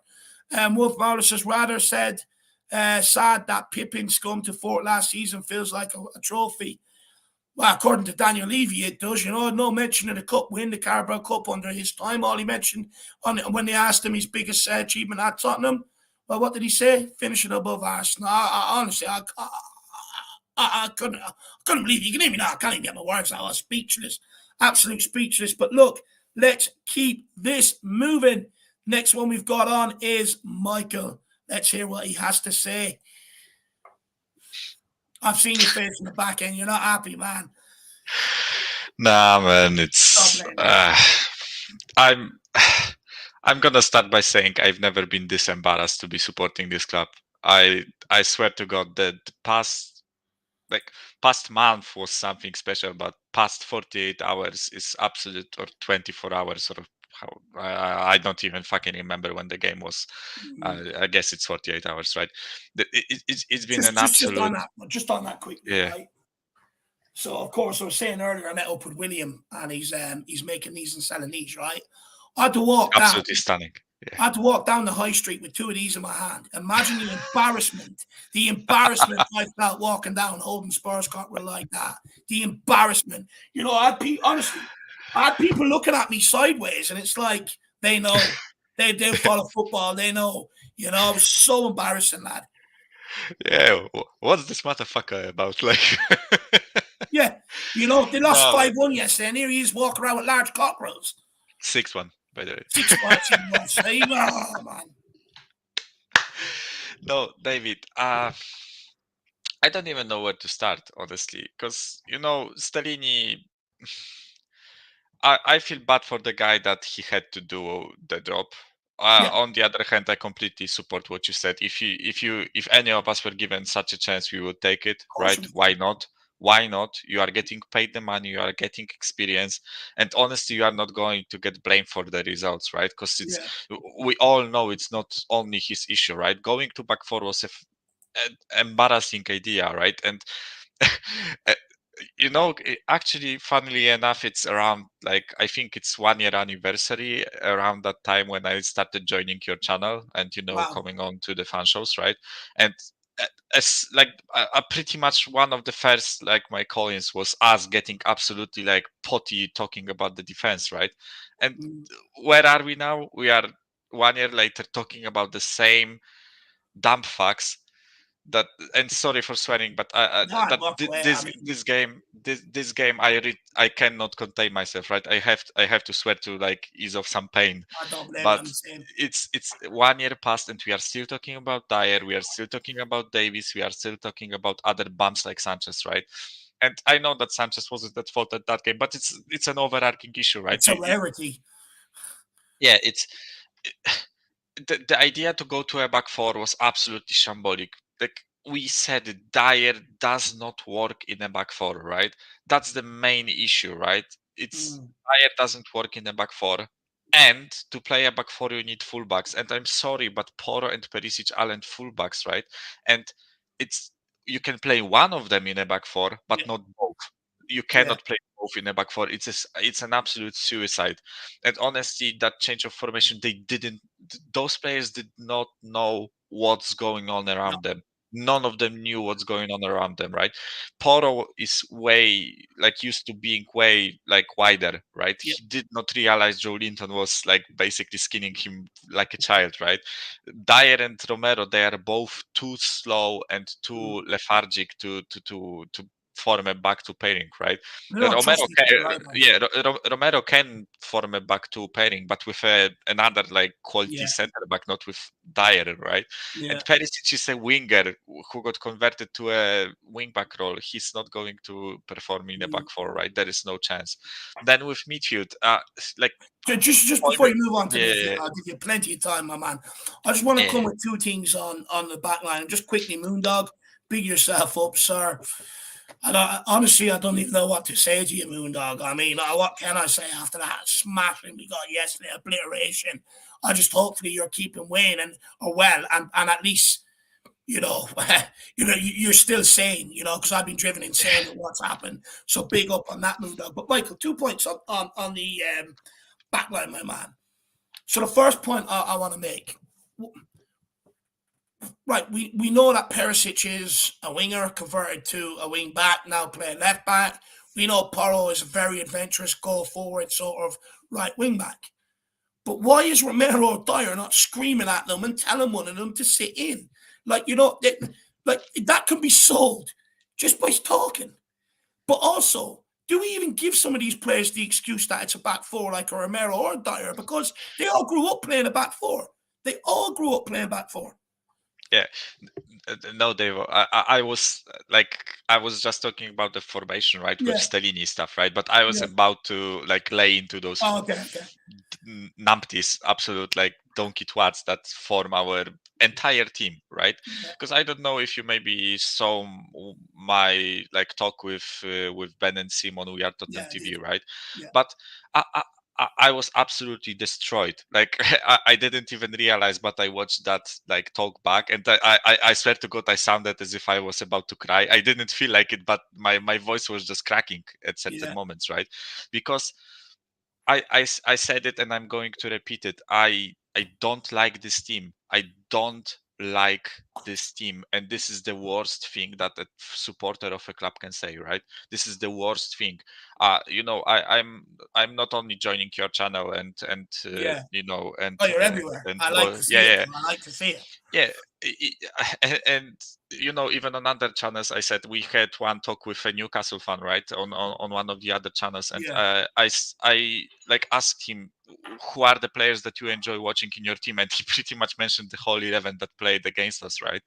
And with this team, I love Kane, and I absolutely support what you say, right? He is the only one that tried that day, and Sonny, I love him because of the vibes, but this season it's been really bad, right? Kulusevski, I still see a lot of potential in this guy, but this season has been really bad. And I really like Bentancur. Porro has a clean slate with me, right? That's it.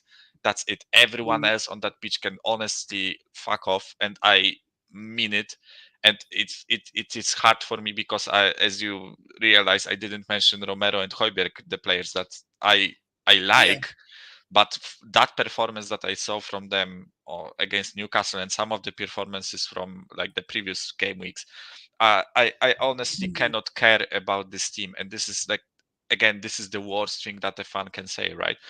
And it's just one match that honestly brought this club to its knees, right? And it's sorry, David. Maybe you can lead me to some talking points, because if I'm going off on the tangent. No, I'll give you more. We'll take this super chat from Moondog here first. He says we don't need a manager, Dave. We need a ringmaster for the circus.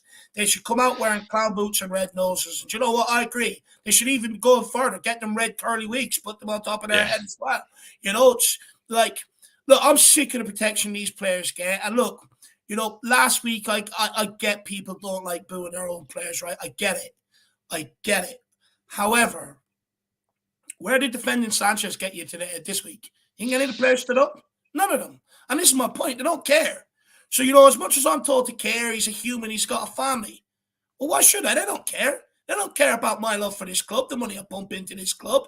They don't care about that. So why should I give a shit about them? It works two ways. I always hear players being defended. They're human. They're this, that, and the other.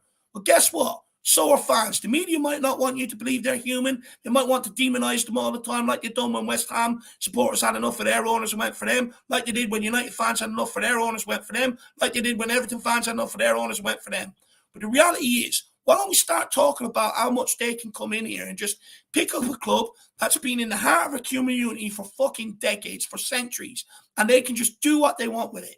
They can just get it relegated if they want to, no problem, without spending money. Why don't we start talking about these guys instead of, demonizing fans all the time? Fans are the solution. Fans are the ones that hold them to account. The government didn't have failed to do it. They haven't put in any laws or legislation. They just let them do what they want. So, you people wonder why fans get irritated. People wonder why fans boo at stadiums. People wonder why fans boo players. That's exactly why they're. Because if the owners don't give a shit about the fans, why should the fans give a shit about what they're doing? Works both ways, in my opinion. But Moondog, you're spot on. I'm at the point, I've had enough. I've just had a fucking enough of it all. I've had enough of the shit they throw at me. I've had enough of the shit that Daniel Levy puts out in the media and all of the interviews he does. I've just had enough of it all. It's got to just end the pain. Just do the decent thing, sell the club, and let's move on. Anyway, Michael, back to you. Yeah. Because I know that we've got a lot to talk about. But you said you wanted to move into the midfield before I rudely interrupted you. Yeah, no worries, mate. Like with Sanchez, I said it on one of the other shows, right? We are Tottenham Hotspur. We are not fucking Norwich. We are not Sheffield. With all due respect to those clubs, right? Because they also have their own histories. They also have their own fan bases, their own culture. They also been at the center of hub of of the communities there, right? But we are Tottenham Hotspur. We are the 6th greatest club in England, right? So just by logic alone, we should expect our defense to be the 4th, 5th, 6th best defense in the league, right? It's fucking logical, right? If you want to hold this club to a certain standard that has been set by many legends throughout its rich history, right? Those players should not be surprised that they are getting booed at if they drop stinker after stinker after stinker after stinker. We considered, what is it? It's over 50 goals right now this season, right? Only in the league. I'm not counting the other competitions, right? We considered over 50 fucking goals. Yeah, it's 2 a game, right? It's absolutely unacceptable, and I don't care that some of those players. Oh, you showed my title, Cois Daniel. It's absolutely my favorite new thing to say about this club, right? We'll get to it. We'll get to it, but let's keep it on track, right? So for me, those players should not be surprised. And listen, they are paid professionals. They work with specialists, like psychologists. They can handle it, right? They seriously, guys, let's be honest about it. They can handle it even if they get booed, right? I know it's sad to look at someone being absolutely destroyed, but if they know that they fuck up, right? They know that they are not good enough. They know that they are not performing up to a standard, right? So hold them to that standard. I didn't choose Tottenham to support some fucking bottle jobs that get slapped around every single day, right? People need to understand that football is global right now, right? So for many fans that are from London or the area, right, and they were born into supporting Spurs because their family did, right? Maybe it's a much different feeling to us fans from abroad that chose to support Tottenham, right? Because not without the reason, there are bigger clubs than others, right? Because they win stuff and because they are exciting to watch, because you want to watch them, right? And with Tottenham right now, for past a lot of time, right, it's actually hard to enjoy watching us, right? So for me as an abroad fan, I'm in love with Tottenham. I'm in love with the crest. I'm in love with the colors. I'm in love with the culture. I'm in love with the community, right? But I'm not in love with the team. I'm not in love with those players, right? No homo, right? But no, I get exactly what you're saying. I was actually at that point, when we had a lot of Steve Hitchens signings here, Winks, Sissoko, Warriors. I loved everything else to do with Tottenham, but I could not connect with that team whatsoever. I hated it. Yeah, there are certain individuals that I enjoy in this team, as I mentioned a couple of names, right? But as a collective, I don't like this team. I don't like watching them, and I am not alone, right? I know some hardcore fucking fans, guys that support this club for 50 years, watched every single minute of every single draws that they could, right? Watching us in the 90s when we are close to relegation, all that stuff. And right now, after like so many years of supporting, they are at the point where they do not care about this club, right? And That's they the do not saddest thing. care to watch. Like I think you've had Kuva plenty of times on Yeah. on your channel, right? He doesn't watch games, and Yeah. he's been a supporter for like what 40-50 years. It's absolutely mad for me to think that like a club can bring like its loving supporter to such a state, right? And listen, I think I get again, I said it on your channel too, right? I don't like blaming the fan base, right, on it, but I get it why some people, which I speak to, right? I'm not going to hide it, right? I'm on some other channels that maybe like other channels don't like work well with, right? But I want to enjoy this community as a Yeah, whole. of I course. want to listen to different opinions, right? Mm. And I get why other people like have a go at the fan base, right? Because if you look at it, you mentioned Everton, you mentioned Newcastle, you mentioned United, you mentioned other teams, right? Those teams, when push came to shove and they were unsatisfied with the team, they united and worked towards a solution, right? And our fan base has really a huge issue with that. So I get why it needs sometimes to be pointed out that, listen, guys, we need to unite, we need to do it the proper way, we need to protest. And I am at the point where I think we need to protest, we need to show our discontent as a mass, right? It's I know like plenty of people laugh at the protest because there are 50, 100 people, whatever, right? But I think it's a necessary step to reaching, you know, a point where we are listened to, right? And also people need to understand protest doesn't need to end in selling the club, right? We can, by voicing our discontent, we can make this ownership do stuff, right? We did it with Nuno and Conte. Like we did it, right? The Conte out, the Levy out chant was really like visible, and you know you could hear it watching that United game that we lost 3-0, right? You could hear it, and it's kind of ironic that it's a United game that's coming up right soon. But you know, we need to take action right now, and I get why there are so many differences in the community, right? I get it. People have egos. People have their own way to look at things, right? And it's if there are two people, there are going to be two opinions, right? So I get why we cannot be 100% united, right? But if we as a fan base care about this club, we need to like at least like turn a blind eye to our differences for like at least a week and show this ownership that we are fucking furious with what they did to this club, right? What do you think of this suggestion, Michael? Right? Because I hear you. I actually agree with you, right?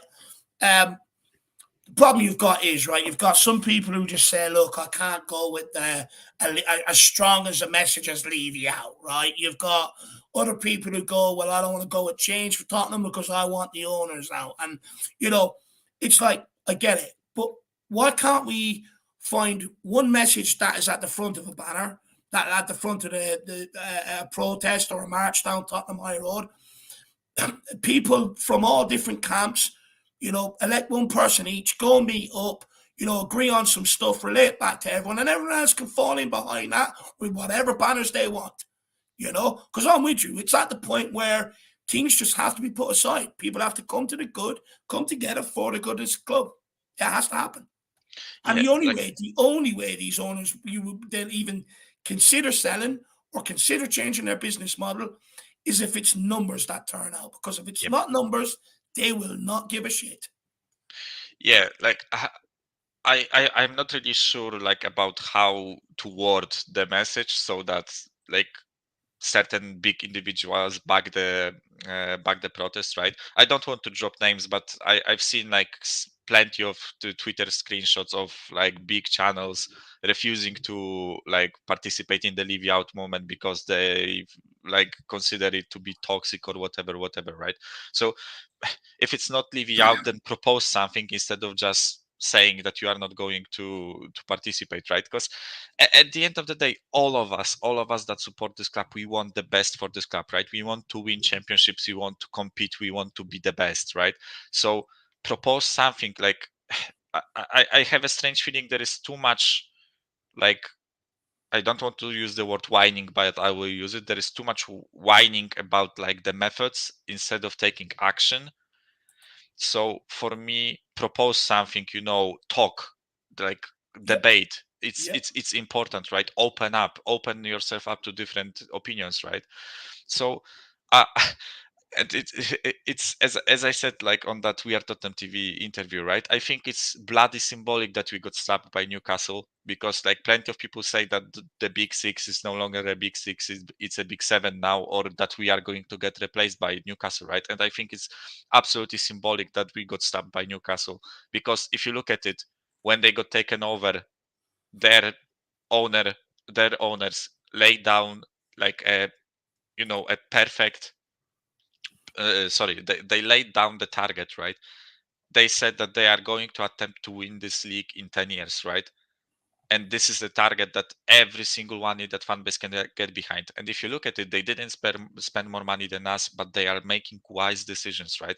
And you can already see that on the pitch. Like this was boys against men, right? This was an organized, well-oiled machine with a team against a team that is in a complete turmoil, right? And we did not get that from our ownership throughout the years, right? We have the longest standing ownership in the league, right? 22 years of that ownership.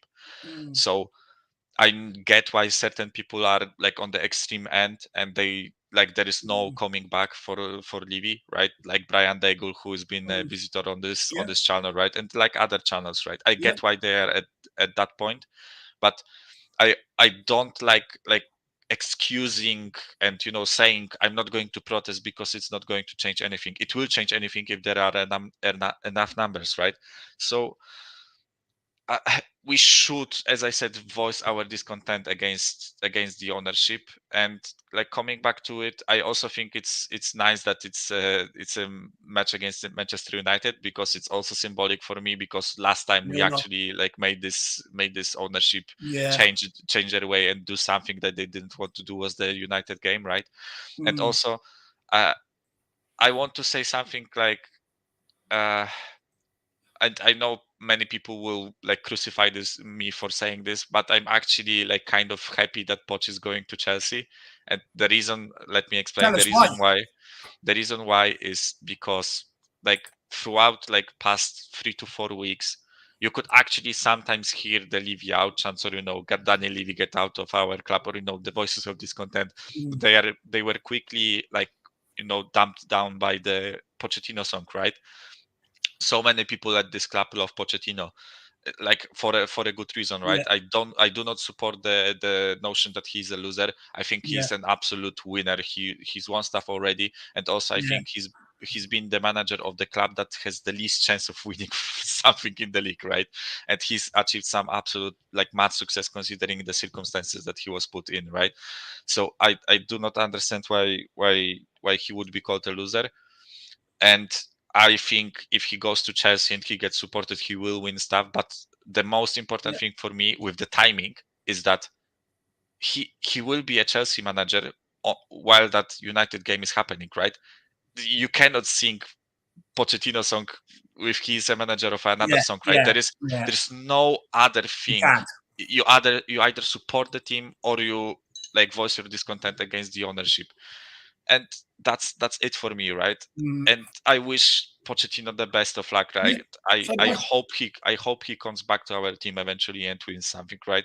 But for his own sake, to prove like the haters wrong, to prove the people that do not believe in him, I actually like hope he goes there and he wins something, right? To prove people wrong and to show like some of our fan base that we did wrong by hounding him out of the club, right? We did wrong by sacking him. Our ownership did wrong by sacking him, right?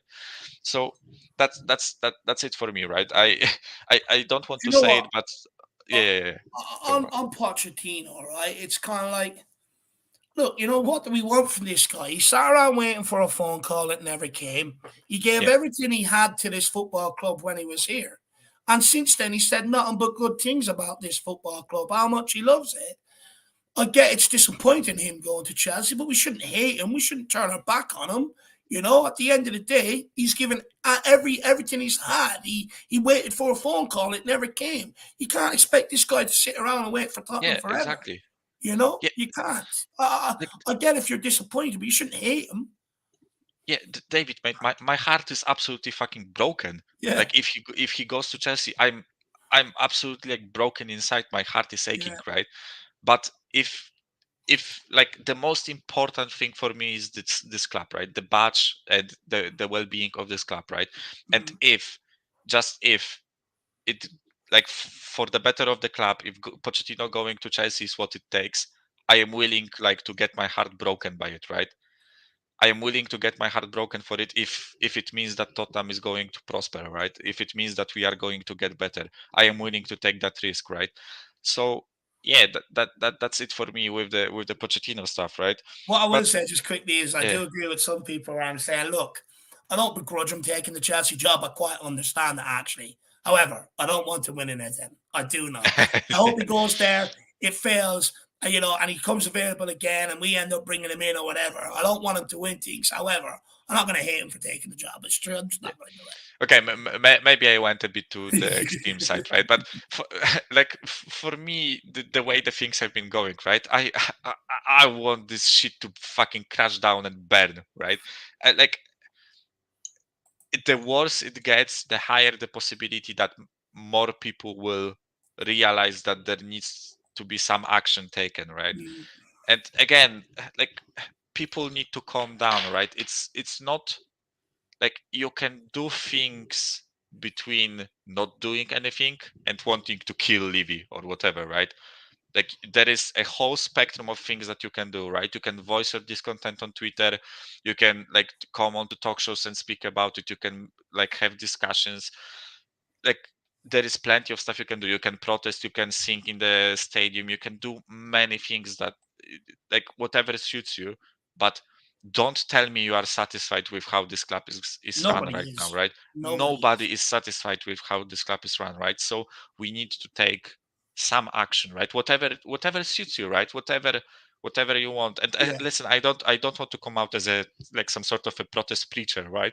But I am at the point, as I said at the beginning, I don't like watching this team and I want this to change. And the only way for me that it changes is if we as fans voice our discontent, right? I'm not at the point where I like the Levy is crossed out for me, right? I am willing to give him a chance to change, right? But he needs to change massively to make this club great again, right? Make this club as great as it was in the 60s, in the 70s, in the 80s. Make this club great again, right? Because I am normally I am proud to wear this, wear the crest, right? Normally I am proud to wear the colors. But after this fucking drubbing that we got at Newcastle, right? And after losing at home to fucking Bournemouth, I was 50 kilometers away from Bournemouth when we got slapped. Like because I was in UK this weekend, right, and a couple of the days earlier, right, I was in the UK and I was not far away from Bournemouth, right, and we got absolutely embarrassed by them at our own home ground. I'd say you pulled in to take the Spurs jersey off, put on another top, right? I actually didn't take it with me because I was like in small port side city, so I didn't know what I can expect there, right? So I didn't want to wear a Spurs jersey and get fucking shanked or something, right? So I didn't want to take the risk, right? But don't blame you.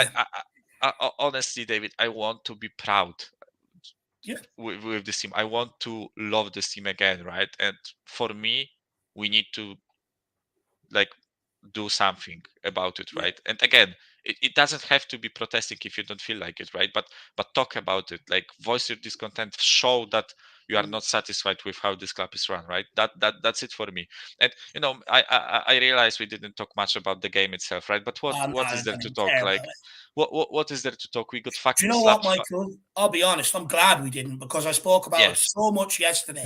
I can't live the nightmare any longer. I haven't even been able to watch the BBC Match of the Day analysis on it because I haven't brought myself around to do it. Yeah, can't do it. Yeah, like mate, and also like to even further support like how detached I feel right now, right? Because I watched this game while driving from Warsaw to my hometown, right? It's like 200 kilometers drive. So I sat in the back sofa with my brother and I was watching it on my mobile phone, right? And Like he couldn't fucking believe what's going on, right? As you probably remember, he supports Chelsea, right? Yeah. And by the way, I will have to He have a must be long loving talk it. with him about Pochettino, right? But he supports Chelsea, right? And he was going apeshit watching our defense play, right? And he looked at me, and after the first goal, I was completely off. I was switched off. I didn't react, right? I've seen second goal go in. He looks at me like waiting for a reaction, right? And I'm sitting there like, It's bad. I'm not. When you're not even I can't. reacting, it's bad. Yeah, I can't be fucking bothered to react, right? It's Yeah. it's either that or the way you guys reacted on the watch along, because I watched it back, right? Yeah. Like I've never seen Jack so fucking furious in his life, right? And By the like third goal, I was like you. I didn't even react. It's just yeah, like, I accepted it. It's just like, this is where we are. it's the first time I've seen expression speechless. Like he reacts to everything, right? And after the fifth goal, he was just like this, right? Even he couldn't like master himself to say something, right? And I was the what same. got me on that, actually, just quickly? He went to celebrate Harry Kane's goal, and then he just goes, "No, I'm not doing it. I'm not fucking doing it." It was like me. It was the only goal I didn't celebrate that Harry Kane's ever scored. It's just like, I'm not going to sit there and give rival fans that. I look at them to celebrate 6-1. I'm not going to do it. It's embarrassing. Yeah, it's like it's the first time I've seen him speechless, and I was speechless myself, right? And he was like, he's like looking at me and, Michał, react, like do something, right? He's telling me, Michał, react, like do something, right? And I'm like, nah, man, I'm done. I am fucking done. I'm not going to like, get my heart rate up to react to this absolute draws, right? Yeah. I am beyond like talking about this defense. I'm beyond talking about those players, right? If they don't want to show me that they care, they can fuck right off, right? And I am serious. I would much rather see under 21s play against United as a punishment to those players that didn't give a fuck during that Newcastle game, right? Yeah. Harry Kane can stay because even though he sometimes like drops stinkers, he always scores goals. He always looks like he cares, right? Sonny, I know he's been absolutely shit, but I actually think that he cared during that game, right? Yeah, I actually think that I saw something in him, right? Kulusevski, I know he cared, but like the quality that he's been showing recently, maybe he needs a game of a break, right? Yeah, but other than that, everyone can fuck right off, right? Forster in goal. Pape Matar Sarr, I am excusing because he's been scapegoated, and I feel absolutely destroyed for the kid, right? Pape Matar Sarr can stay, but Skip, Højbjerg, Dyer, Romero, Perisic, and Porro. And I'm sorry to bring Porro into it because he's new, but he needs to get rested for that game. I would much rather see under 21s in their place, right? Because I agree. That performance is inexcusable for me. 6 goals, David. 6 goals. Do you know what, Michael? I was only saying after as well yesterday. I don't think that's the last one we're going to see between now and the end of the season. That's the sad reality of it. I'm expecting another one to come our way, another humbling to come our way, And it's like, because when I look at it, okay, it might not happen against United because the players might pull together. But Liverpool are going to want to hunt us down for Europa League spot. They're going to come at us. They bet United 7-0. Aston Villa after that, they're going to be ready for us because they're also fighting for Europe. So it doesn't get any easier, and I'm expecting it to happen again. Do you know what, man? I'm just at a point. Just fucking call the season off. Just end it. I don't even care. I'm actually at a wedding this Thursday. I don't even have to watch that shit. Thank God I'm at a wedding. I just can't. I've lost it. And you know me, Michael. Like, I'm one of these. I try to. I don't always go with the narrative, right? Sometimes I'm like, hold on, this isn't as bad, or I like this bit of business, this, that, or the other. I'm just at the point. I'm just broken. I just couldn't give a shit anymore, and it's sad. What the saddest thing about this is the people who care most about this club are the ones that just don't care anymore, and that's not any fault on them. That's not a dig at them. Yeah, that's just I'm not surprised, right? Of what's gone on. Yeah, I'm not surprised that people are like I said it myself. I'm detached, right? I'm still watching the games because I'm kind of like used to it or addicted to it, right? I like watching football, right, in general, right? And I like watching the team I support in terms of like watching the sport, right? But as I said, I hate this team. Like every single second I'm watching this team, I feel absolutely dreadful, right?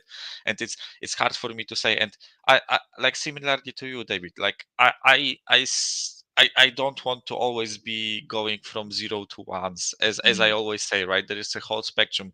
Like the thing about Paratici, I always said he's done some bad business, but he also done some good business, and people like tend to brush that aside and only focus on Brian Hill and other like stuff, right? With Daniel Levy, he's not done everything wrong. Like there are certain things that he's done right. Okay, right? That with certain players, if a player plays good, even though I hate him, I will say that they play good, right? I will say that a player played good if they actually performed, right? But I again, like as you said, I'm at this point that I don't care anymore. I want this to change. I cannot like go further than that. It's something has to change, right? Because otherwise, like I'm not going to jump ship. I'm not a little bitch, right? There are some you're people going to that jump ship too. It's not like it's your t-shirt and you can just change it. Your club is for life. Yeah, the club is for life. I chose Tottenham. I'm going to die like thinking about Tottenham, right? Or my girlfriend, right? Who will be my wife by then, right? Probably Tottenham. I'll be honest. You know, I'm not thinking about Tottenham. I'll be quite honest. Yeah, but I've chose Tottenham. I'm going to die like supporting it, right? But it's like I want to enjoy that time. I want to enjoy supporting it, right? And if I'm honestly, I'm kind of lost for words. I think I sometimes think I'm repeating myself, but I think those are things that need to be said. Of course. Right? Sometimes you need to repeat yourself many times to actually. I've been repeating myself for 2 years, you know. Yeah, numpty fucking Dyer, like. Oh my god! Like, but I've said one thing on We Are Tottenham TV, and I will repeat it again, right? Or it was on some other channel, right? If I see Dyer as a starting centre back next season, I swear to fucking god, I'm going to travel to London and I'll be with you. like burn this fucking stadium down, right? There are certain things that are inexcusable for me. If this fucking bum gets a contract extension, I'm burning the stadium down. I don't care, right? I'm going to go like on a life sentence to prison, right? Probably for that, right? I don't fucking care. Like FBI, frame me up, right? Frame me up. Like I'm going to burn this stadium down. I swear to God, this guy does not deserve to play for this football club, right? And with Lloris, like as you said with Lloris, right? It's absolutely been shit for past year, right? But he's actually done really well for us, right? He's been a loyal and good servant, right? With Dyer, there was no period other than maybe 2 months under Conte where he was okay, right? He wasn't brilliant, he was okay. Other than that, fuck off, mate. Like, find yourself another club. I'm done watching you play for my team. And same thing with Sanchez, and same thing with other players, right? I'm done watching you guys play for my team. I am like seriously done. I want change, right? I agree. Just before we let you go, Michael, because I'm sure I could actually sit here and speak to you all night. We may get you on one of our debate shows. You know, with the game being this week, probably next week, we'll actually get you on. Do you ever consider us starting up your own channel and you know, getting your thoughts out there? You got a lot of good things to say, my man. Yeah, I was honestly thinking about it, but I was wondering if I should do it like in Polish, because there isn't really like a Polish Spurs channel. But then again, all the like community that listens to me here wouldn't understand what I'm saying, right? So I'm kind of torn about it. I'm going to be honest. Also, I have like my university stuff to do. I'm writing my master thesis, so until like June, I am probably like that's my main like priority.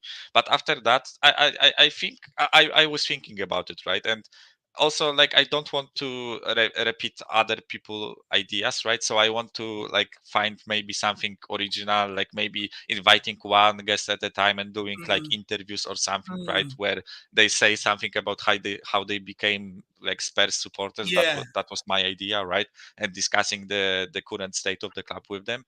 But I was thinking about it. I'm not going to lie. But also, like, I'm a bit of a person that it's hard for me to start doing something. I'm that kind of a lazy fuck that it's hard for me to start doing something. But if I start doing it, I give it a lot of passion, right? It was the same thing with football. It took me a long time to actually start watching football, but when I started, I'm in deep shit right now, right?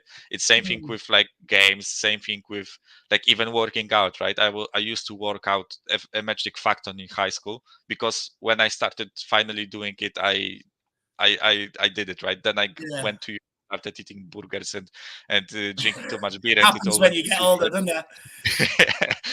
yeah, but I'm not gonna lie. I thought about it. Maybe maybe some updates in the future, but definitely not until like June ends, right? Do you know what? You should consider it though, lad, because I started my channel just because I just wanted to just air my opinions. I was sitting here watching games, going fucking nuts, right? This was at the time under Jose Mourinho as well. It was just crazy. I didn't actually agree with a lot of the fans, blaming Jose Mourinho for everything. And that's why I sort of came out and started highlighting the problems. But just cut the story short. It's just great therapy for myself. I feel like I've got everything off my chest. People talk to me, people listen to me, and it's just good bloody therapy. So I would recommend it to anybody out there. If you just want the therapy, just start up your own channel, put your thoughts out there. Yeah, really good call. 10 million Spurs channels being bored, tomorrow. Yeah. And people just Why talking did they about happen? it. Therapy sessions. But Michael, really good call, my man. I really enjoyed that call, and I'll be in contact with you, my man. Yeah, big up, Dave. And listen, you've created something amazing here. I hope you get to 10K and then 100K as soon as possible. Like, you guys deserve it. You and Jacob put a magic shit ton of work. And listen, I know that like being a bigger YouTube channel also comes with its disadvantages. There are many people who will hate. There is like a possibility of getting into conflicts with other people, right? I know it's not always like the easiest thing to do. Yeah. But you guys stuck through it. You are absolutely like doing magnificent work with the watch alongs, with with the fan shows. You are sitting here for 4 fucking hours and talking to people, right? That demands respect, right? And like Appreciate massive that, respect to you and Jack and Dermot and other people who've contributed to this channel. I am like really glad to be part of this community and other communities, as I said, right? I know there are conflicts between channels, right? But I am glad to be part of the Tottenham family in general. I am glad to listen to different opinions and voice my own. So yeah, like big up to you, David, and like hope to speak to you as soon as possible, right? Oh, of course. And Jacko and others, We'll get you right? on. We'll get you on something for sure. You know what? Just quickly. Do you know what? Part of me doesn't want me to ever get big because I can't handle the shit that comes with it. I can't. I can't do it. But look, maybe I'll just have to grow as a person if that happens. Let's wait and see anyway. But Michael, I'll definitely be in contact with you this week, brother. All right. Yeah. Big up, David. See you soon, Cheers. man. Thank you very much. And look, just quickly before we let you go, as much as you said nice things about me, you coming into this community, you coming on air and your opinions and everything else, everyone that does it, everyone that's in the chat, you guys are all responsible for, the growth of this channel, for, this channel and stuff like that. So as much as you thank us, we thank people like you as well, Michael. So big yourself up, brother. No worries, man. We'll see you soon, my man. See you. See you, Michael. Bye. Everybody, big up Michael in the chat. Absolutely great calling. Do you know what? I could talk to that fucker for hours. I really could. I think we're on the same wavelength when it sort of comes to football and stuff like that. He's a good guy. Very good guy. But look, we will move on. We have the last guest of the evening. Is he there? Yes, he is. Big up. Let's get him on. Do you know what? I want to say a big up to this guy, first of all. He's been sitting in the back end for 4 hours waiting to come on. Unfortunately, he was the last one in. Nothing I could do about it. We go in terms of the order. But the fact that this guy sat there for 4 hours to come on and have his say, everybody give KPV a massive big up while he's on here. KPV, brother, how are you keeping? Welcome to the USO Penitentiary. What's that about, my man?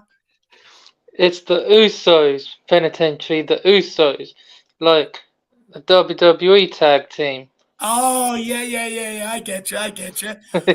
Oh, I love it. Well, KPV, take your mind off the wrestling for a few minutes. What do you make of what went on yesterday, brother? Not good, man. Embarrassing. Like, this is the second time we've been slapped by Newcastle. Like, as people may have already said, the season, Brad said, the season Leicester won the league, we got slapped 5-1 on the final day. Like, it was between us and Arsenal who was going to finish, second? Like, we had to beat Newcastle to finish second, and they had to lose to Villa at Villa Park, I think, or the I remember Emirates. we had to lose to, but if we lost, we finished we second. lost. Yeah, they finished above us, and that would be the only time. But then we've been finished above them for 6 years, but that's all changed. And look at where they are. But 6-1. I told Ben and Sim and Brian Daigle on Friday that Newcastle was going to slap a 6-1, and I got it right. But Ben and Sim asked me again if I had to make a prediction, what would it be? And I said 6-1 Newcastle. This isn't the first time we've conceded 6. Like, since they beat us 7-0, something in 95, 96. That was the last time they scored a big amount, but this is the third time we've now been slapped by them since. But not acceptable, man. And I don't like what Laurie said. Oh, we must apologise to the fans. And liar, man. Excuses. Like, just do one, man.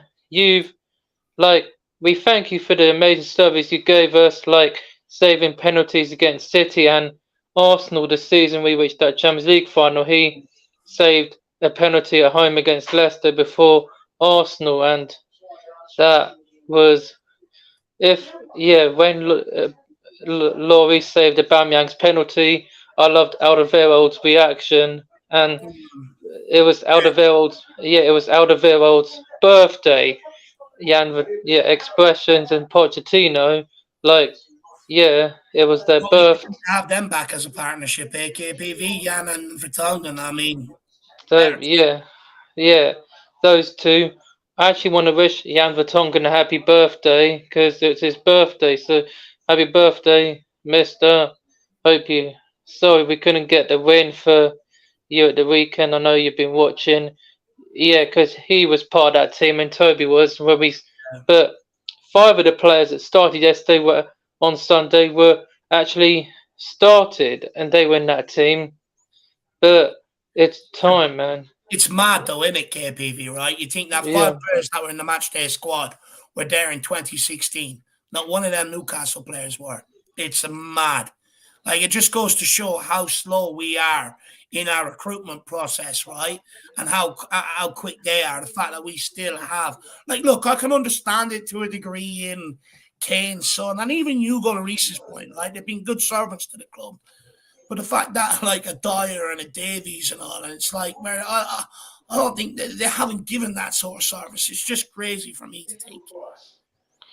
Yeah, yes, they're just disgrace. And I hear Daniel Levy is probably gonna leave. Finally, get out the club, dude.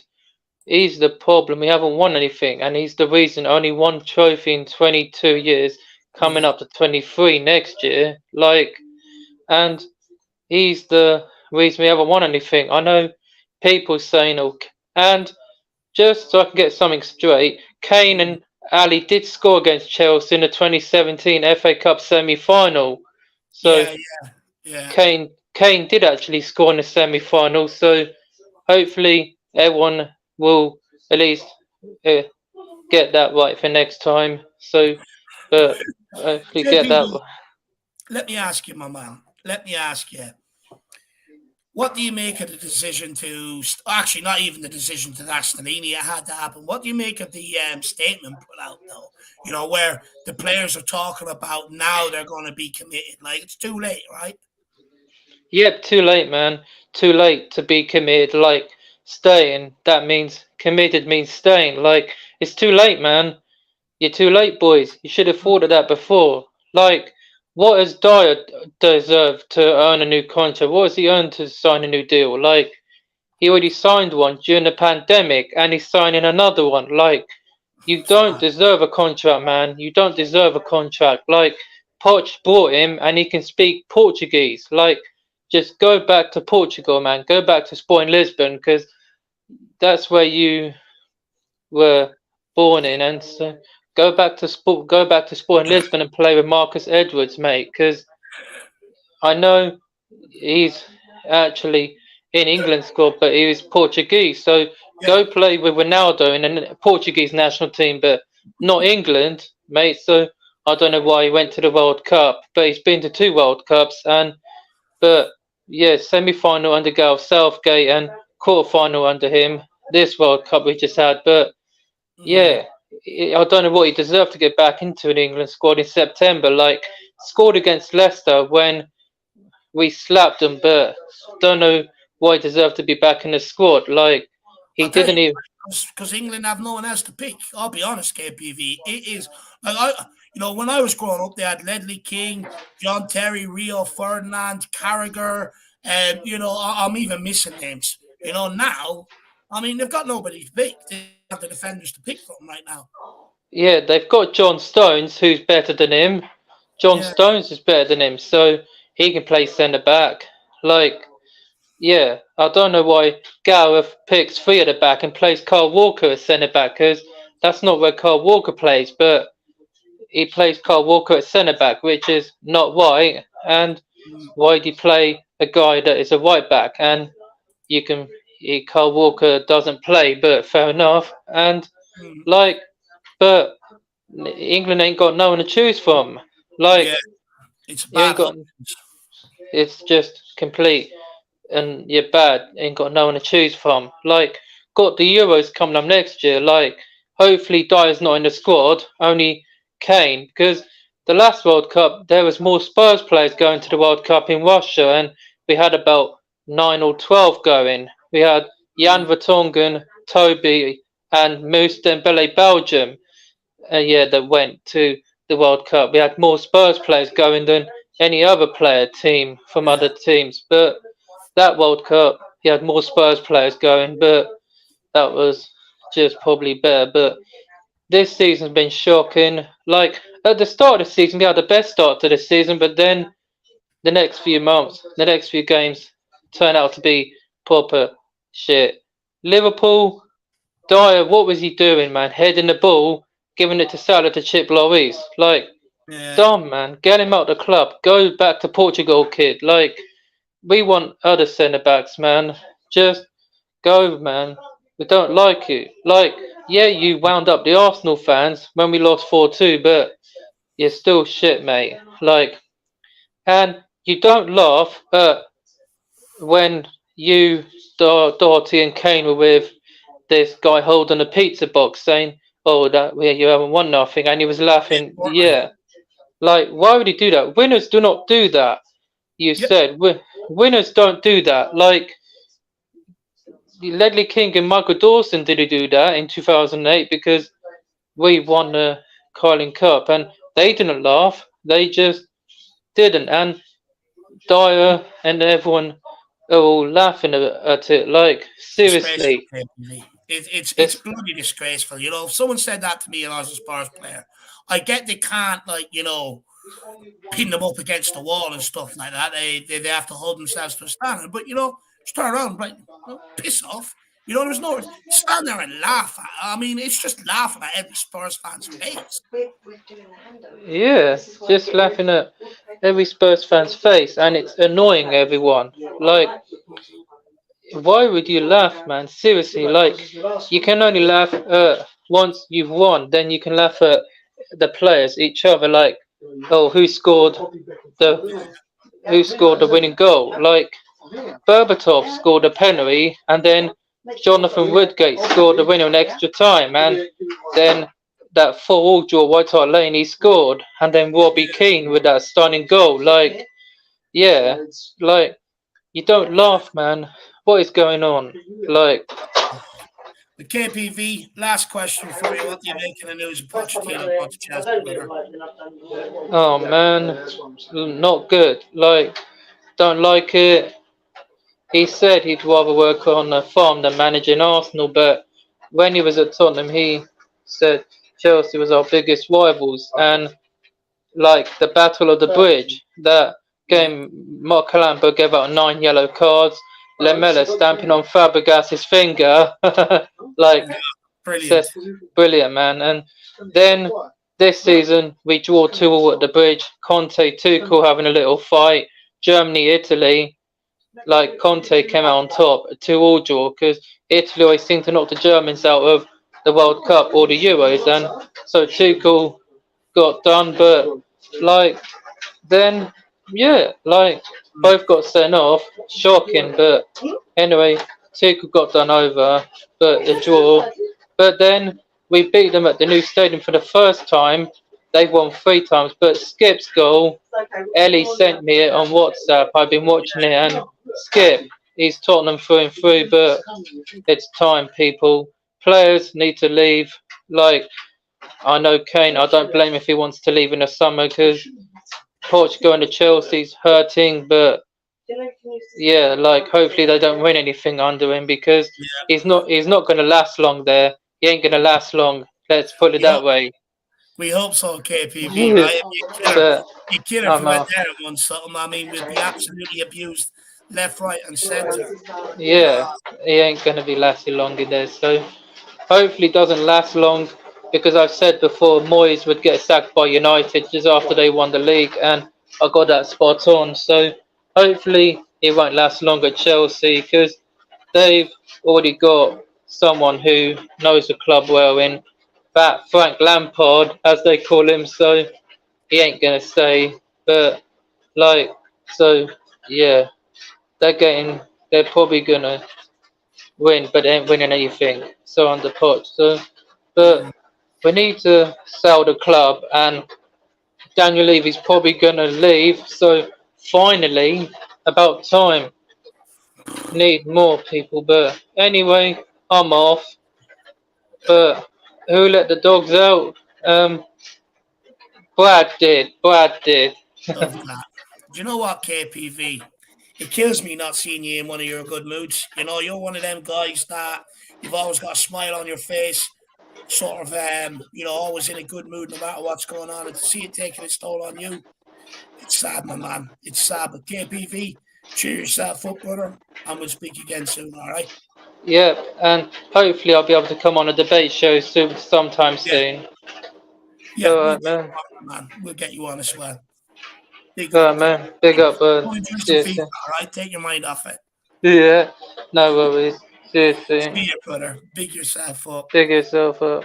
Big up, everyone. Big up, KPV. Do you know what? That's really sad. That guy's always got a smile on his face, no matter what's going on. Always happy, always laughing. You can see it's killing him. It's sad. It's bloody sad.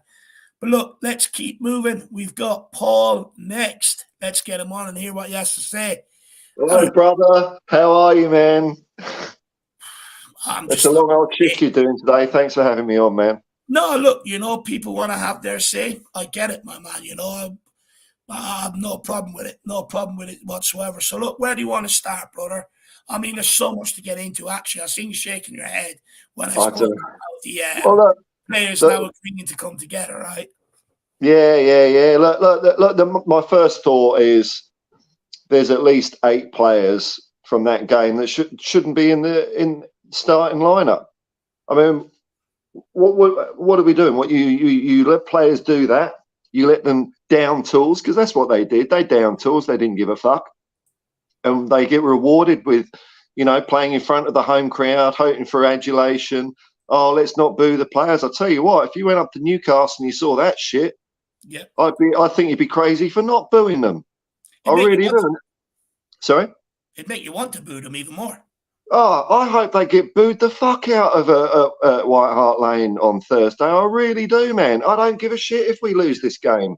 I really don't. I can't, like Michael was saying, these players are making it so bloody hard to love Tottenham Hotspur at the moment. We know they just can't be trusted. And then that we hear that press release, the players committee. What the fuck is that? I mean, that's pathetic. I'm sorry, Dave. I don't mean to. I know. It's horrible, isn't it? Players committee with Eric Dyer on it. Fuck you, mate. Well, who gives a fuck what they think? Oh, Paul, if I don't laugh, I'm going to fucking cry. I know, man. Honestly, right? Let me ask you this. How has he made the players committee? How? Hoiberg, I can understand, right? He sort of stood up over the last few years. Get in, I can understand. Hugo Lloris, club captain, you got to put him in there. How the fuck has Eric Dyer landed himself in there? He's only been a starter since we haven't signed centre backs. He's not even shouldn't even be starting. How, Paul, has he made it in there? How? Because he's just been there so long. But like, I've got a pair of fucking 10-year-old underpants with holes and skid marks on them, but I don't parade them around. You know, it's horrible. He's going to get a new contract, right? No, man, no, they can't. They can't. That would just. It's so like as usual. If you're doing one, I'll be around for the build up on Thursday. But I won't be there, but I'll get Jack to send you hook you up, my man. I'm actually out there. But I mean, how can I cheer those players? How can I be happy if they play well and score a goal? Because I know deep down it's on their terms. They don't give a fuck. They switch off. I mean, let's go through the team. Lloris, man, you know, I mean, I don't even think he had a strop at halftime. I think he just bottled it, didn't want to go back out. You don't believe the injury whatsoever? Not at all. Not at all. And, what if I say this to you, Paul? So, and look, I read an article earlier on. They're saying, I believe the injury because the club would have rolled him out for media duties after. What do you make of that? That's why I'm saying I think he just bottled it. He pretended he was injured. Then that explains it. You can wheel him out afterwards. He's not had a fight with anyone. You know, he's a bottler. This is the guy, you know, I hate when I hear players saying, I'm retiring from international duty to focus on my club career. No, Hugo, you knew the writing was on the wall. You were going to get dropped and replaced by France, and you wanted to make it look as if you were making the decision. Yeah. Do one out of our club, man. And on that, you don't retire your country retires you. Exactly. You know, Gary Mabbott had to be dragged off the pitch after his face was smashed in by John Fashanu. You know, Graham Roberts had his teeth smashed in an FA Cup final. They've captained our club. They've both lifted cups. Yeah. Ledley King played without any fucking knees for years. The amount of pain and jabs that guy had. Yeah, and this guy. Conte talks about sacrifice, you know. Well, yeah. What are you there for? Epitomizes that. I remember Eric Dyer crying about a heart finger against Nottingham Forest in the League Cup game. I remember that, man. And they scored a goal because he was dicking around up the other end of the pitch with his finger. He'd like torn a nail or something. Bless him. No, I mean we've got no leadership at the club, and you know why week after week do we have Devine and Mundell on the bench? Mundell's ready. He's 20. He's not a kid. He's an adult. Stick him on. I'd love to see him. And you know, stick some Mikey Moore. Put him on. Yeah. You know, and I don't give a shit if we lose. You know, I'm sure they'll try their best. You know. Yeah. But this crop of players, they just get infected with this culture at Tottenham, and that comes from the top man. That comes from Levy. You know, when he's talking to players, he's setting the tone that you can do whatever the fuck you want. We'll just get rid of the manager. We'll make it nice and comfortable. You know, we'll get you to do the training videos where you're not even pedaling the exercise bike. You know, you're driving little mini remote controlled cars and fucking about. You know, it's. I really do feel like the only thing going for the club at the moment is the fans. That's it. Yeah, it's the fans. It's the bunch of crazy fucking. Even the fans are starting to lose their patience with the club and turn their back on it, you know? And that's the sad reality. You can't blame them, man. I mean, I, as time goes on, I'm hanging on by my fingernails, man, you know? I really am, because this club is so far away from the club I grew up with and used to go and see. It's just a faceless corporation with fairies on the pitch that switch off. Yeah. Switch off, man. Yeah. It's unforgivable. So, you know, as far as protests go, I'm not for pitch invasions, but, you know, tennis balls, at least if we get the matches abandoned, we only lose 3-0. That's a result. Do you know what? I remember Ireland fans doing that at the Aviva, actually. While the game was on, they all started, one whole stand started lobbing tennis balls onto the pitch and sort of creating noise. But what it did do, it got the media talking about the corruption in Irish football and stuff like that. You know, it highlighted it a lot more. And once the media started talking about it, the government took a look at it. That's right, man. Yeah. That's it. You make something visible like that. And we all know we know that Levy doesn't like working class people. He doesn't talk to us. He talks to his posh mates at Cambridge Uni about what. Oh, so Daniel, can you tell me how you became such a fantastic businessman? I mean, there's nothing clever about buying working class properties on the cheap, giving them a lick of paint or doing them up and flogging for a profit. Yeah. Genius, man. Fuck me. It's spot on. But Paul, I mean, how do we even begin to get out of this mess? Like, look, you're a smart man, you're a wise head. How do we fucking get out of this shit? For me, I don't even see how we get out of it, because there's so much that needs to be done, right? You know, you've got the women's team, you've got the men's team, both no managers. You need a director of football. You know, you're clogged up with players on massive wages that we can't get fees for. You're clogged up with young players, so much of them, and we keep bringing in more. You know, the staff, they're weak as well. And it's like, how do we sort it out? Well, Daniel Levy's solution to the women's team, who's in danger of relegation, is to stop relegation and promotion. You know, he likes his little closed competitions. You know, this was the guy that wanted to take us into the Super League, and you know, that for me was a worse moment when we nearly went bankrupt, because I knew Tottenham would survive in some form or other. Yeah. If we went into the Super League, I couldn't support the club. We would have been kicked out of every. It wouldn't be, you know. It's not Tottenham. If you're going to Super League, it's not Tottenham. Not Tottenham at all, man. Look, Daniel Levy, he's feeling it. I think at long last he's starting to fucking feel it, because he's in such a delusional bubble where he thinks his own shit doesn't smell. He probably uses it as fucking toothpaste. You know that. When he said in that press release, the responsibility is ultimately mine. Okay, if its responsibility is yours, why have you sacked Stellini? Why aren't you going? And I think the thing that I can't see them selling, man, but I think something that may happen is that this club will become so stinky, and next year, you know, if Kane goes, if it's next year or the year after, we're looking at relegation, man. That stadium would become a big fucking white elephant.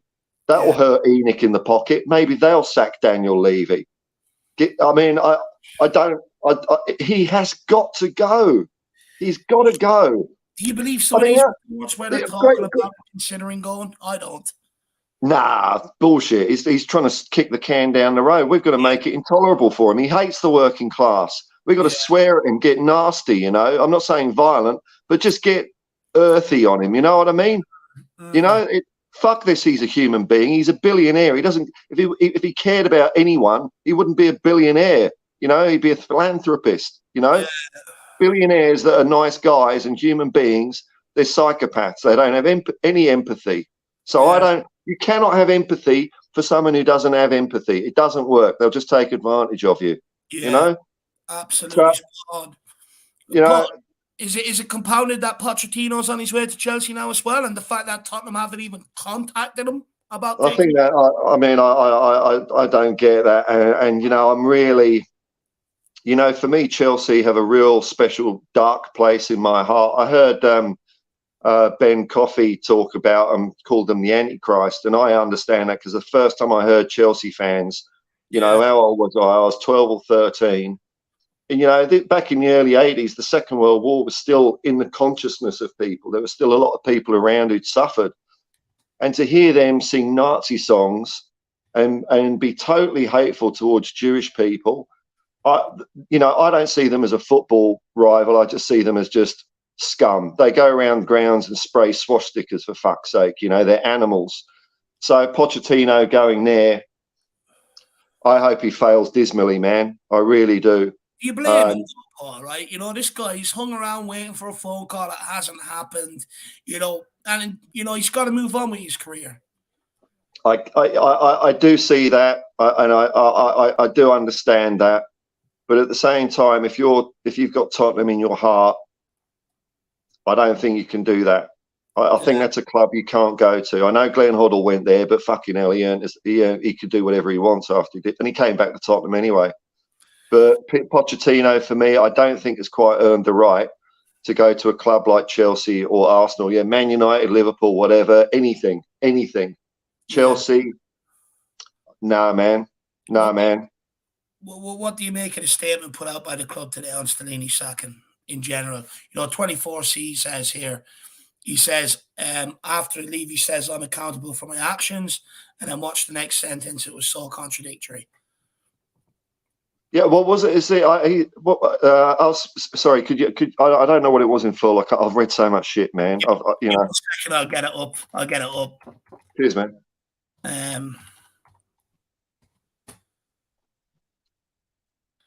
So many visits to this Tottenham website over the last few months. It's fucking unbelievable. Where is it? Oh, where is it? Anyway, talk about something else. Well, why are you finding that, man? I mean, okay, so I've got it, Paul. I've got it. Okay. So he says it was devastating to see. We can look at many reasons why it happened, and whilst myself, the board, and coaches, players must all take collective responsibility, ultimately the responsibility is mine. And then he says Christian will leave his current role along with his coaching staff. Christian stepped in at a difficult point in our season, and I want to thank him for the professional manner in which he and his coaching staff have conducted themselves during such a challenging time. We wish him well and his staff.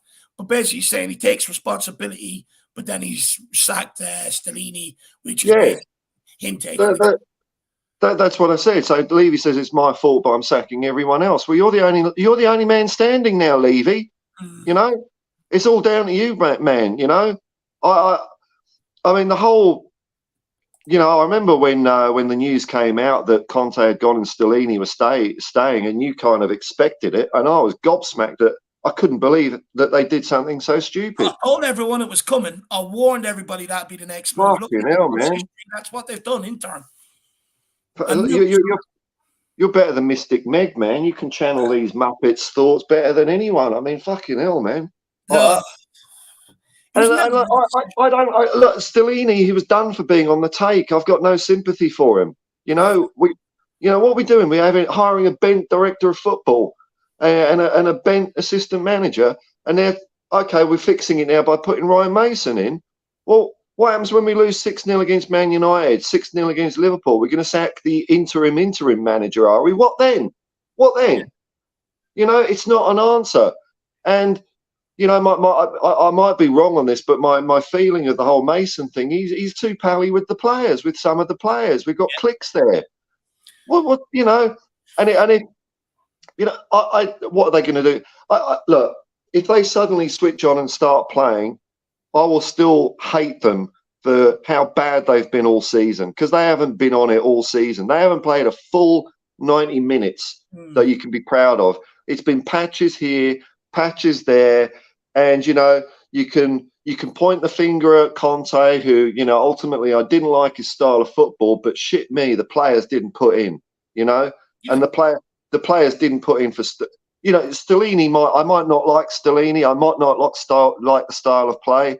I might not how he may have coached them on the hop to do a 4 at the back. But ultimately, the players, no matter what, all of that, surely can play better than they did. Surely, not putting a tackle in. Romero sucking his fingers. I mean, what the?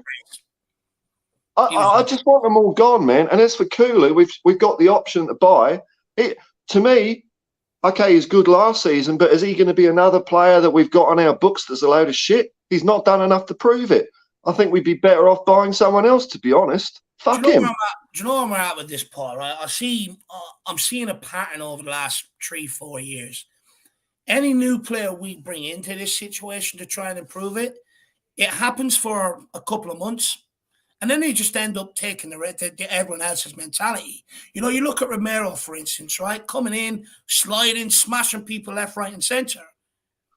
He's given up. He's looked round and he says, well, hang on, why am I doing that to earn my money when these guys could just do this? And now everyone takes that same example. And like for me, I like Kula. I think Kula's a good player. I think he's got plenty to offer. I like Romero. I think he'll be a very good defender. You put the right defender beside him. But the reality is, as long as we keep these Pochettino players, every new player that comes in here, you're going to keep seeing the same thing. You know, most of Steve Hitchens' recruitment was brought in here to improve the situation.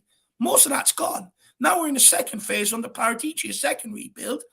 How much of that is going to last? You know, well, how are these players not outlasting a Sanchez, a Dyer, and stuff like that? It's madness.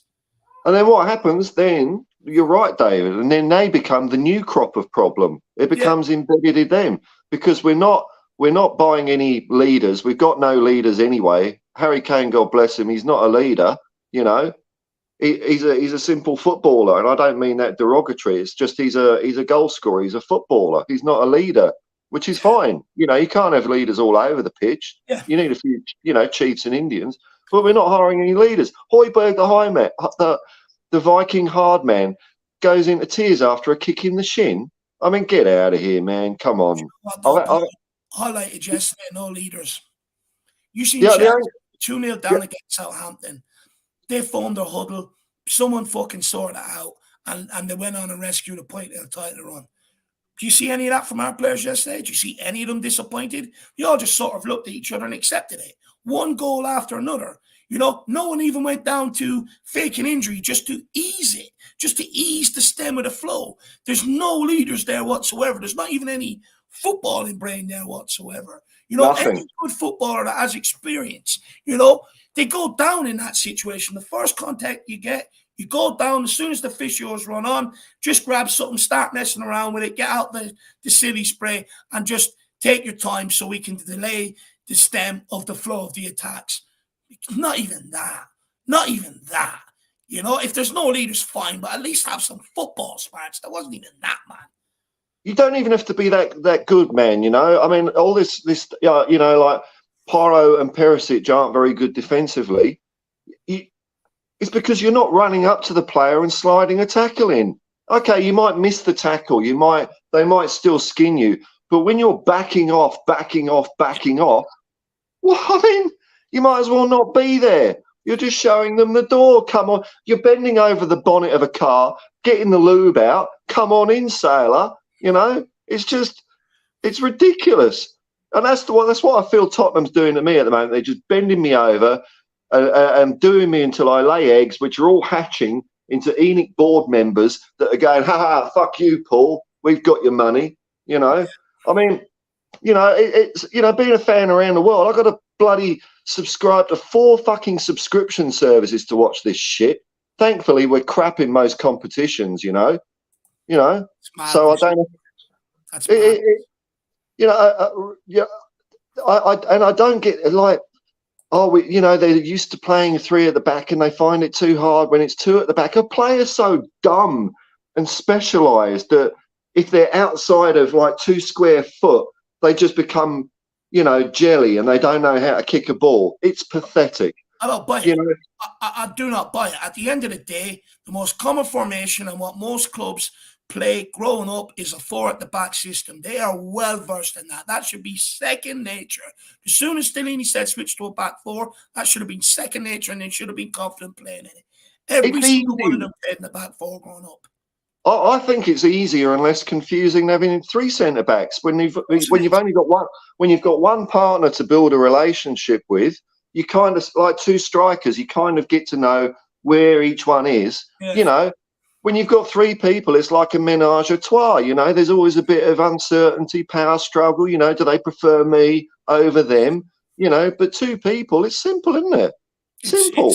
It's a sign of the times, Paul. I mean, don't they play 4 at the back for any of their countries? You know.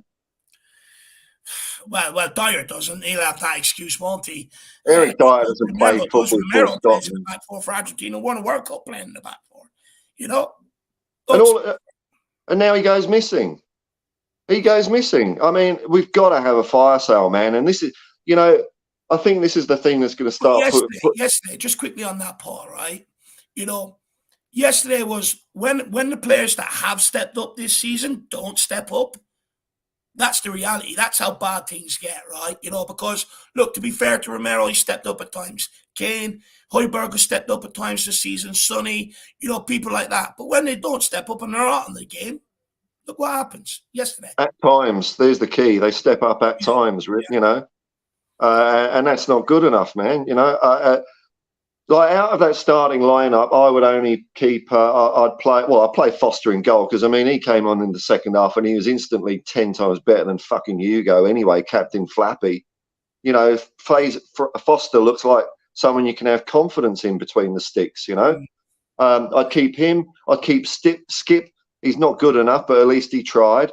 I'd keep Sarr because I would have taken off Skip or Højbjerg instead of Sarr. He didn't have a chance, man. And Kane. So there's 4. Where are the other 7 players? You know, where have we got? We've got nothing. And you know what? You know, we might get a manager in and have a really good window or whatever. But at the end of the day, we're always going to be 3 or 4 fucking players short at this club until Levy goes. Yeah. You know, and what I'm, you know, kind of, you know, the way it's going is next year, if Kane goes or he's out of sorts, we're going to be heading for relegation. We're not going to, I don't buy this stuff about it's so important for the club to get Champions League money because, okay, we're not going to make Champions League next year. So what are they going to do? They'll have to spend more to get back into Champions League, won't they? Because if that's the goal, they have to spend the money, you know. Yeah. But we'll always be 4 players short. It's always half-assed Tottenham. It's done on the cheap. How many managers have we had to pay off? Pochettino's contract is still current, man. We've paid him out up to now. We've paid Mourinho up to now. We've paid Conte up to now. We probably have to pay Stellini a little severance, you know. Yeah. And the coaching staff, all the coaching staff that comes with them. Yeah, all the staff. So there's Levy, the great businessman, you know.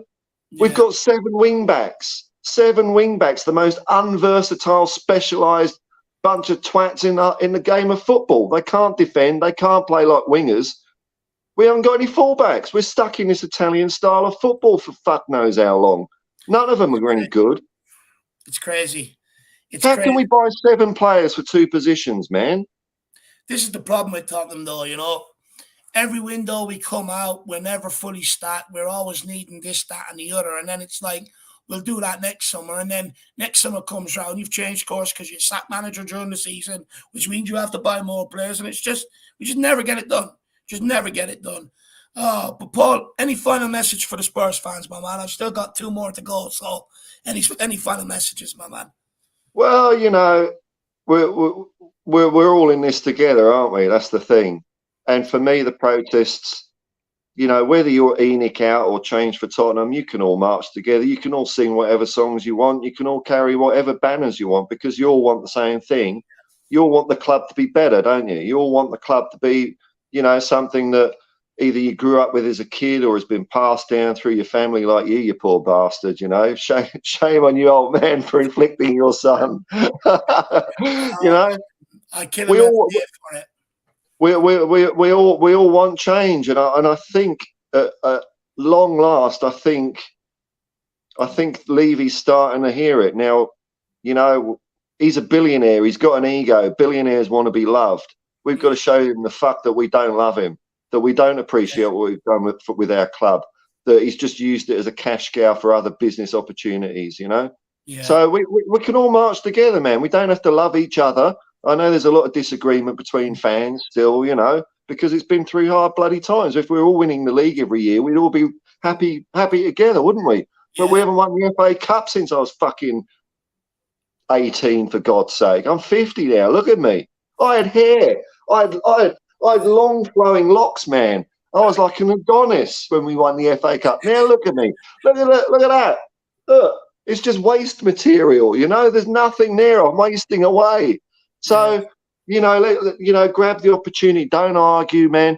Don't say, oh, well, you took your time coming to the party. You know, the important thing is everyone's at the party now. And maybe everyone isn't, but they'll come along too. Don't be hard on them, you know. You know, let people express themselves the way they want to express, you know. The way to get people over is with kindness, not with hate and anger, you know. So that's all I got to say, man. You're absolutely spot on, Paul. Absolutely spot on, my man. Paul, big yourself up, and no doubt, when you wake up tomorrow, I'll have more shit news for you to update. Oh, I'll see another fucking picture of the corner flag or the worm's eye view of the stadium with some other bollock. We'll be sacking Mason in 2 weeks' time, for fuck's sake. So there you go. Probably. But I'll also have a look at that document that you shared with me, my man. I'll have a look at it. Oh yeah, I forgot to send you the permission, man. But it's almost out of date, but not quite, because 24 hours is a long time at Tottenham, isn't it? You can find something for 3 years ago and it's still relevant today, Paul. Trust me. Oh well, yeah. You're right, man. Well, thanks for doing this for so long, David. Today, I appreciate that, man. No, look, as long as people want to come on and vent and just have their say, I'm here. I'm here. It's good. People need to. They need to have their opinions heard. People need to. Have their voices heard. Just on a final note, did you see Ben and Sim on We Are Tottenham TV, their player ratings? Do you know what, Paul? I haven't been able to. I haven't even watched match today. I haven't been able to even watch anything on yesterday's game. Why? What went on? It's pretty much ones all round, man. Don't blame them. I'm surprised they don't get any more than a one. And they're diehard Tottenham fans. Look at what the club's doing to those two guys. It's horrible, isn't it? It really is. But man, it's a shame. It's everyone. You've got diehard fans that travel home and away. You've got fans that have diehard fans that have supported this club like you 50, 60, 70 years. You've got fans all over the world, diehard, that get up at 3, 4 a.m. in the morning and still have to go and do a work shift after the game, and stuff like that. There's diehard fans all over the world, and they're the only ones paying the price. Nobody else, not the players, not the managers that come in here, not the owners. It's only the fans, and it's a joke, man. No fans, no club. That's the short of it, It's not their club. It's ours. It's ours, and we've got to take it back from these clowns. Spot on. Absolutely spot on. Well, Paul, pleasure chatting to you. You cheered a lot of people up in the chat as well. So okay, cool. Well, look, big yourself up, my man. And by the way, if there's anyone out in Australia thinking about trying it on with Paul, don't. Stevie Perryman is coming out with a new podcast in the next couple of days. I'll be very interested to see what he's having to say, because he's been quiet for a month. So I'll tune into that one, folks. So I'll close it by saying, come on, you Spurs from 1982. Fuck the ones that are playing today. You're a bunch of fucking losers. I'm spot on. Absolutely spot on with Paul. Hopefully you can bring that charm of yours to the pre-match build-up, because God knows people's going to need you to fucking cheer them up somehow. We'll do our best, man. I mean, you doing the watch-along is the only thing that's keeping me watching games at the moment. You, Sean and Jack, it's entertaining. I know it's horrible, but it lets me release my shit as well. So thank you. I mean, thanks for sitting through. I would have switched that off in 20 minutes if I were you. And, you kept me watching the whole fucking game, you bastard. Jack, I wanted to switch it off after 21 minutes. I wanted to badly. I didn't want to sit there and be embarrassed like that. It's embarrassing, but then Jack was like, look, I know you want to end. I want to end, but people out there need to vent and they need to be heard. And I was like, yeah, I get it. Sometimes, my raw natural emotion is switching off, but you can't really, can you? Because even if I switched it off, I'd still be on the couch watching it anyway. That's the reality. Yeah. So you might as well let it all out, man, Yeah, may as well just sit there, scream, rant and rave, let it all out. Yeah, you know what? Good times are just around the corner, Look at Newcastle. Things can change quickly. Doesn't seem like it. We'll wait and see. We'll wait and see, my man. It's the strength of the fans, man. Strength of the fans. There's so many of us. We're such good people. We'll get it through. I hope so, Paul. I really do hope so. Look, my man, I'll speak to you again soon, brother. Cheers, man. Bye-bye. See you, my man. Big yourself up. Everyone, Paul cheering everybody up. Everyone absolutely big that guy up. I don't know how he does it.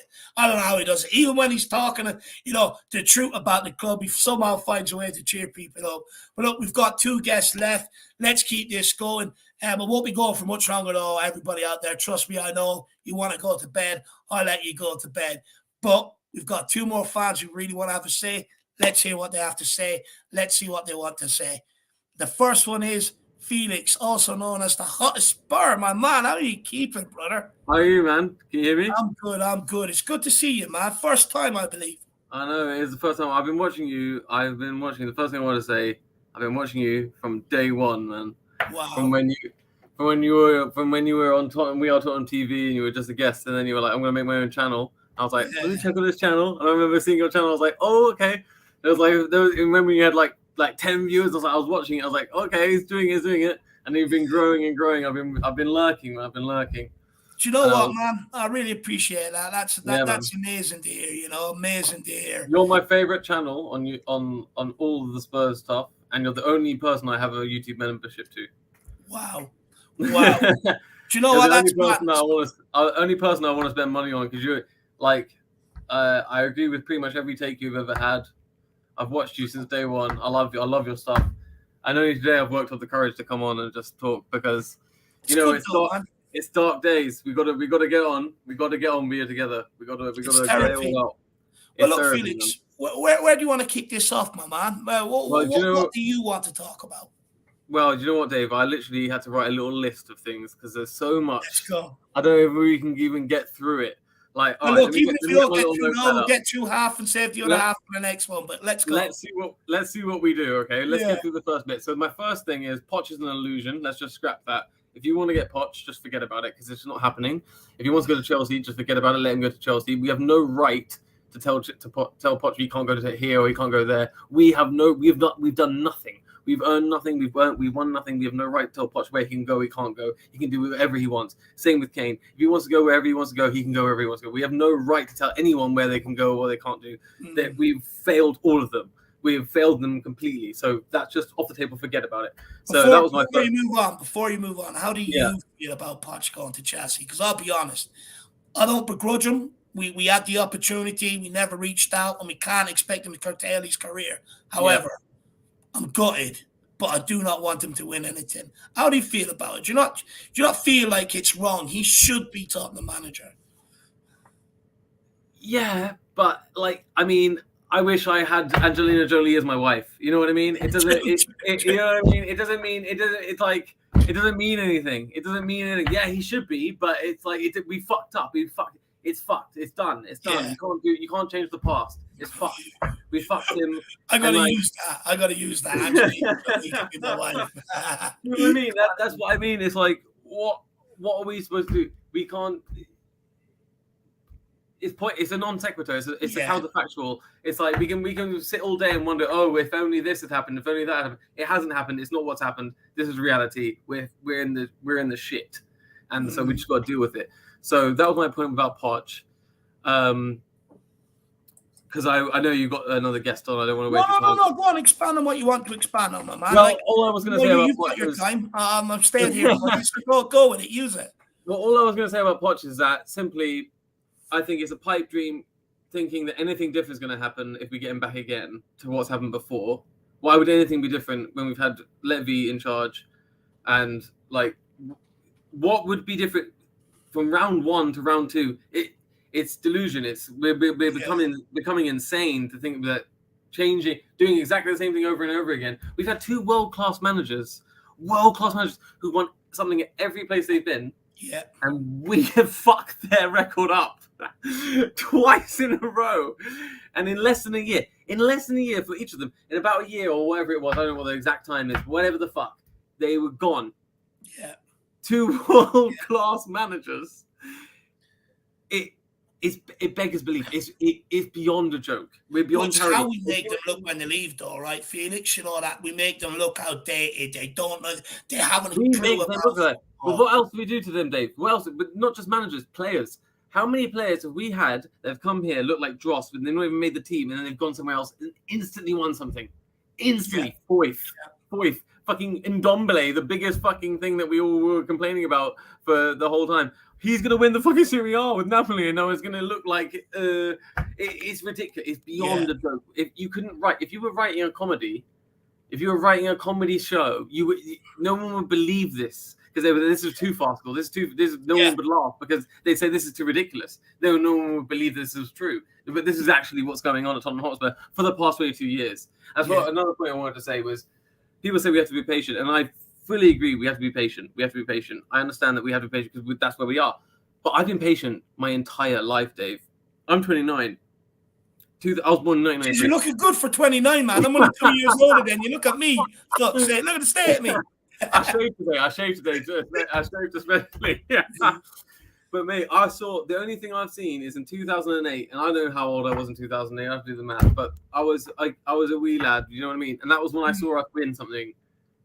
Was the 2008 Mickey Mouse Cup, and I was dejected then. I remember being so dejected then that I was not watching Spurs properly, and then I remember seeing, oh, we've won the fucking Carabao Cup. Oh, look, we're in the Carabao Cup final. Let me watch it. Oh, fuck. Oh, because even then I was so dejected.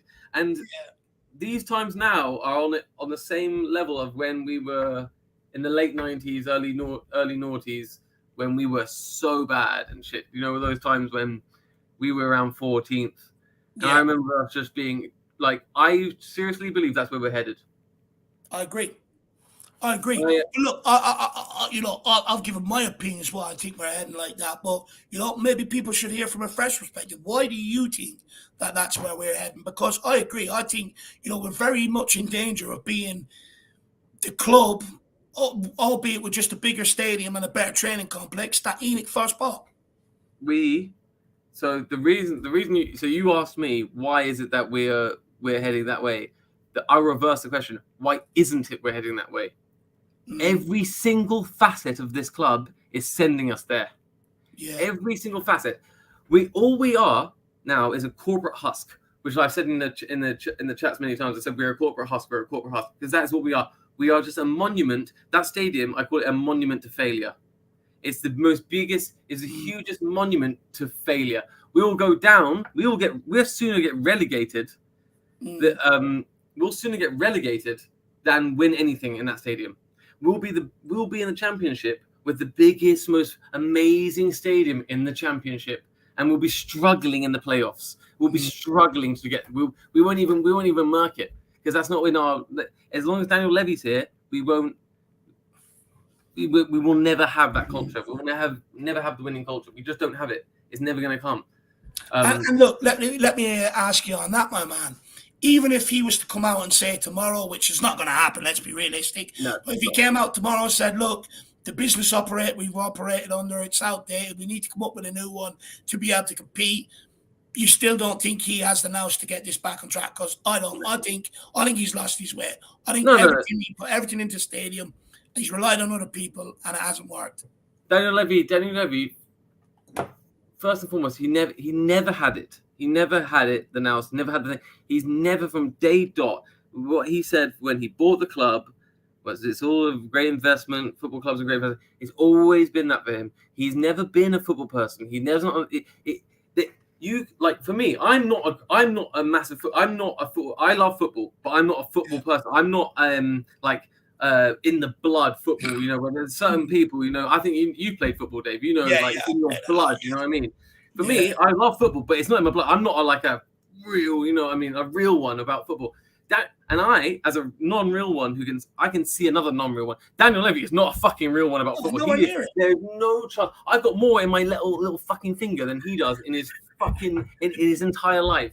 So the idea that guy can ever bring us to anything is absurd. He's had 22 years to do it. Newcastle, and I don't care what anyone says, oh, they're the richest club in the world. Newcastle in one season has showed more direction than we've had in 22 whatever years it is under Daniel Levy. Yep. More, and I don't care how much money they have. Daniel Levy has made us the 8th richest club in the world, whatever it is.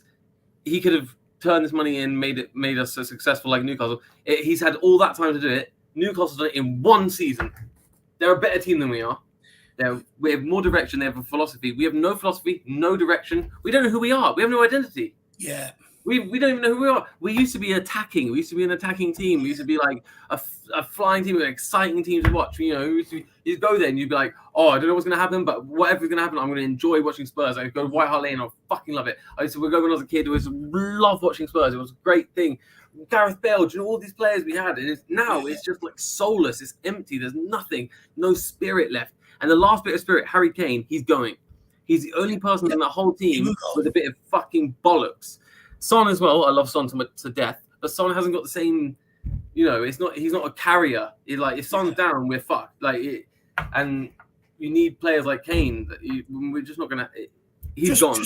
Just on the soul thing, I agree with you. Look, when I was growing up, my old lad used to bring me to the lane and whatever, Although we were like a mid-table team, right? We always had a bloody go. As soon as Tottenham got on the ball, they always had players that get you off your seat. They always had a go.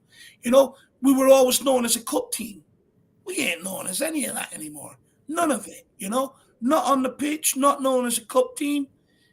I agree with you, man. It's gone. It's completely gone, And yesterday, I mean, hit home with everybody how bad it is, and how far this club has to be able to make the right calls to be able to come back, And it's like, everyone's been fed up with the football this season. I understood that, I understood it, It's just. But do you agree with me on this? Do you think the reason why they've hired defensive managers since Pochettino is because they knew the problems with the back line and they didn't want to spend that cash? And they used their sort of... What I think it is, it's a combination of that. It's a combination of that. 1 second, I'm going to put my charger in. Yeah. It's a combination of that, and it's a combination of the fact that Daniel Levy is skimping. He'll just skimp. It's like, oh, well, I could buy Bastonia, I could buy a Guardiola, I could buy a serious defender. No, I'll just give Eric Dyer an extension. I'll give him another contract. I'll give Sanchez another few years. With Sanchez and Dyer and Davies, they've survived Mourinho, Conte, Pochettino, whoever's going to come next. They're going to survive. They're going to survive all of this, and they're going to get testimonials. And it's ridiculous. Sad thing is about that, Felix. Ridiculous. Them testimonials would be sold out. That's the sad thing. They'll be sold out. That's the sad thing. But look, let's go through more points, and then I want to ask you a question on something else. All right, let me rattle through a quick more point. So I've done Harry. Well, after Harry goes, we're messed up. Another topic on Harry is whether or not we're going to get the money or hold him prisoner for another year. What do you think we should do? I think we should take the money, let him go. Like, we can hold him for another year, fine. But what does that really do? Nothing. Because we've had Harry for all these years and nothing's happened. So having him for another year is not going to make any difference because we need a whole clear. We need to. I don't want to see Harry go. I want Harry to sign another contract and stay forever. But I would lose respect for his mental capacity if he did that. So I think we're all expecting him to go. It's about Daniel Levy, how psychotic he actually is, whether or not he's going to hold Harry prisoner or not. Yeah. I think he should go. I want to get 100 million for him and let him go. Let him fly free wherever he wants to go. I don't give a shit. As long as it's not the scum. I'll let him. Even Chelsea, I'll forgive him, but not the scum. But yeah. Chelsea, I'll forgive him. Tottenham won't sell him to Chelsea anyway. Trust me, they never sold Luka Modric. Yeah. Daniel Levy won't sell him. But look, with Kane, man, for me, look, I get it, right? If he doesn't want to commit, you are left in a position. Do you cash in and take 80 to 100 million and sort of try and recuperate what you've outlaid on wages and his development, or do you just delay the inevitable, keep the club in a false storm for one more year and then let him go and then see the harsh reality of it? I'll be honest, I'm not quite sure where I'm at with that yet, but I understand those who say if he doesn't want to commit, you got to take the money. I can understand that. I think it's logical because what I think we need to do is just. I mean, it's awful to say. It's almost blasphemy to say, we have to sell Kane or something. Because I don't think, obviously, logically, you should never sell your best player. And I would say, if we could, I'd give him double, triple the amount of money he's getting right now, and just tie him in and try and give him, a Mbappe type contract if I could. But that's just ridiculous. That's not going to happen. Yeah. I would if it was up to me, I'd give him an Mbappe contract. I'd say you get to choose a whole bunch of stuff and you get to stay, but that's just not going to happen. And you know what though on that, Felix? I'm not sure I want a player having that power either. Neither do I. Yeah. I don't think. That's what I'm saying. I think once you go there, you've gone beyond. Then that's ridiculous. And where does it stop? Where does it stop? Exactly. Where does it stop? Yeah. Where does it stop? And we complain about player power. If we're doing that, then we're really really giving into player power. So that's why I say, okay, you know what? Bite the bullet. It's done. The Kane project, the Son project, it's over. We fucked it. We had our chance with Poch and Dele Alli and all those times, all the time, and it was all great. We had that moment. We could have bit the book. We could have written with that momentum. We didn't. Yeah. We just squandered it. We squandered it. Fuck it. We squandered it. So we wasted Harry Kane's career. We wasted all that time. We wasted all that money. The Bale money completely pissed up the wall. All of that completely pissed up the wall. We just pissed it up the wall. And we have to accept that. And now what we have to do is salvage what we can out of the fucking scraps of what's left of this mess that Daniel Levy has created over these years. We have to scrounge what we can, which is some Kane money, I'm afraid. We have to take some Kane money because regardless whether we have him here or not, we're not doing fuck all with him here. We've done fuck all with him here, and we'll do fuck all with him here as it's going on right now. And to be honest, I don't care what manager we get in, because for me, it's Levy out. Like, I'm going to try and see if I can get to these protests on Thursday. You live near? I'm in Hackney, man. I'm a local boy. I'm from around the area. I'm literally, born and raised around here. Amazing. Look, if you can get down, you know. Yeah. I will, because I know that not many people do. So if I can, I'll try to do so. Did you go to many games? Yeah. Well, the funny thing, one of the topics I want to talk about was I was going to go to the Bournemouth game, but I actually didn't. I luckily was like, no, you know what? I'm not going. You're lucky. Thank Christ. Thank Christ. I didn't Next time I'm over, though, man, you gotta come to a game with me, brother. Yeah, I will do, man. I will, absolutely. Yeah, absolutely. I'm 100% up for it. I love going to the games. This is the thing. I love going to see the Spurs, but recently it's been hell. It's like a drug, right? You know, you can't help but go. You need it, right? But then it's so bad for you at the same time. It's madness. But look, any more points there, Felix? Any more you wanted to touch on? Well, lots more, but I think we'd be here all night if I did it all. So the last thing I wanted to say to everyone, all our other brothers in arms, sisters in arms, everyone who's going through this right now, the way I would my dose, my recommendation, my medication is just don't take Spurs seriously now. Just watch us ironically. Like, just honestly, don't actually care. Just watch it ironically and laugh when we lose and stuff. Because when we were getting battered by Newcastle, I wasn't even upset. I was just laughing.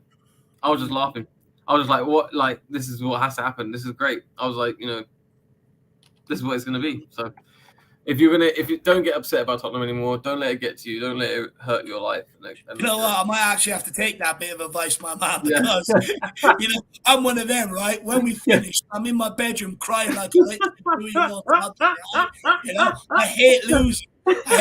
So I might actually take your. I'm like that. You have to do it, because I was going to lose my mind. I was losing it. I'm like, you can't let it be. I was literally just like, I'm laughing now. I was laughing at goals, and I was like, get another one in. I didn't care, because it's like, expose everything, expose it. Yeah. And that's you have to enjoy it. That's the sport. At the end of the day, you're meant to enjoy it, and you're meant to enjoy it with your friends and all that stuff. And we're all together. Football's supposed to be enjoyable. It's supposed to be a good day out, spending it with mates, family, whatever, like-minded people who love the club, just as much as you do. But unfortunately, last 3-4 years, that enjoyment it's been gone. It's been sucked out of it. It's been sucked out of all Spurs fans. And that's the hardest part for me, is seeing so many good people, hardcore, who would do anything for this club. And it's, seeing them shit on, seeing them going, look, I just can't do it any longer. It's the fans, man. It's the fans. It's the people. Can you imagine the people that traveled to Newcastle? That traveled there. And what was worse? Their trains were delayed coming home, so they had to sit there and sit in it for longer as well. Didn't they used to dock wages for that sort of thing? Oh, they used to. Yeah. I'm not sure whether you're allowed to do it anymore, but there should be. They should have. None of them should have. If ever there was a dockable offence, that's it. Yeah. If you're going to dock players' wages for a performance, that is it. And the fact they haven't, that's concerning, right? Goes to that whole thing. It's just a joke. Like, Lloris walks off and claims an injury. Like, I'm sorry. Also, another side point. Anyone who thinks there's an injury, you've lost it. You're gone. That was no way Lloris was injured. That was 100%. he stormed. Like there was obviously some bust up in there. I just find it weird that he ruled him out between now and the end of the season. You know, it's kind of like, I don't believe the injury. Something went down in the changing room, and he's refused to play for Spurs again, in my opinion. No, yeah, he's fully tilted. You know what they say about poker players and stuff? You know, when you're tilted, he's tilted. He's gone. Yeah. He's like, you know, he's lost it. He's done. He's frazzled. He's cooked. Stick a fork in him. He's done. That's what he is. It's over for him. I definitely agree. He's not for this anymore. He's not about this anymore. Look, the warning signs were there under Mourinho when he was making errors. You know, he sort of got away with it. Now they've just been highlighted so much more. Yeah. But Felix, I could sit here and chat to you for hours. Do me a favor. Drop me an email with your number, buddy. I'd love to get I will do, man. Will do. Love. Any final message for Spurs fans before we let you go? Final message. Keep the faith. One day it will get better, probably, maybe. Levy out and don't take it too seriously. Just watch it ironically and just go along for whatever's going on, because that's what it is. Best bit of advice today, my man. Best bit of advice today. And just quickly before we let you go, great to see you finally come out of your shell to do this. You've got a lot of great things to say. Make sure you do more of this, my man. I will. I'll be back on. Like it. I'll be back on, Dave. Sweet. See you, my man. Legend. Everyone, nice surprise. I love seeing that. People who haven't come on before, coming out of the woodwork, come on and having their say, you know, but it's not so bad, is it? You know, Felix, absolute legend. Love that call. Loved it. But look, let's get on to the very last guest of the evening. This is the last guest, truly is, because I'm hungry. I need something to eat as well before I go to bed. And it's also 1:10 in the morning. So let's get on the last guest of the evening. And it's good. I like this guy. You know, he's always smiling. Not sure so much sure he'll have a smile after yesterday. Let's hear what Donovan has to say. Donovan, my man, how's things? Hey, Dave, you warrior. Thanks a lot, man. No, look, don't thank me, my man. I thank you for giving up your time, brother. Look, where do you want to start? Yeah, I mean, let's go back a bit to, oh my goodness, that fine gentleman earlier. He's talked about storming the pitch when we went down 1-0 against Manchester United. Yeah, good. Talks a lot of sense. And big up to Felix, by the way. That was a good call, man. That was really good. Yeah. We need more positive views. Like, not that the fans are bad. We just need to like add more and more strength in numbers. You know. Yeah. 4-0 goes back to United. Yeah. So, I agree with that. Like, I'm going to echo that again. Like, I mean, like I never thought of that. That's a really good idea. I mean, storm the pitch, like, but it's only going to work if everybody does it, right? Like, if like 6 people do it, then I mean, yeah, you look like nutters, right? But that's not just like storming the pitch. That's protest in general. You need the numbers, right? And something we can all unite behind is like a slogan. Like, I'm going to coin this now. It's like, we need to win. If we got a banner and we start chanting that, we need to win. I mean, that's something we can all get behind. Like we have to go back to our DNA. We're a cup team, you know. Let's go back to we winning our trophies, and no one's going to get behind Levy out because that's too controversial. No one's going to get back behind the extremists. But I know if we can find a mantra, and that's the word mantra to underline, we need to win. I'm going to DM that to my friend Brian Daigle there and give him a little package to get him going, because you just need a little bit of direction, and then lead a group. And it'll grow in numbers, man. You saw what happened with Ben and Sim when Mourinho there, and they walked down the street, right? Yeah. And leading into my next point, like, I'll make this quick because I know you want to get out of here. No, work away, man. I'm here. As many points you want to make, I'm here. Totally. Is that we need to rebuild, right? Like, and if we're gonna do that, like, let's hit him where it hurts, blow the belt. And if his profit margins, is that the only thing that's keeping him in? You know, like Joe Lewis at the end of the day is the one who owns the club, and he's the one who has to point down and leave, and he's the one who has him as the chairman. I mean, if he sees profit margins, that's all he sees, and he doesn't care about the success. I mean, hey, that's enough for him. So let's hit him where it hurts, man. You know, start with those protests, start with those things, and then once you get the numbers, once you get to the hundreds and thousands of people, they start telling people, and they start affecting the club shops, and stop buying the beer. And it might be a 2% drop, it might be a 1.5% drop, but once it starts dropping and it's continuous, I mean, then that's where the change happens, right?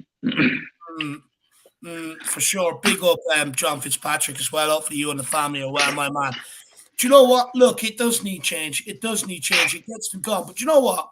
I sort of said earlier on about boycotting the games. Just don't bother going. Sit at home, watch it from there if you want to watch it and all. But Brad said, look, I go to games, Dave. It's not going to happen. I give up my ticket. The next person in line is ready to take it. Do you think it is possible to get people to boycott the games? Yeah.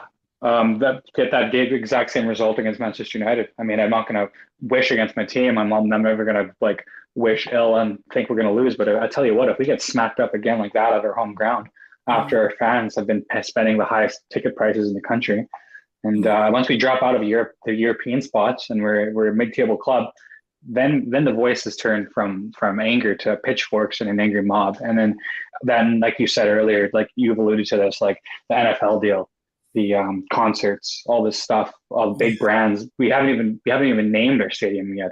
Why would a multi-billion-dollar conglomerate want to come and put their name on like the meme of the world right now in world football? Because I forget who said this. One of our fans said it, and it's hard to argue that Tottenham Hotspur right now are the laughingstock of world football. And so that's what comes from a lack of identity, right? We need to get back to our roots. We need to get back to that exciting team where, like you said, we could be losing. We could be 6th, 7th in the table, 8th. But hey, in the cup, you got the players that get us off our seats, man. Yeah. And that's what happened. And we haven't had that since Mauricio Pochettino. I'm not going to preach for Pochettino now, but that's what got me. That's what secured Tottenham for me, is that run of like getting past Dortmund, almost beating Juventus that year, getting right to the final, coming back against Ajax. Like those are the reasons that we bleed and love for Tottenham. And touching on what Felix said, bro, like you can totally tell that Daniel Levy doesn't bleed Tottenham. He just bleeds his checkbook. And it sucks, man. It just really sucks. No matter how much you tends to love this club and be a fan.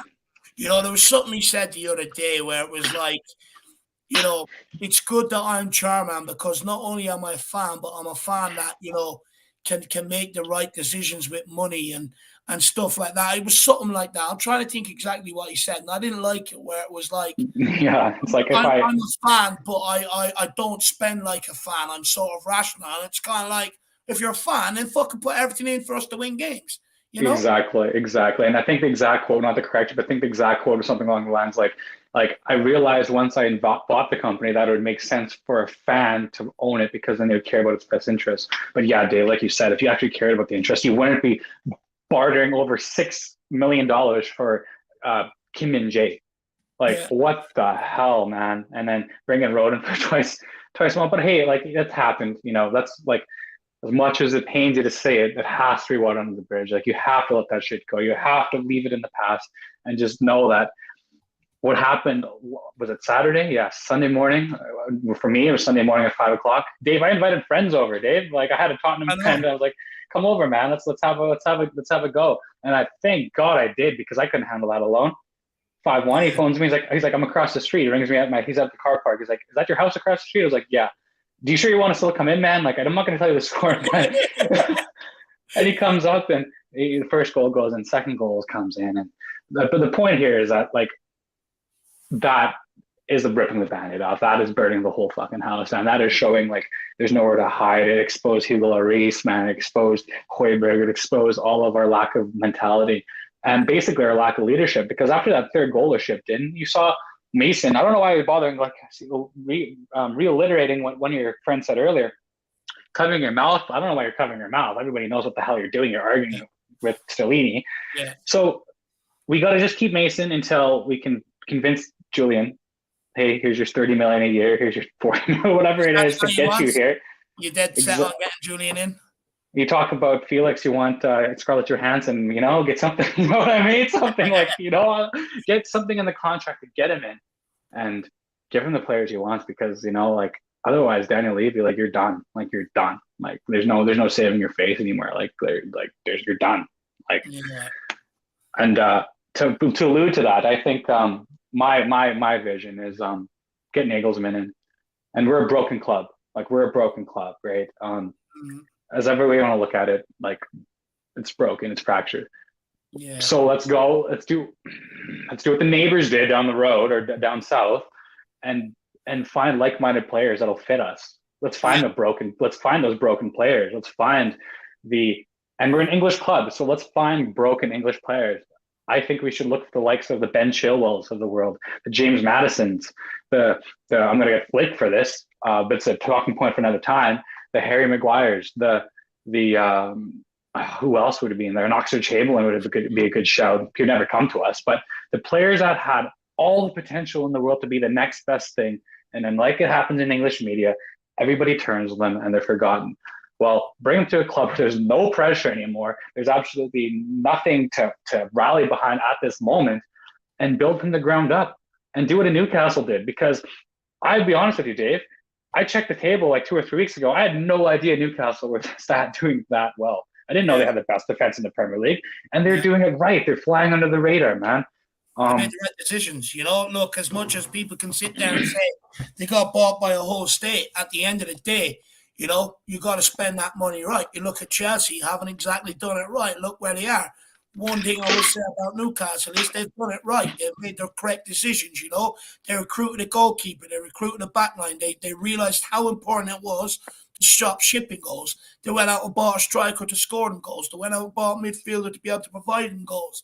You know, they brought in a manager that will sit there and have the patience to work with them, coach them, make the players better players. You know, they got people in and around them, you know, to be able to bring in these transfers and stuff like that. You know, they got Dan Ashworth in there who used to work for the FA and stuff like that. You know what? All of that stuff, Dave, all of that is 100%. And if anything, that is more fuel to burn Daniel Levy down, because you want to talk about acting like a financial player. You want to talk acting about one of the best businessmen in the world. When you're backed by Saudi, whatever money, whatever controversy and politics you want to attach to it, they have an unlimited amount of money they can spend. Why wouldn't they go out and buy the Neymars of the world and the Mbappes and the Verrattis, you know? Why wouldn't they do that? Exactly what you said. Start small, start right, get the financial stuff done right first, and you make a couple good decisions. It happens so quick. Daniel Levy, man, like you have the blueprint now in front of you. I don't know. Like it's just Donovan. He had the blueprint from when Arsenal built the stadium. They had to sell. The only reason why we were finishing ahead of Arsenal is because they had to sell their best players to pay off that stadium. The blueprint was there, how to not get caught up in its mess on the pitch after the stadium. Just don't do what Arsenal done, you know. And you get your recruitment right. Even the players you're bringing in, get the recruitment right. Arsenal weren't getting that right. And we just follow. You talk. That goes back to your point of being a bad football IQ. Like, yeah, you could be a fan, but you might not know fuck all about football, dude. Like, I didn't realize you dropped this information bomb on me. I didn't realize that South supporter stand is full of corporate. I didn't realize it's not the actual fans that could actually build an atmosphere, right? So there you go. There's another example of bad football IQ. No, you know? it's not full of corporate, right? But what happened is like my opinion is, if you're going to build that stand, get the noise and base it off Borussia Dortmund, you've got to put fans in it that want to sing. From my experience, you know, fans want to be in there, but not everyone wants to sing. Not everyone wants to do that. And, you know, and it's sort of like the way they transfer the fans from the old stadium into the new stadium. Joke, you know, absolute joke. And you know what pisses me off more? Daniel Levy done that interview with Cambridge University, and he speaks about speaking to sound engineers, speaking to architects, how to, you know, light bulbs, how to enhance the sound in the stadium, because he wanted to transfer the atmosphere from White Hart Lane to the new stadium, right? Well, he missed the point. Speak to the fans. They're the ones that created the atmosphere in the White Hart Lane Stadium. So they're the ones that are going to create in the new stadium. Not sound experts, not fucking panel boards that bounce the noise back in. The fans. And he just doesn't want to speak to them at all opportunities. It drives me crazy. Well, we're the common folk, Dave. We're the serfs. We turf the land. We pay his ridiculous ticket price. He doesn't give it. At the end of the day, he doesn't care as long as those profit margins stay up, right? So that's what I'm saying. We got to get it where it hurts, man. Unite under a mantra that everybody can get behind. Something that's not radical, but something that sends a message. We need to win. Get your 30 people after the first one. Next week, make it 60. Next, make it 180. You know, and start. Because if we can start catching fire now, God forbid, I'm predicting we'll have a manager by Manchester United, okay? But God forbid we don't, and we lead into the summer with this. That 2 months of summer toxicity is going to be something we've never seen before. Just like we haven't seen anybody boo Davinson Sanchez before. He is toxic. So, you know, it's that's the thing. now That's the thing, right? It is getting really toxic now, right? But that's on him. He could have not, you know, of course it's going to get like this when fans are bloody angry with everything, you know. That's why the booing of the players and that happen. If he doesn't want that and he doesn't like seeing it, then fucking sort it out. Put the players on the pitch, you know. It's madness. Look, one thing I guarantee is, look, you know, I've been going over the games and stuff like that, you know, and it's like, look, I just want to get over there. I want to be in and around it. I'll be honest, they ain't getting another ounce of my fucking hard-earned money. Dave, I'm planning a trip to Europe right now. It's like, why would I want to spend my own hard-earned money? Like, I'm conflicted now. It's like, well, maybe I'll go to London and take a picture of the stadium. Maybe I'll like watch the game at a bar across the street from the stadium. You know, like that is the level I'm at, because I'm not gonna find his pockets. Like, my missus got me a nice Tottenham earrings and Tottenham a jumper and stuff for Christmas. Like, come on, man. Like, and now we're gonna watch a 4-year-old Davinson Sanchez that's been here too long, and a Dyer that needed to be rotated a long time ago, and we're gonna give him contracts. Like announce the contract after you've done it, and then it's like it's done, because then the fans can fight. Don't say, oh, we're gonna do it after you have one of your worst home defeats of the season. Like, it's just all rookie stuff, and it's come from a guy who has no football IQ, nothing, and we have to unite, and we have to get our voices heard, man, because Spot on. Do you know what? I'm sorry that, you know, you had that watch party and your friends came over and that's the shit that happened. It's not right. It's not right. Oh, but Donovan, plenty of good things to say, my man. Thank you very much for giving me the time to come on this evening. And hey, thank you. 5 hours, and man, like I was at the library doing some work, and I was like couldn't catch on, and the fact that I was on the bus and you were still on, thank you so much, man. That's awesome, dude. No, look, no one needs to thank me, my man. You know, you guys, the ones that want to come on, have your say, you make these shows, so I thank you. And look, try and forget about Tottenham for a few days, and I got my own football. Actually, my outdoor league starts on Wednesday. I'm pretty excited, so I put all my football energy into that. And like Felix said earlier, man, big up Felix, man. Like, you have to just laugh, otherwise you cry, man. You know, you have to look at it ironically now. You have to, if anything, let's learn from our defeat. Let's pick out what's wrong and just voice that, because, you know, I'm not going into another summer manager search, man. That was a rough summer, man. Like, we're not doing that again, you know. So I mean, you just can't. You've got so much positions and players you want to bring in. You just can't afford to be in the midst of a manager search, because no player's coming in here without a manager being signed. So it's just delaying. It's oh, Donovan, we're in a bloody mess, man. We're in a bloody mess. Hey, I'm gonna say one thing, Dave. I'm positive, bro. Like we host Manchester United, don't we? We host them. Yeah. And they have like 9 injuries on their first team. Yeah, they're carrying a lot. And it's it's 90 minutes in football, and nobody gives a chance. And Ajax, hey man, like that was why that Patrick was so special. Like, let's admit it, right? Like, some of us turn the TV off, and I'm never gonna turn the TV off, man. Like, I'm just not. So let's just keep going. And hey, who knows, man? Who knows? Moon Boots might be a pull out his inner Rudiger. Who knows, dude? Let's just keep it going. Up the Spurs, man. True. Big up, Donovan. Really appreciate your time, my man. I'm going to speak to you soon, brother. See you Friday, bro. Pick yourself up. Do you know what, everyone? I admire Donovan there. I don't know how we managed to find a positive or find something to cling on to for the United game, but he's done it. What a man. What a man. Well, look, guys, 5.5 hours. It's now 1:30 my time, AM. I'd love to keep going, but as you can hear, my voice is going. So I'm going to end off. But what I just want to say is boycott the game. Don't bother going. If you are in and around Tottenham, get down, protest. You know, I think there's one going on outside the club shop at 5:30. You know, what's the harm? What's the harm of going down if you're around? Guys, I can't take what's going on at this club any longer. I know a lot of you can't. Sad state of affairs. We'll be back here tomorrow with a show at 6 o'clock. We'll have Ben on from Earthon TV. I think Sean as well. We've got plenty to discuss. So, yeah, look, I'll see you there, guys. I'll see you there. I've nothing to say positive, nothing that's going to cheer you up. Just I'll see you all tomorrow. As always, come on, you Spurs.